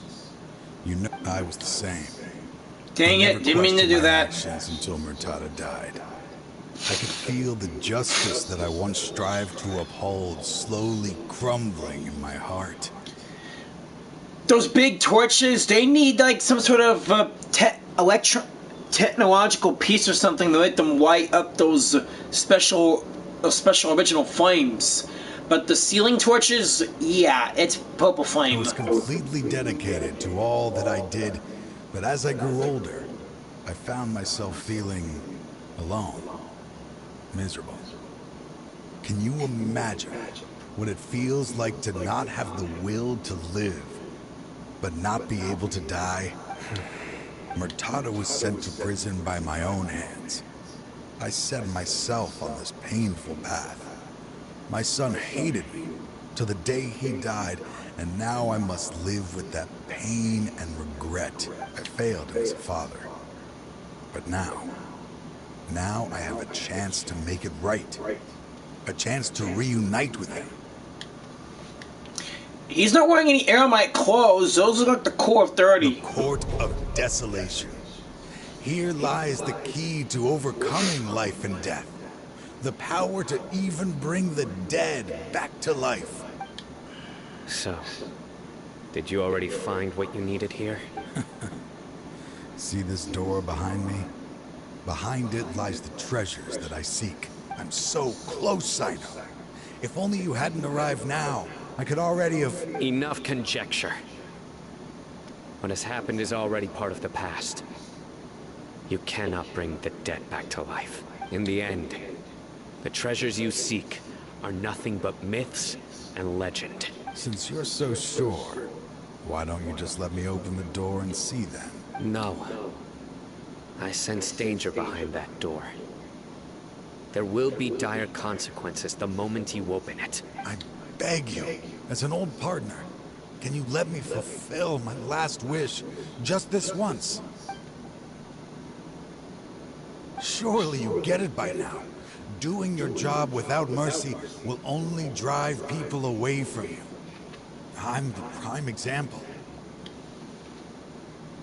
I don't overthink things. If there is only one way for me to defend my principles, then that is the path I will take. Seems there's no convincing you. All right then. Let's see if your polearm skills have improved at all. You mean spear? Wait, we don't have to fight! Dang it! This power is mine. Whoa, what the heck? I will set things right no matter what comes. That bird must be from the animal Aramites. How come we haven't met that one yet? I ran into two of the big guy. I mean, two of the Geo ones.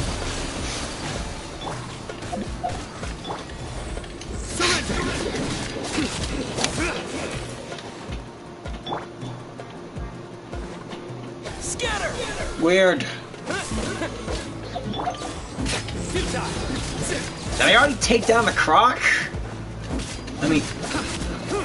Alright then.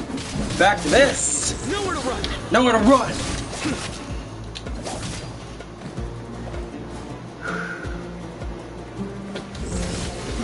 As I thought. Sorry, Tosh. Your strength. You feel it, don't you? I'm stronger than you remember. I gained new power when I entered the Court of Desolation. This is only a taste of it. Once I open the door behind me, this power will be complete. Even life and death will have no grip on me. Uh-oh. We have to stop this guy! I won't let you open that door. I wouldn't be so sure. I'm afraid it won't be easy to stop me now that you're injured. Or are you ready to sacrifice your life for this?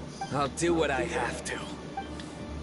Cyno! I still remember when we first became partners. You were always charging forward and putting your life on the line. Just like now, even after all this time, you still haven't changed. You haven't changed either. You left that list of names and map in your house on purpose, didn't you? You wanted me to be able to find you here. All of this was just part of the act you were putting on. What happened just now was also part of your plan. You might have fooled those on the list, but you will not fool me. I had my suspicions from the beginning, but I couldn't be sure until we fought.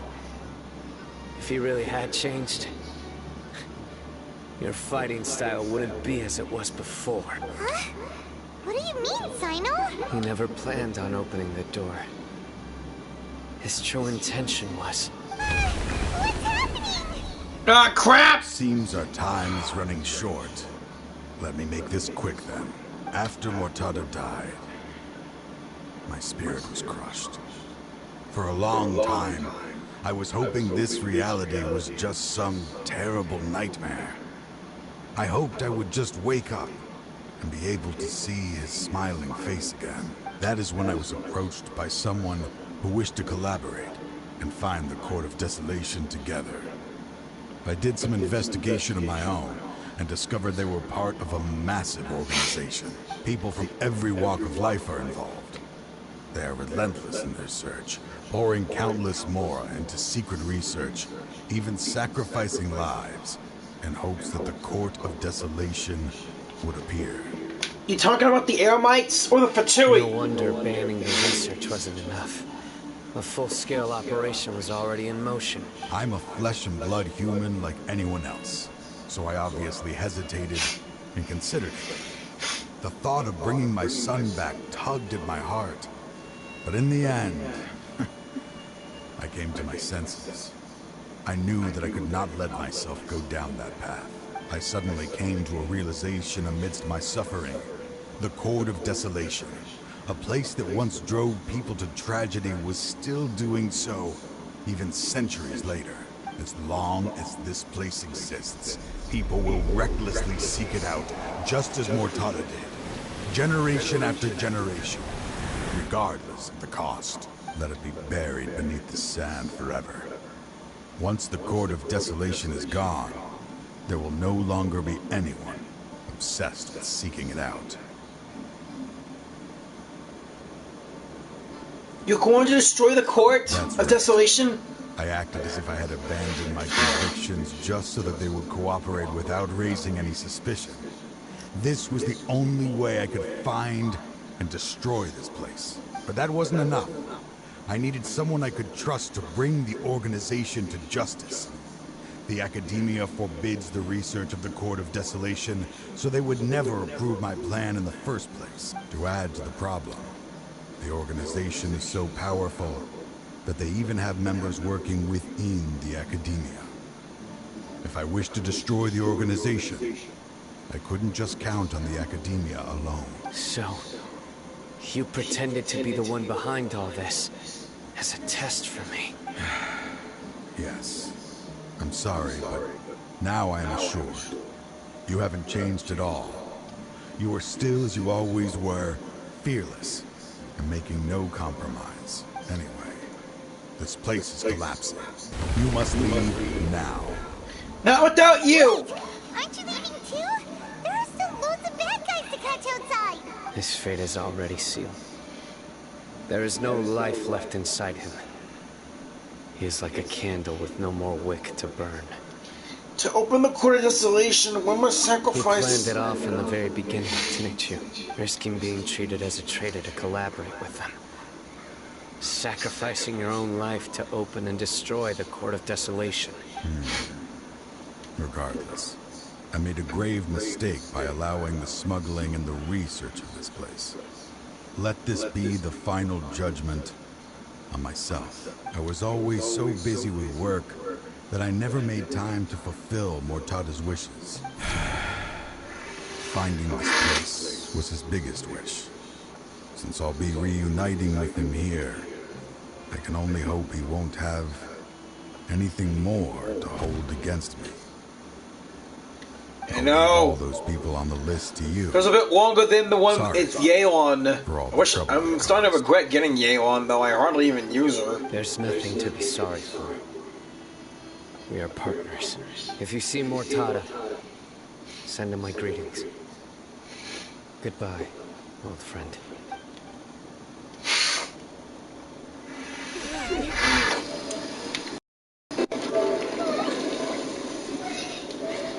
Crap, crap, crap, run! Dad, why are you so strict with me? I'm always the only one who gets in trouble. Just leave me alone! Don't worry, I won't damage your precious reputation. Alright, Dad. Let's start over. Crap, crap, crap! I finally found an area Cyno! of research I wish there was Whoa, some- he's fast! Can't you show even a little? The exits! What? Paimon! Because we are Matra.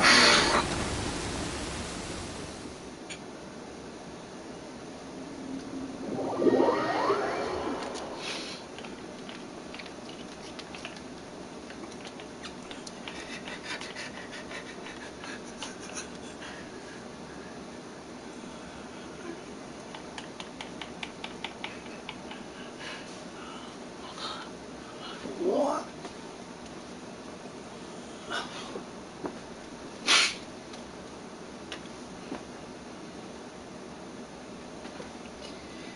Well, a 5-star sing show, I guess, but I'm more into blades. But the characters wielding bows are really useful.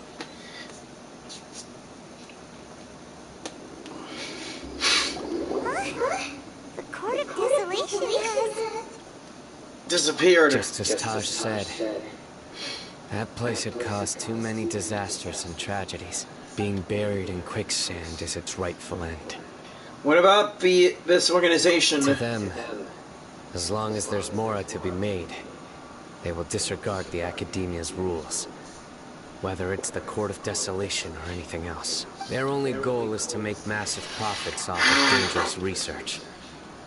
Taj may have set them back with the Court of Desolation. But it won't be long before they continue searching for another target. That's an opportunity that I will not let them have. We'll help too. Yeah. Thank you. But you've already done enough. Just leave the rest to me.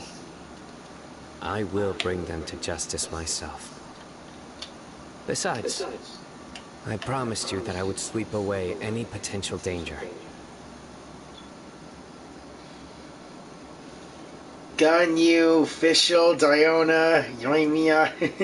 Yoimiya is awesome. Yeah, they are. I'm not that much hooked into Diona, but Ganyu.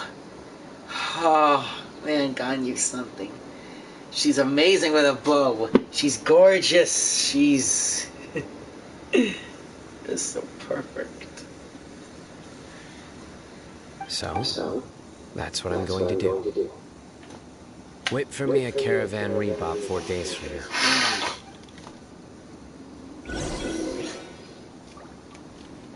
4 days? You gotta be kidding me!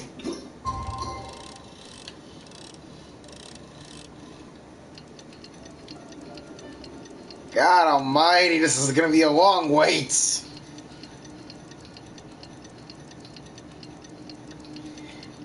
Yeah, simp it up. I like Ganyu, but I also love Tartaglia. Tartaglia seems like my kind of guy. Even though he's with the Fatsui, I sort of feel for him.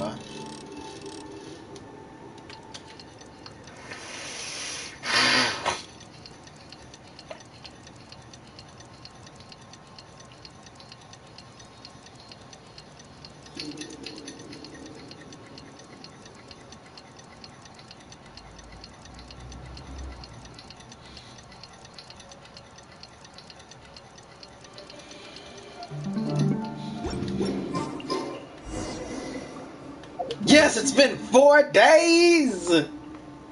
Caravan Rebop!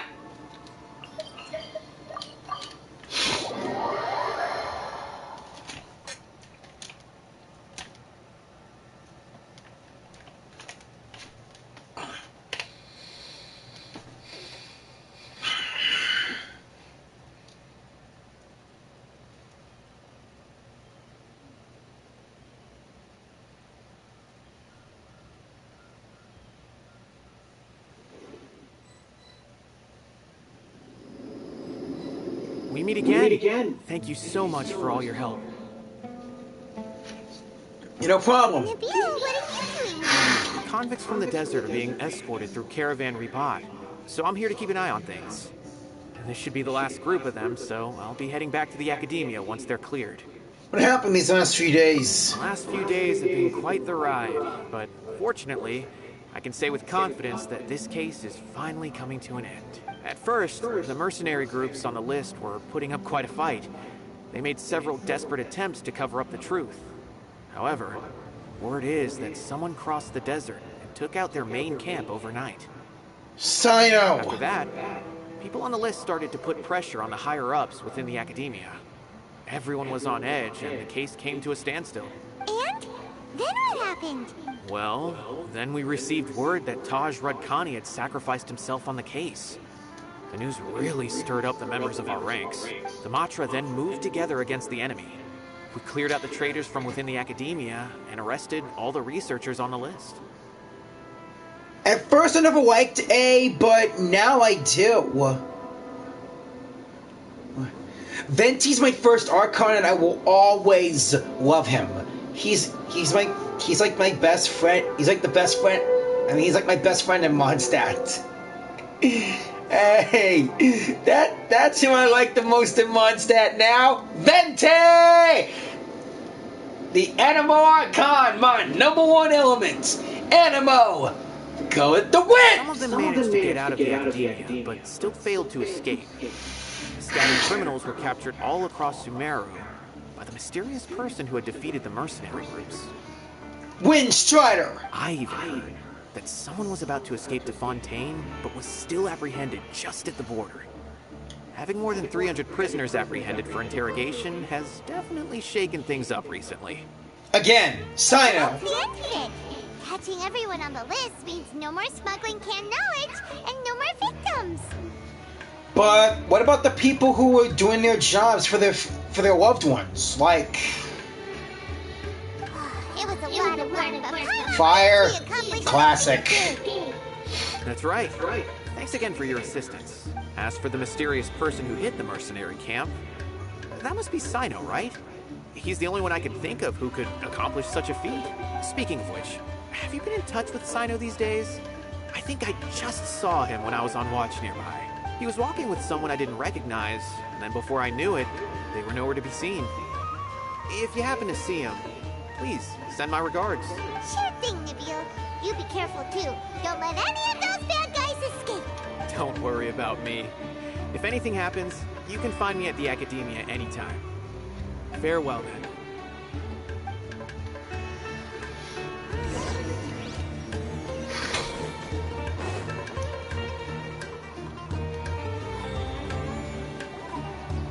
Cyno!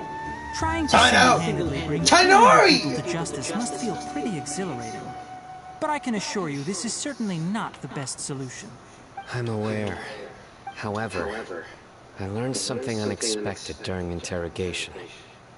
Apparently, someone had enticed Murtada Radkani into becoming interested in researching the Court of Desolation. Murtada had lived in his father's shadow all his life. Naturally, he wanted to conduct research that would seem groundbreaking and significant. Take that back! After Murtada died, the organization tried to use Taj's shame regarding his son to add him to their ranks. Tainari's not that dude! Take that comment back! Toying with others' minds, treating lives like dirt, and doing anything for their own interests. This makes me angry. Fine, I understand. This is a type of trap I've been working on which uses plants. Here, take some just in case you need them next time. If thrown into the mud, the trap will grow rapidly and disperse a pollen that has a paralyzing effect. I don't have much use for the traps these days, but maybe you will and can help me collect more testing data. Cyno! Tainari! Hey! If it ain't my two favorite 5 stars in Sumeru. Oh, so Tainari must be who Nabil saw earlier. Are you also here to see Cyno? That's right. Cyno asked me to collect some medicinal herbs to treat a girl named Semin. I also dropped by just to check for any injuries. He seems to be fine physically, but he looks a little more lonely than I remember. And Cyno, relax. You don't always have to look so serious, you know? Why don't you play more Genius Invocation TCG? Kale has always been a little wary of you, and your stern expression certainly isn't helping. How is Kale these days? She's grown a bit taller, but her grades could use some improvement. She still made many mistakes on her last test, even after I had marked all the important content in the book for her. Her condition seems to be improving lately, so I plan on having her go outside more. It just so happens that I have something she can help me with. Huh? You mean Kale is leaving a video forest? What happened? What's up with Kale? I asked her to host some ad hoc lectures to teach the dangers of canned knowledge, as well as how to use it safely. Although we've apprehended all the criminals behind the recent smuggling case, there are many people who are still curious and seek after canned knowledge. Right, like Dory. So I decided to ask her to work on increasing knowledge and awareness on the topic. Please be sure to keep an eye on her. We will. I will. If anything else happens, the three of you can find me in the Avidya Forest. Take care. You take care as well, Tainari. Later, buddy! I've already caught those who were preparing to attack you in secret. Even if some criminals did slip through our fingers, they wouldn't know that you were involved in the case. So you can relax. But what about you, Cyno? It's still not time for me to rest yet. Those who died have fulfilled their wishes. But those who are alive must continue pressing forward. I've been thinking about what Taj said in the Court of Desolation these last few days. His words were not empty. People do change. And no belief can completely resist the erosion of time. Erosion. Reminds me of Leeway and Inazuma again. I just hope my own change will come slowly, so that I can press on a little further. That way, those who see me as their superior, and those who are following in my footsteps, will learn courage from my example, just as I gained courage from my own superiors, and my partner. I hope it will make you happy, Cyno. I'll be fine. I'm also enjoying my chat with you right now, you know. There are many things I feel better about once I start to talk about them.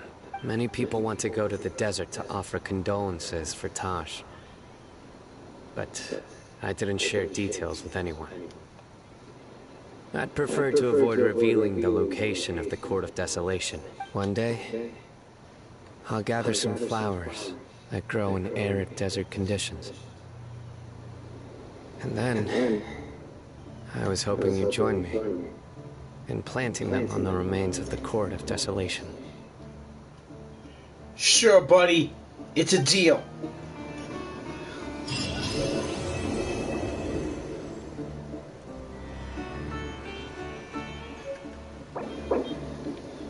Oh, sweet! A new Serenity Pot item. The General Mahamacha on duty.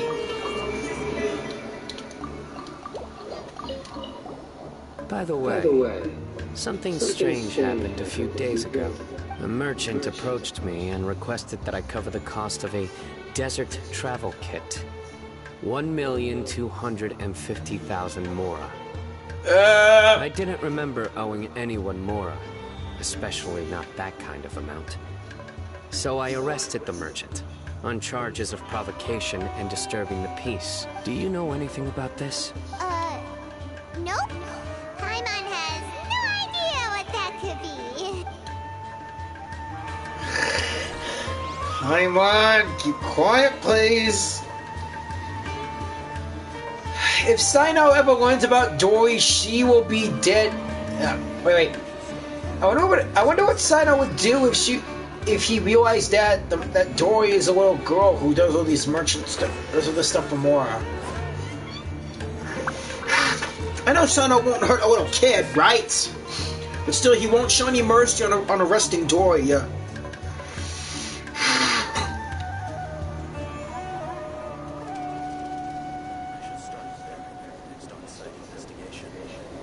Well, I'm guessing this is the end of this is the end of this here.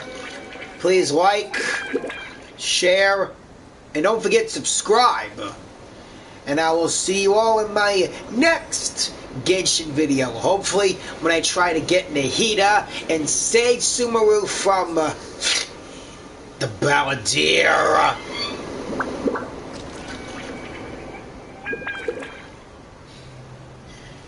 Thank you all. Thank you all for watching, and also to some old subscribers who have been watching on here. Thank you all for your support. And to those who are watching, hope you subscribe, like, share, and also help me help out my channel as well. Thank you all for everything, and I will keep doing my best to make you all some pretty cool videos. See you next time. Peace out.